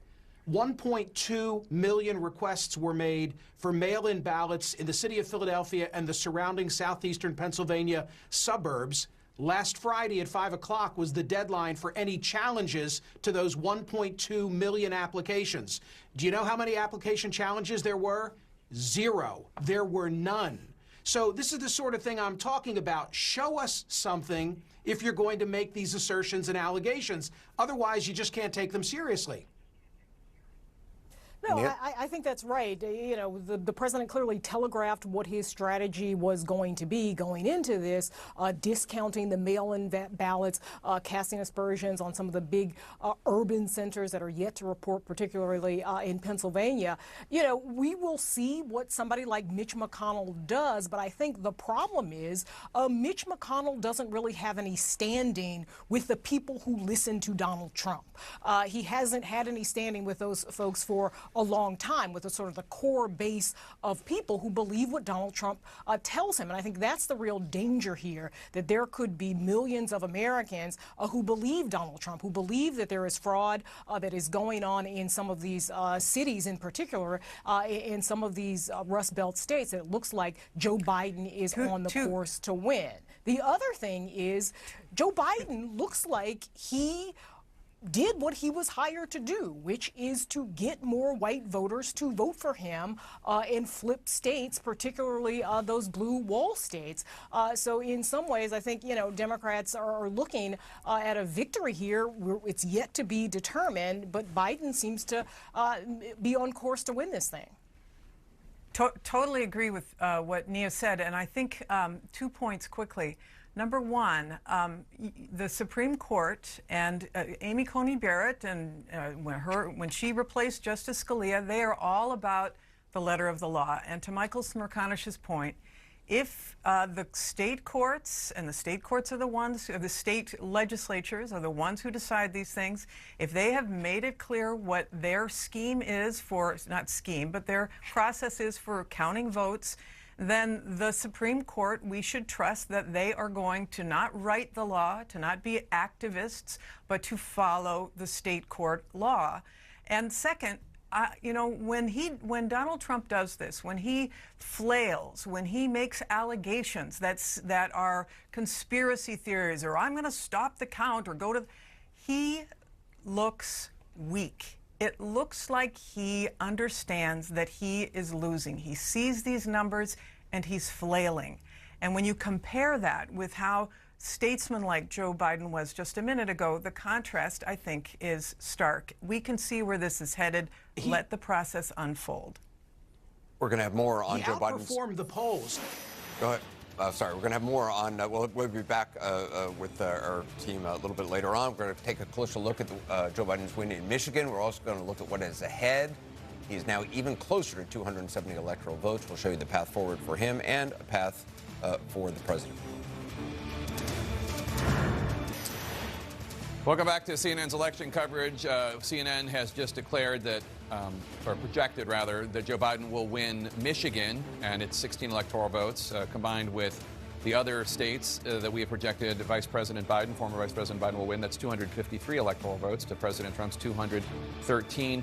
Again, you need 270 to win. There remain several states that we do not know enough to call them or project them, including Arizona, Nevada, Pennsylvania, Georgia, North Carolina.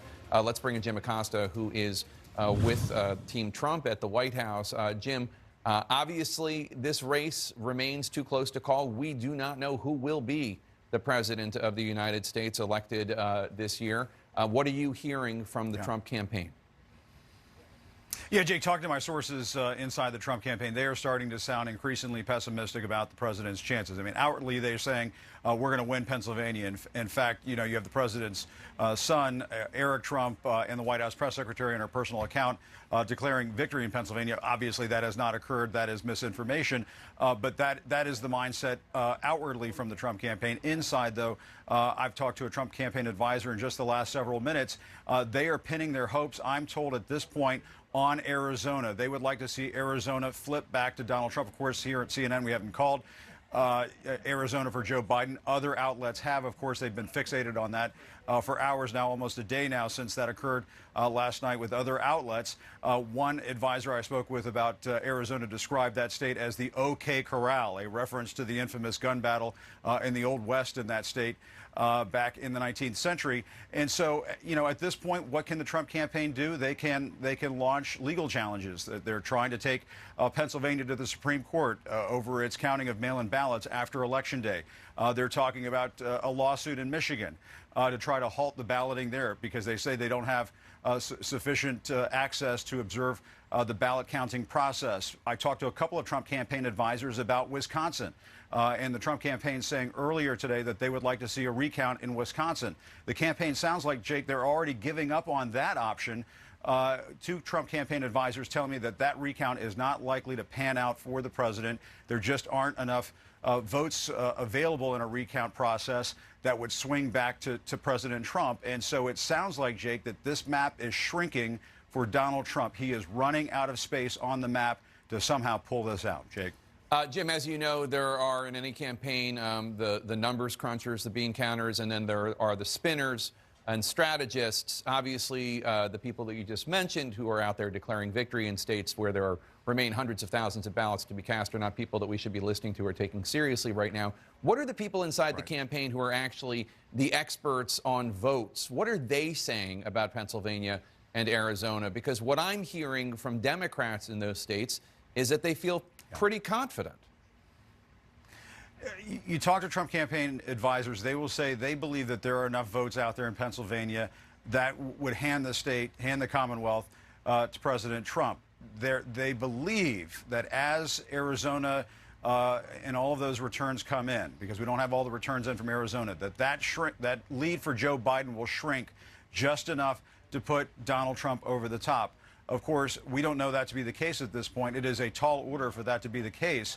But they believe at this point that their best chance of securing the presidency, securing re-election for Donald Trump goes through the state of Arizona, which of course means pulling a state off the map that's already been called by other news outlets. They're essentially giving up on Wisconsin. They're giving up on Michigan. They need to see North Carolina come home. That is something an advisor just said to me a few moments ago. They need North Carolina to hold but increasingly they are looking desperately at Arizona, Jake, to somehow come back or come into the Trump column. It never was in the Trump column, but they desperately want to see that state in the Trump column, Jake. Arizona, where they want votes counted, and Pennsylvania, where they want votes to stop being counted. Jim, do we have any idea if we're going to see President Trump today? We have not seen him. Yeah, that's a good question. I just asked a White House official about this. They're saying at this point no scheduling updates to tell you about. As a White House correspondent, Jake, you would know what that means. That means that anything could happen at this point. But given the doom and gloom that we're hearing privately being expressed by Trump campaign advisors, that may not happen. We're just going to have to wait and see whether or not the president surfaces. Obviously, he's been on social media posting all kinds of misinformation in the form of tweets, but we have not yet seen the president publicly, and we're not sure we're going to see him tonight. And I suspect, Jake, unless things start moving in his direction, we just might not see him at all. All right, Jim Acosta, thanks so much. We'll come back to you as news develops. You know, one of the things that's interesting here is, look, I'm sitting here, and again, we don't know who's going to win. We don't know who has the majority of votes in Nevada, in Arizona, in Pennsylvania. We're still waiting to hear. And I still am of the mindset that anything could happen. Either Biden or Trump could be elected. The difference is Trump is acting like a loser.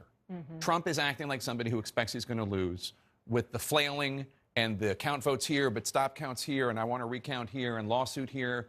And that, to me, is a tell of sorts. Yeah. Even though I am willing to believe, having covered a lot of these, that maybe the Trump people are right. Maybe there are enough votes in Nevada, Arizona, Pennsylvania. I don't know. But then why act this way? Yeah, I mean, strategically, it makes no sense, but it is very in keeping with the president's behavior in general. I mean, he typically, one of the things that often happens with President Trump, he often acts like he's done something wrong, even if he might not have done something wrong. He often acts as if he's going to lose, even if it's not clear that he's going to lose. He won the presidency and then claimed there was fraud because he lost the popular vote. Exactly. I mean, this goes all the way back to his origin story as a political figure, and I don't necessarily think we should overinterpret that as to say that he is definitely going to lose, but I do think it doesn't make any logical or political sense, and I do think it suggests that the campaign is actually just trying to keep hope alive in as many places on this map as they can. They really need to keep some avenues open in Nevada and in Arizona. They need to keep the count going in Georgia even, and in North Carolina and in Pennsylvania, because if they lose really in any of those places, it really narrows their path so dramatically that I think they don't want to be in that position. So I get that they're trying everything, but at the same time, you talked about logic. You know, the state of Nevada, they sent ballots to all registered voters in the state of Nevada. The president swore up and down for months that that would lead to widespread fraud. Now he's competing in that state. He thinks he's going to win in that state. So logically, they're going to go to the courts and say there's widespread fraud. But in one of the states where the president claimed there would be widespread fraud, he thinks he might win. It doesn't make any sense. And I think that as these cases, if they end up being adjudicated, go forward, we're going to see these contradictions over and over again. I think it's, I'm not a lawyer, but my personal opinion is that it's going to make this much more difficult for them. There's not any consistency from east to west on this map in terms of how the campaign is approaching. Yeah, I mean, so much of it is political and not legal. So much of it is taking the stance and having the posture of a winner in Pennsylvania, maybe in Arizona, maybe even in Nevada. And if you have the posture of a winner, that is in the kind of American psyche, and therefore that is what is going to happen. They will kind of will it that way. But this is my point. I'm sorry.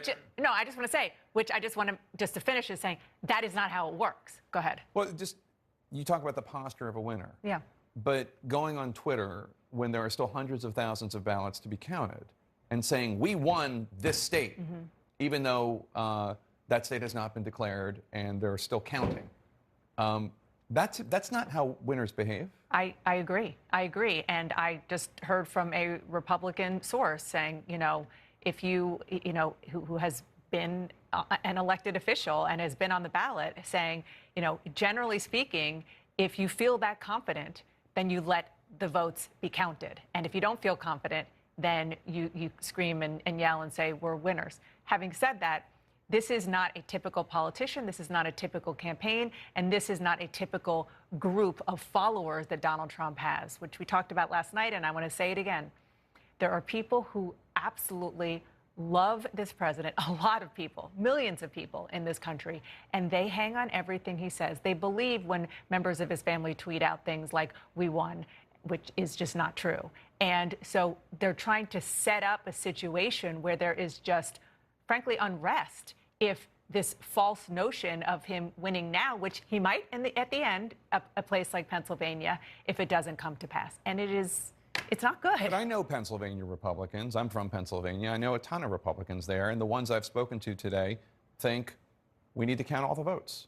You're talking about state or what do you say, Commonwealth Republicans? Pennsylvania Commonwealth Republicans, but not the Trump campaign. Very different. We are tracking the votes in Arizona right now. Joe Biden is currently ahead. When will a winner be decided in Arizona? We're going to talk to the Secretary of State of Arizona next. Stay with us.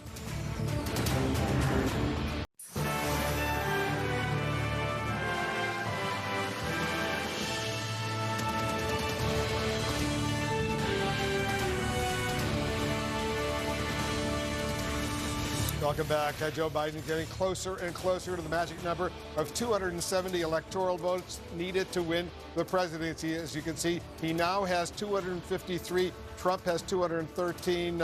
He has 253 because we just projected Michigan up. Major projection for Joe Biden. He still needs some electoral college votes. I want to go out to Arizona. Kyung La's in Phoenix for us right now. Arizona is getting closer and closer to finishing up this. What's going on? We may certainly understand a little bit more about where the state of Arizona is after this evening.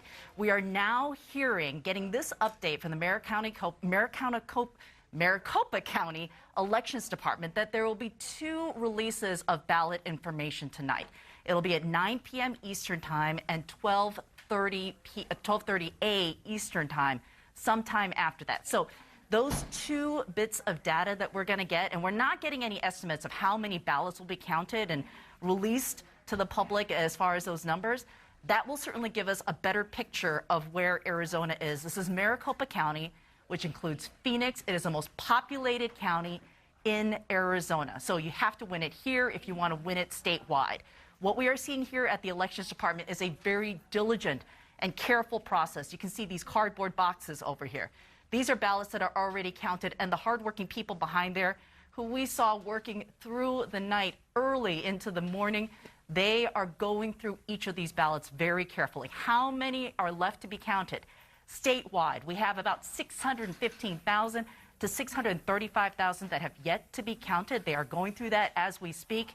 And here in Maricopa County, they're looking at right around 450,000 ballots that are carefully going to be looked at. Some of these have to be opened and signature verified, Wolf, so this is going to take time.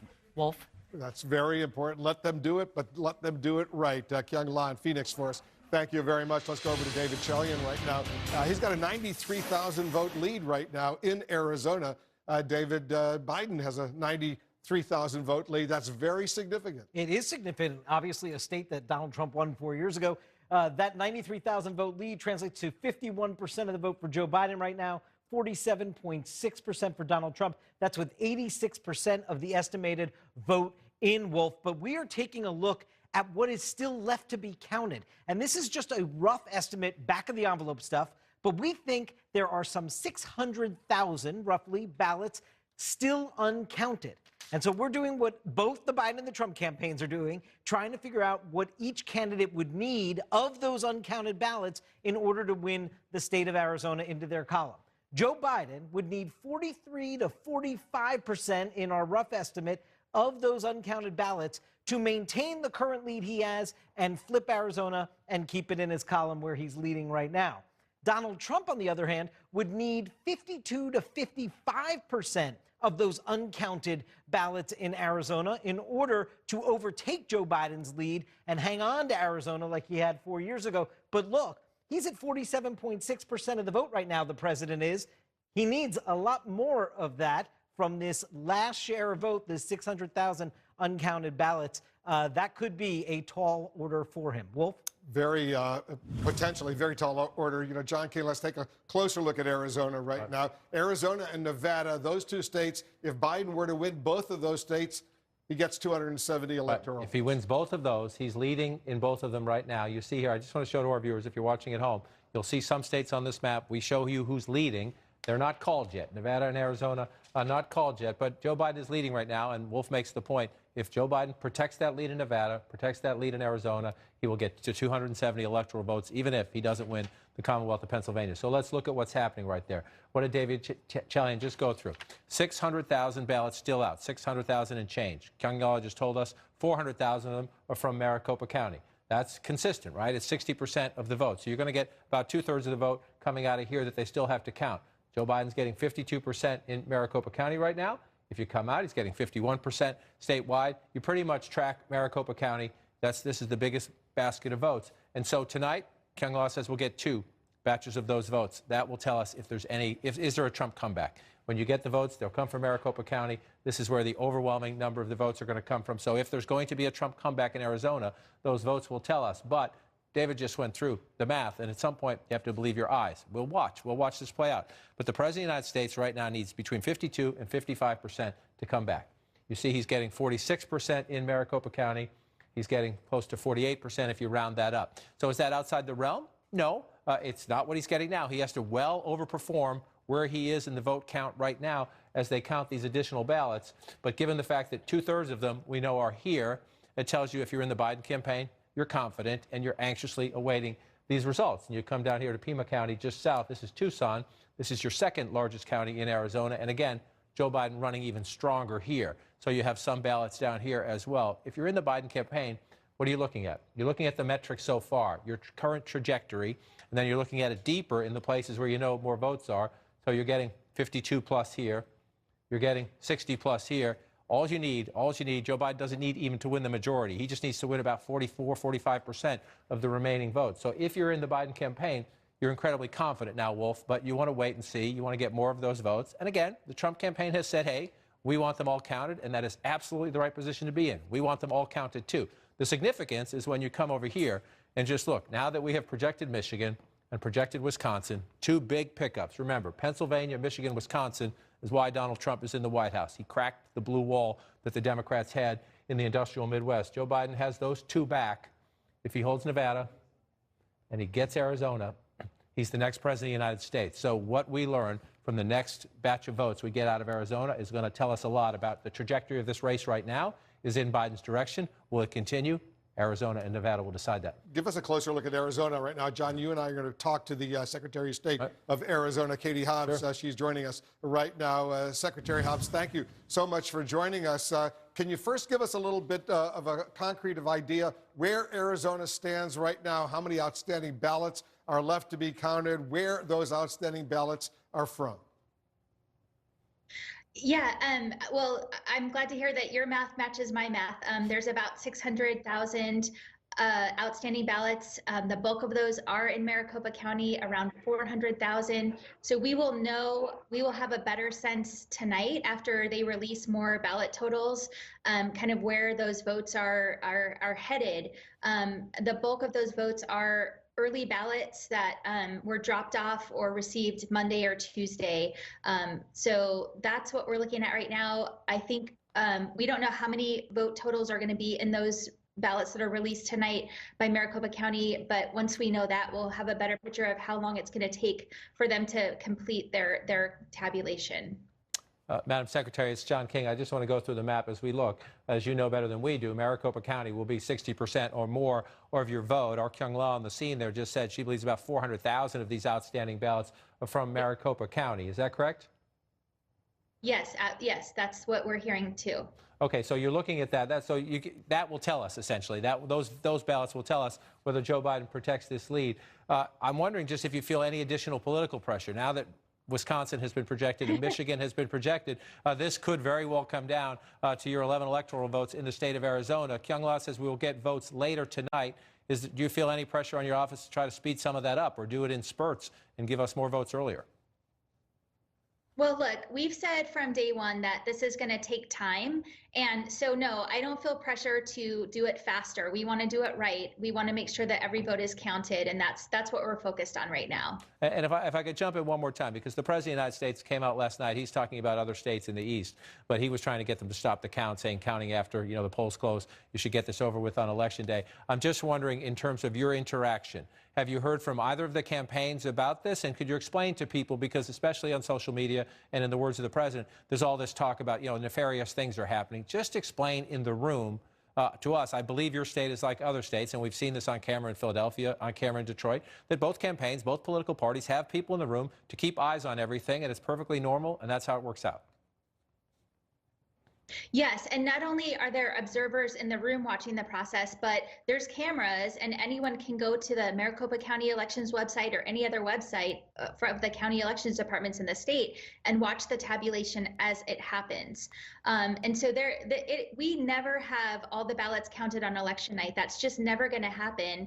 And it is normal that we are still counting ballots right now.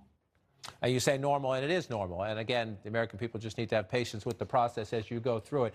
We see right now, and again, we've got 600,000 ballots to cast. With Joe Biden right now, a 93,000 vote lead. In the history of Arizona, has there ever been a recount? Obviously, we're outside where anybody could ask. Let me just ask it that way. If it stays 51-48, outside of your recount provisions, correct?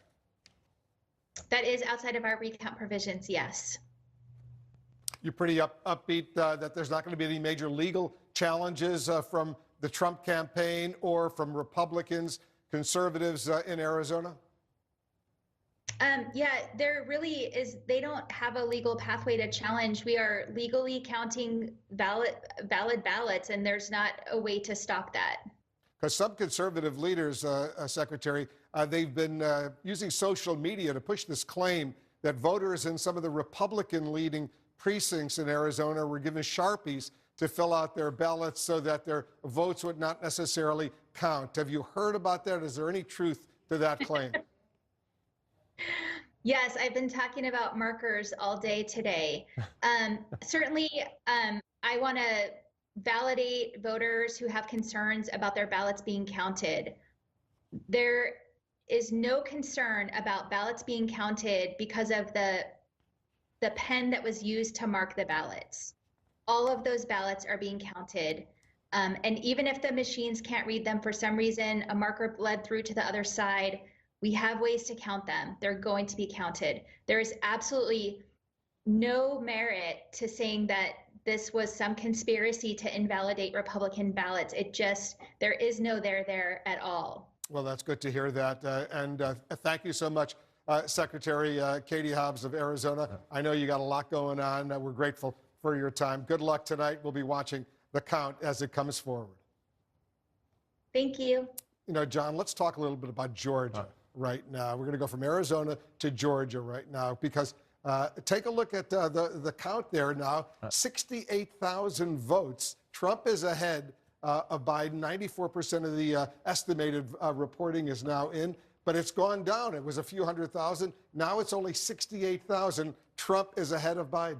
It is going down as they count the votes. I just want to do a quick aside. The question is, could Biden catch up? Yeah, well, look at it. Just a quick aside to Secretary Hobbs and all these other secretaries of states. They're the stars. They're counting the votes in their states, Democrats and Republicans. They do a great job. And America's getting to see them, and I hope that's a good thing. So can you narrow this down? You're at 50.1 to 48.7. So again, if you're in the Biden campaign, you're thinking, can we do this? In your Trump campaign, you're thinking, what happened, right? This lead is shrinking. Why is it shrinking? It's because the votes they're still counting are largely in Democratic areas. I'm going to walk through some of them right now. Fulton County, we believe, and some of these could have been counted in the last several minutes, but as of a short time ago, 30 minutes or so ago, you still had 64,000 votes to be counted in Fulton County. So can Joe Biden come back? Well, you've got that deficit you just mentioned, but look, he's getting 72% of the vote here. So if he continues to get 7 in 10 votes as they count, 64,000 more votes, there's a possibility to make up some math. You come over here to the east, DeKalb County. Look at this. Joe Biden's getting 83% in DeKalb County. As a short time ago, they still had 18,000 ballots to cast. So there's a possibility you make up some math there. Let's pull this out just a little bit. And you come up to the north here, and you have Forsyth County. You see the president is carrying this county, 67%. And in Forsyth County, we have about 7,000 ballots still to be counted as of a short time ago. Some of them may have been counted, but you see you're up to 95% here. Now, there's two ways to look at this. This is a way for the president to add votes. If he keeps getting 67%, maybe they're mail-in ballots and Democrats voted by mail. That's why we count them, because we're not sure. Your eyes tell you this is a place where they count ballots. The president's likely to pick up a little bit math, but sometimes what you see in the trend lines can be deceiving when you count votes. So we just pull out and come back out and look at it. You come down here. I believe it's down in here. No, it's up here. I'm sorry. Houston County is over here. I'll get to it. They're still counting some votes there. In Henry County, I think they're about done. But here, around 95% here in Gwinnett County. Again, Joe Biden's looking at the math. So you pull back out and you look at it. You're looking at 68,000 votes now it's down to. So it has been shrinking and shrinking consistently as they count the votes. And so what does that tell you? It tells you, if you look at the state of Georgia right now, Joe Biden needs to win about 60% of the remaining votes.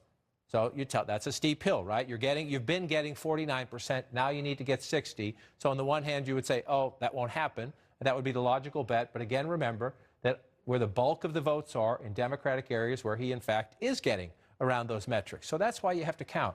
And you can look at the statewide numbers and you say it's an incredibly steep hill. You go into the counties where they're still counting votes and you see those are strong Democratic areas. We know people who voted by mail and absentee, at least in most states, were disproportionately Democrat. So you count. And again, right now, we have Joe Biden. If he holds the lead in Arizona and Nevada, he's the next president of the United States. But if any of those votes change, then you go back into the chess of the Electoral College. And so you look at every state, Wolf, until we get to the finish line. It's shrinking.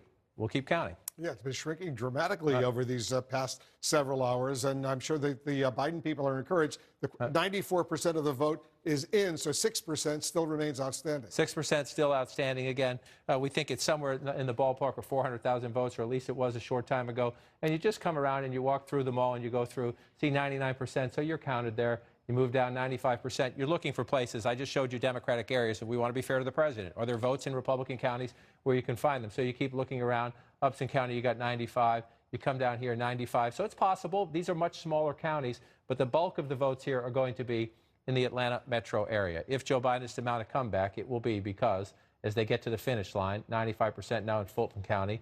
And again, 72%. He needs metrics like that as you keep counting over in DeKalb.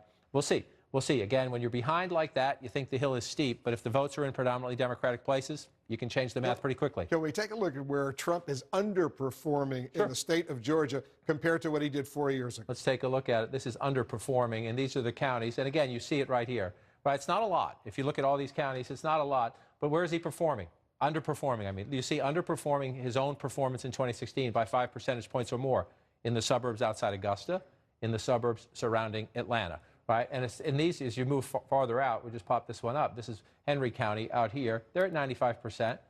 You've got Rockdale County here. But this is where, again, one of the stories of the Trump presidency, number one, give him credit. He's more competitive in some of these states because of his late campaign travel. He ginned up a very good Election Day turnout. But one of the stories we see consistently, again, Atlanta, you're pretty far out here as you come down from Atlanta. You have the suburbs and then the exurbs. Think about any community in America. Atlanta is like it. He's underperforming there. And you come over here, just look at this, Douglas County. Look at Joe Biden's getting 62%. All right, if you go back in time, the president was much more competitive, 43% 4 years ago. You come up here, and as it gets closer, this is what matters. You look at the metrics of underperforming.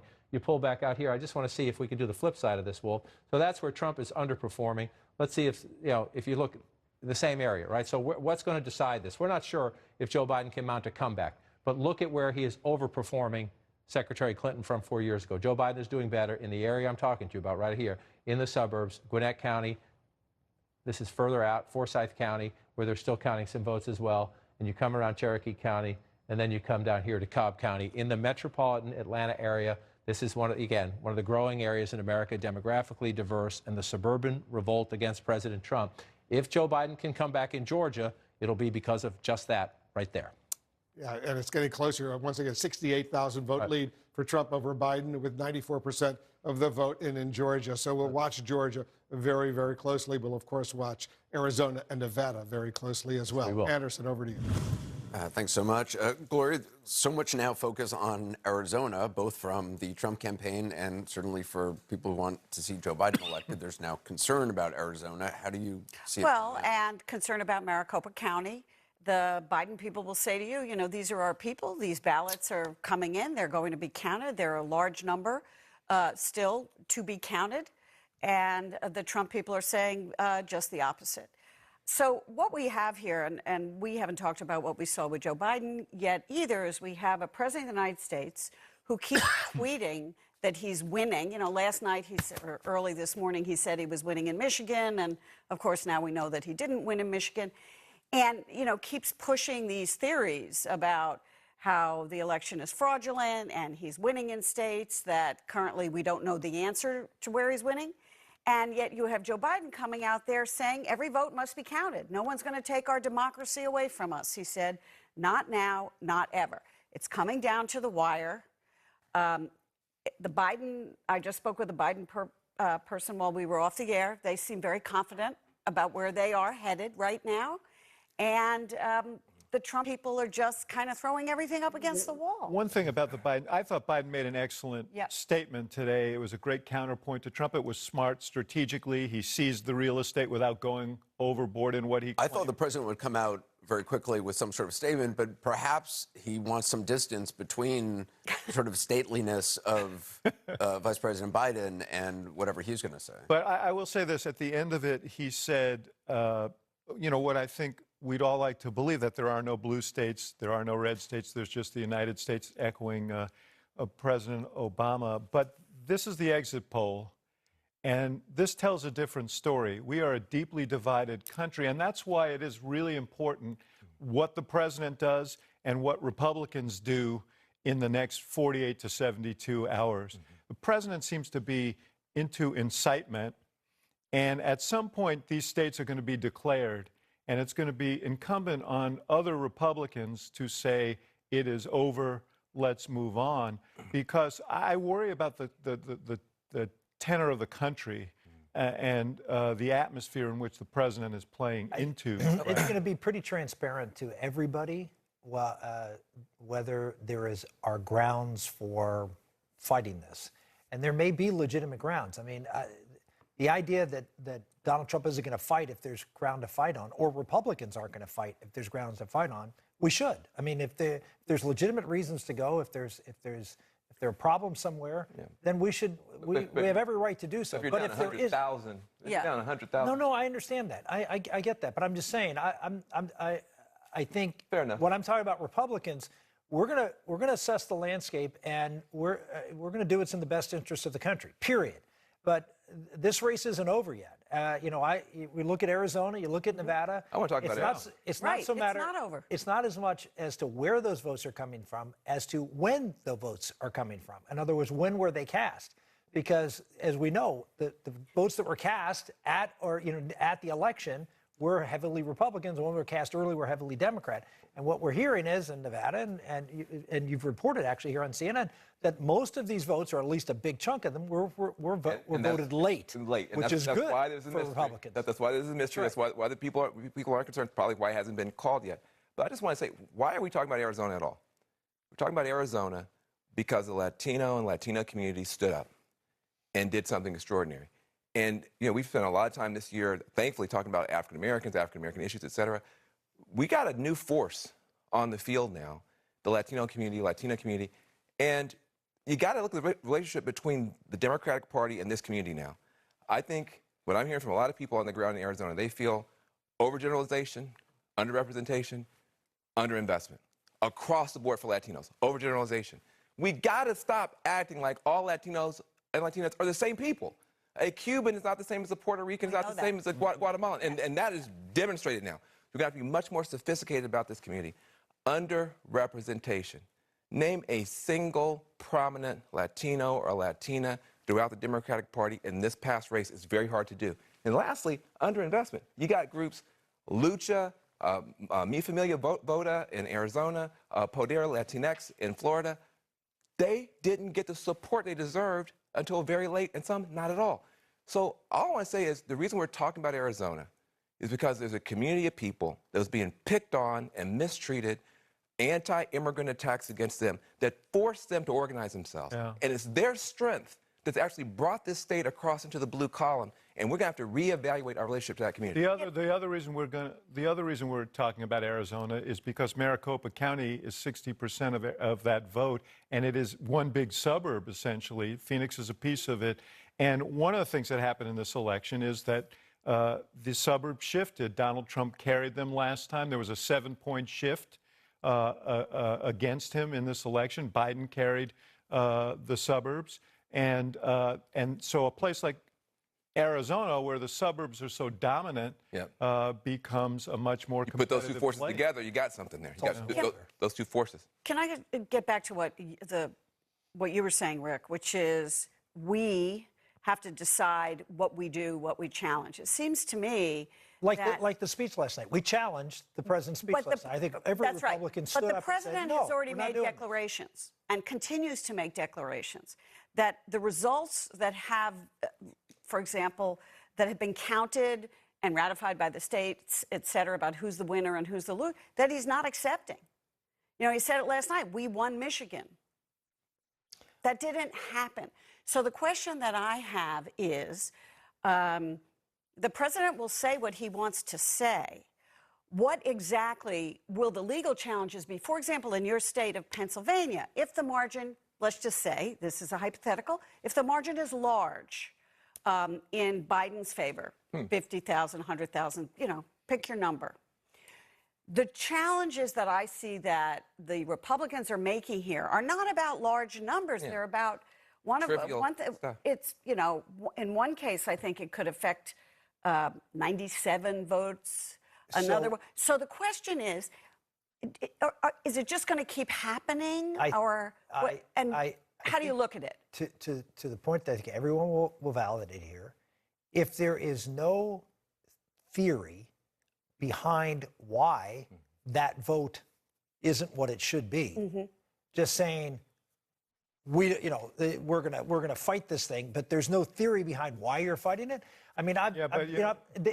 For example, what I'm hearing is they're probably not going to fight Wisconsin because they don't really have a theory behind why they lost. You know what happened in Wisconsin. But they just announced today they would. Well, here's my concern, Rick. They're going to go everywhere. Everybody's going to go everywhere. But the question is, where are you going to put your this comes in the context of a 5-year project of suggesting that the process is rigged, that these conspiracy theories just pervade everything that the president does, and he is sending signals that somehow, if he loses, that he will only have lost because of a corrupt process. I want to add to that because I think when you look at all the exit polling, that kind of stuff, there's stuff we didn't ask questions about, like QAnon and all this other stuff. There's stuff in the water in this country right now that's being pushed. I don't know if it's being pushed by bots or Putin or whatever it is, but there's an irrational conspiracy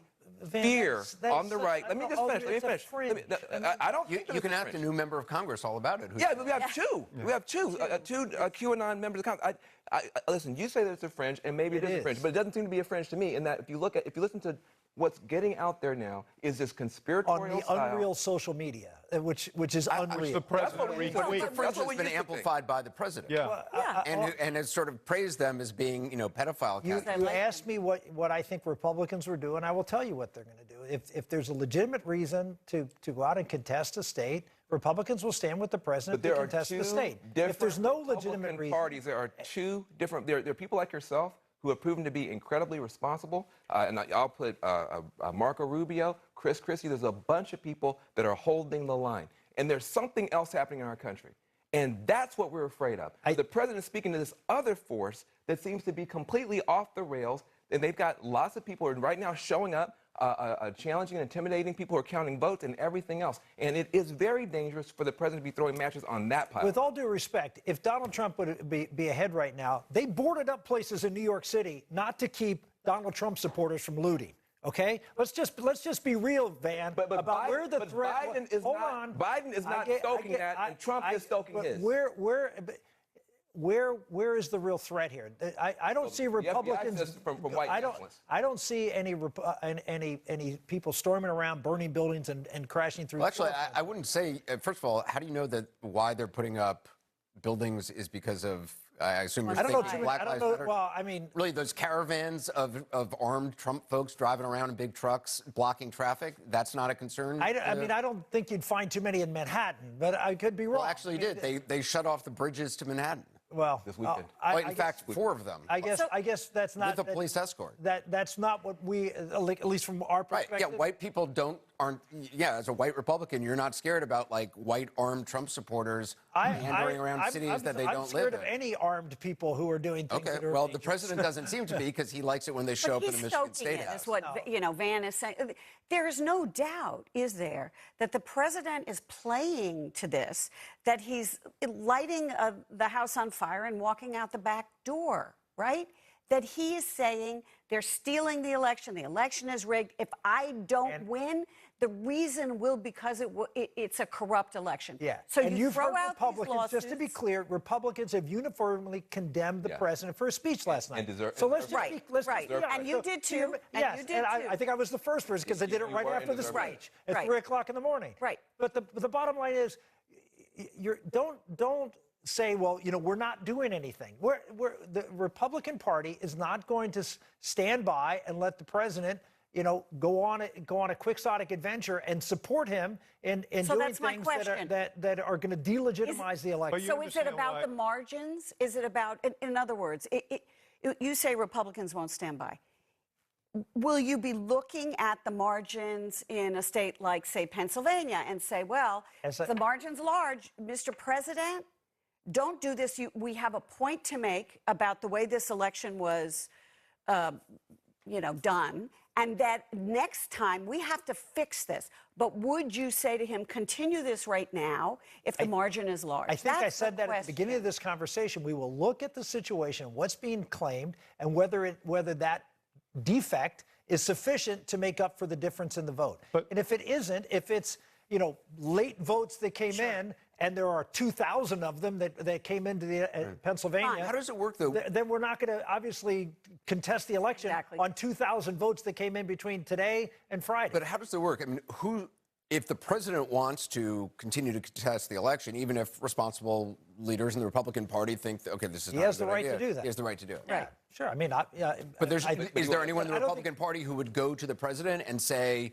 Mr. President... I think there'd be a lot of Republicans who would be concerned about how it affects them and the perception of the public of the Republican Party and the leadership in Washington, as well as the leadership of governors and others around the country who are not going to want a president going off on something that seems to be an erratic... You understand why this would be a question, because we've had stand up and comment, and many of them were afraid to do that. Well, I think that's a completely different issue. All eyes are on Arizona and Nevada as Joe Biden holds on to his lead in those states and looks to add to his electoral count. Will more undecided battlegrounds be decided tonight? Votes supposedly going to be coming in from Nevada, from Arizona. Stay with us. Joe Biden is widening his advantage in the hunt for electoral votes after adding Michigan to his win column. He now has 253 electoral votes, nearing the 270 needed to win. President Trump is trailing right now with 213. Of course, several states remain uncalled. Let's go to Jim Acosta at the White House. Jim, with the state of the race right now, what are you hearing from Republicans? Yeah, outwardly, Jake, the Trump campaign is saying they're still confident that there's a path that remains. But when you talk to some of these sources privately, you hear a different story. Based on what I'm hearing from my sources, the mood is darkening inside the Trump campaign. Just talked to a source close to the White House a little while ago who said, listen, the president is bleeding GOP support. That's the way this person described it, bleeding GOP support over his behavior. What are we talking about in terms of this behavior? Leveling these baseless charges that there's voter fraud, that ballots are being taken from him, that states are being taken from him, that he's being robbed.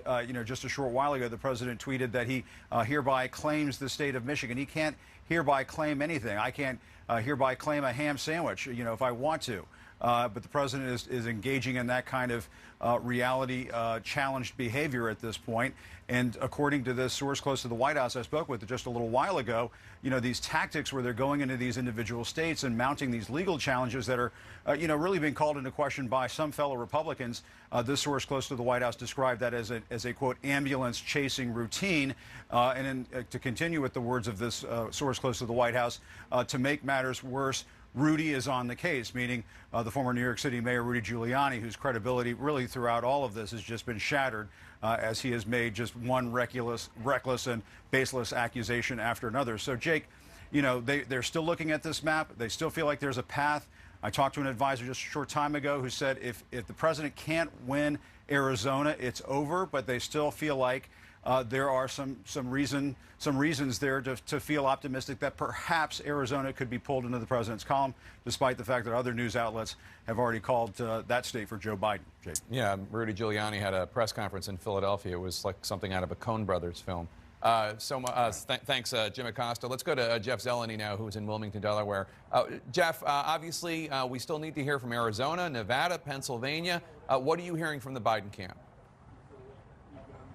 Jake, I'm told that Joe Biden is going to begin holding a phone conference call with members of his National Finance Committee very shortly, going to thank them for their hard work.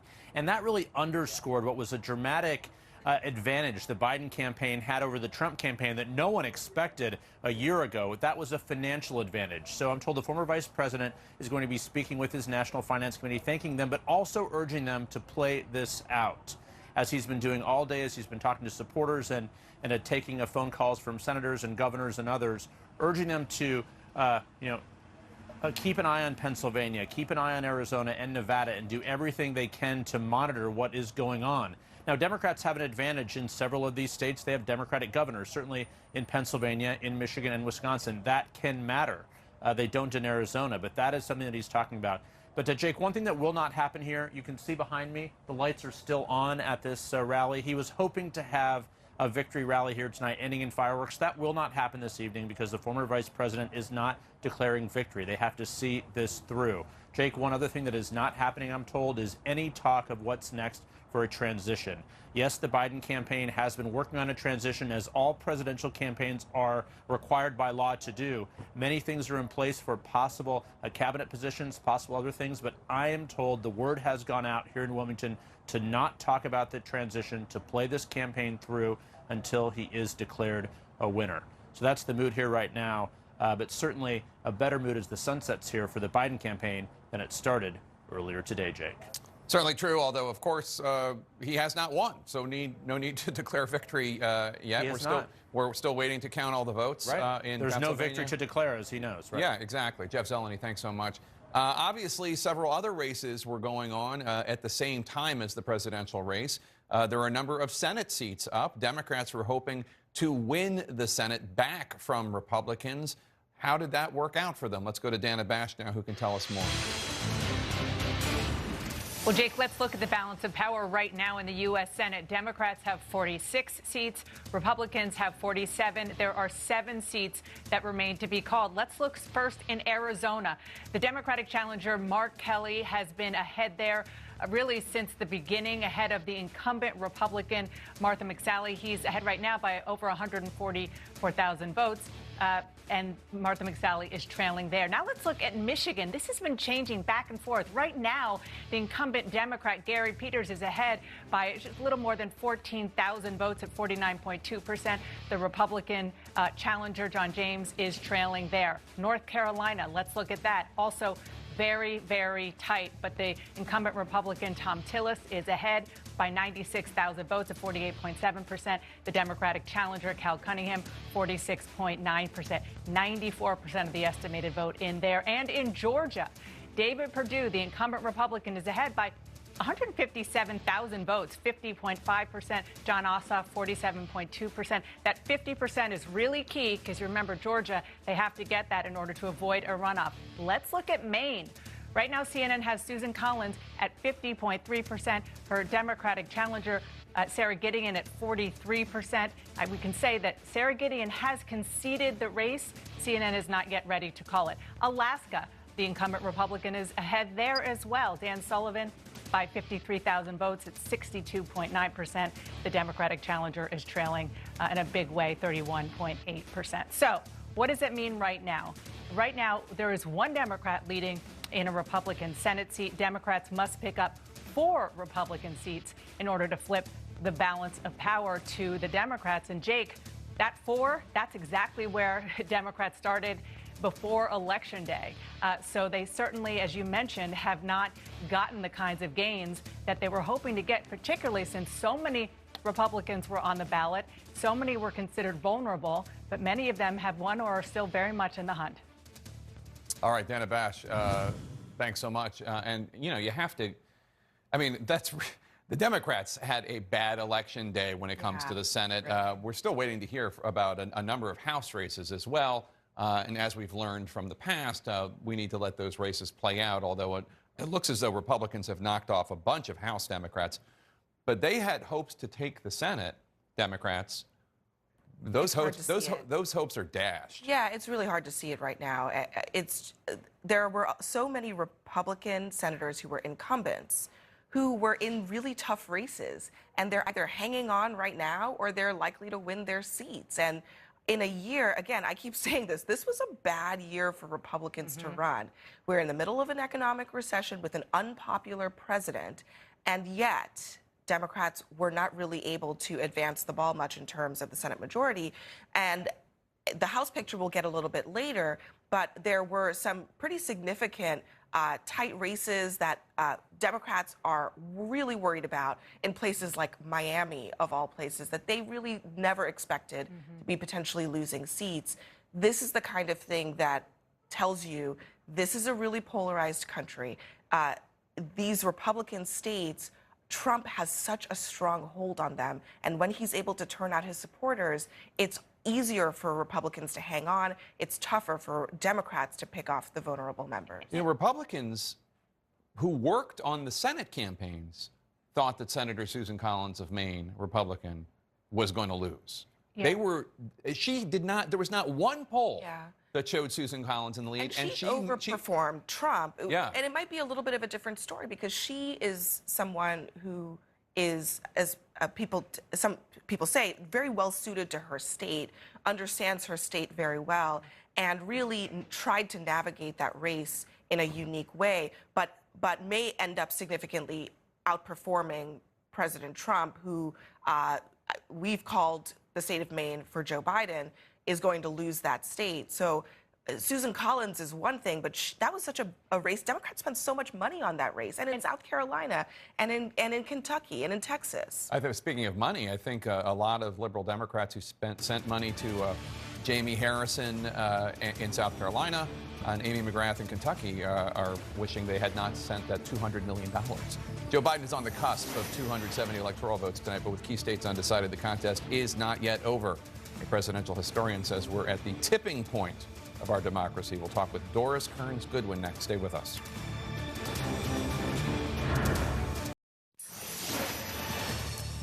Election night in America continued, 253 to 213. Joe Biden in the lead now. All eyes on Arizona and Nevada as we wait for the votes to be counted. Joining me now is Pulitzer Prize-winning presidential historian Doris Kearns Goodwin. She's also the author of Leadership in Turbulent Times. Doris, thanks for being with us. It's an incredibly exciting day, no matter what side of the political aisle you are on. Anxiety-provoking for both sides of the political aisle. You said that this is a tipping point of our democracy, this election. For you, why are the stakes so high? Well, because whatever the outcome is going to be, we remain a deeply divided, polarized nation, more than at any time in our recent history. You know, Teddy Roosevelt once warned that the greatest threat for democracy would come when people in different sections, religions, or classes are so cut off from one another that they no longer regard each other as common American citizens. They see each other as the other. Old George Washington warned about the spirit of party and the spirit of sectionalism. That was in his farewell address. We're seeing that right now, and I think, to paraphrase old Abe Lincoln, history will look with honor or dishonor on how the parties and how these two candidates handle this divided moment. There's been questions about it. On the one hand, you have President Trump saying that he's already won the election, that he's going to be fraud. He's already stoking divisions. On the other hand, you heard Joe Biden talk about the importance of being president of all the party, not stoking the divisions, listening to the other sides. We need that so badly, not just from the candidates. This will be a real test of the Republican Party and their leaders right now. During the war in Vietnam, I mean, there was incredible division and tension in this country. There were bombings by radical groups a surprising number of them throughout the early 70s. Do you think things are worse now in terms of polarization? I do think so. I think the big difference now is that you've got a divide in the media that is much greater than it was really since the 1850s. So you almost have alternative universes with people not even agreeing on the facts, much less the opinions. You can agree, on one hand, you think that COVID is a serious disease. On the other hand, you might be listening to your network and feeling that it's not a serious disease. And it reminds me, sadly, sometimes of the 1850s when all you would do is read your party newspaper. So if you're reading about a Lincoln-Douglas debate, you might think that if Lincoln was, you'd hear in the Republican paper, he was carried out on the arms of his supporters. He was so triumphant. You read the Democratic newspaper, the same debate, they'll say he was so terrible, he fell on the floor and he had to be dragged out. That's the added dimension, I think, today. We had 3 television networks at the time, so that when the war in Vietnam was going badly, the credibility of Lyndon Johnson was undermined by saying that the war was in progress. You had some sort of a bully pulpit that you could depend upon. Now it's split, and then it only exacerbates the divisions, and then you've got a leader who's exacerbating them further. So I'm usually a big optimist, but I think this moment is really, really important, how we handle this election. We've certainly seen 2 different leadership styles or approaches. But we heard from former Vice President Biden today with Kamala Harris standing by his side. We've also heard late last night or early this morning from the president and also from the president on Twitter. I'm wondering what you make of how the president has been handling this and communicating with the country today and last night. Well, I think the big question is he really communicating with the country or is he communicating with his supporters? Right now, there's great passions on both sides, and you would hope that a president of all the people would be willing to take a leading role. In fact, when you look at history, if it were to happen that he were to lose, then the concession that's given by that person becomes absolutely critical to the well-being of the country. In fact, what you've seen in most cases when there is somebody who loses, if indeed he does lose, is that willingness to say, we had a spirit beforehand, we fought hard, but now we've come together, and I speak for the country. His supporters will need him to do that if he loses, because there has to be an acceptance of the result if it happens that way. But so far, by declaring that he's already won, by saying that there may be fraud, and already imagining irregularities in the system, it makes it harder for that acceptance to finally come. So he will be judged very much, and he can play a leading role in a very positive way if he does this in the way that others before him have done. What I love so much about history and reading about history is just putting things in context that we are going through in current times, see what's happened before. How would you put today, this election in context in terms of what we have seen as citizens in this country in our history? You know, the interesting thing is that I would have thought, given history, most of the time when there's a crisis that's occurring, the leaders' handling of that crisis is the major issue in the election campaign. And that's what you would have said when you looked at Hoover's inability to have national leadership on the Depression. His credibility was undermined by saying we're turning the corner. I thought that would have been a major consideration in this election, and it proved to be part of it. But yet there was something else at issue that collided with that, and that was the party spirit, that was the feelings toward Trump, that was perhaps the belief in an alternative universe, that when you see those rallies and people are side by side, it's not simply violating science, but maybe it's a hope for the future, that somehow people were able to believe that you could open the economy and you didn't have to worry about science and you could fire Fauci. So we saw alternative universes out there, which I think collided with the fact that I would have thought history would have judged the credibility of the leadership and the lack of the leadership on COVID as the only issue that really mattered. So history can undo you half the time. Have we had presidents before undermine institutions, try to destroy people's faith in or vision for sort of the very foundations of democracy? I mean, what you normally see is when a president first comes into power, that they at least try to become president of all the people. They may not succeed, and they may have their passions and their supporters and their opponents, but there's at least that hope that when they start, you're resetting a situation that you're going to reach out. And I think what history will look at is the question of, could President Trump have reached out beyond his base? Could he have tried to go to the places where he lost? Could he have listened to the other side? Could he have reached over? And there are moments when you almost thought he was going to, and then somehow never seem to. And I think that's what history is going to ask a question of. James Buchanan, who was there before Abraham Lincoln, is one of the presidents who they think stoked the divisions when he was there. And he has not ended up too well in the presidential rankings. In fact, he's at the bottom. Whoever wins, as you said when we started talking, this country remains more divided than ever, or as divided as it was, before this election. In history, how do countries, or how does the U.S., how does it bounce back? How does that, I mean, we can remain divided, I assume, and that could be just the future, or there's an alternative of somehow coming together. We've seen that sometimes in times of crisis. What does history tell us about what can happen? Well, I think history tells us that leadership can make a big difference. I mean, think about Lincoln's second inaugural. We'd just come through a war where 600,000 people had died. The country had been absolutely split in two. And it's a message of reconciliation that he's giving to the country at that time. Both sides read the same Bible. Both prayed to the same God. Neither's prayers were fully answered. With malice toward none and charity for all, let us bind up our nation's wounds. I think that's what we've got to hope for if the presidency goes to Joe Biden. And he begins to talk about the fact that he knows how difficult this is, but he's going to try to reconcile us. That overwhelming spirit, I think, on the part of the American people is to say we have to move in a different direction. One might have thought COVID would have been the kind of crisis that would have allowed us to experience it together, as sometimes a war does. You would need some sort of equivalent of a war without a war, hopefully. But I think the desire is there on the part of the American people, the desire to trust again in the government. The numbers of people who voted in this election are a good sign, because maybe the more people vote, they'll feel engaged, they'll feel participants, not spectators, and they'll demand somehow that we get a Congress that can work together. There's probably common agreement now on infrastructure. There's probably a common agreement now on what to do about the recovery of the economy and certain things. I just believe if the bully pulpit is used to mobilize that spirit within us, that I still believe that somehow we'll get there. Nobody wants this level of division to be the way it is. It's only hurting us as a country. It makes us vulnerable to other countries. That's what old George Washington warned against. If that spirit of factionalism gets so great, then we'll be vulnerable to influence by foreign countries. Our standing in the world needs to be improved. We need to show that we're common American citizens. Look, we were once isolationist, and then even before Pearl Harbor, we began to come together. And once we did, nothing could compete with the productivity of America.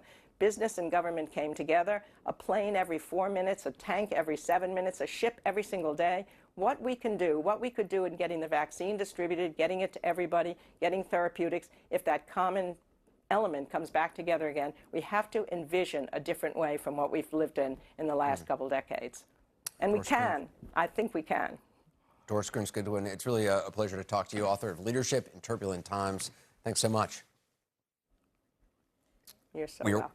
We're watching the vote counts from Arizona and Nevada very closely, as are both campaigns. With those two states, well, will they decide the next president of the United States? More election coverage ahead.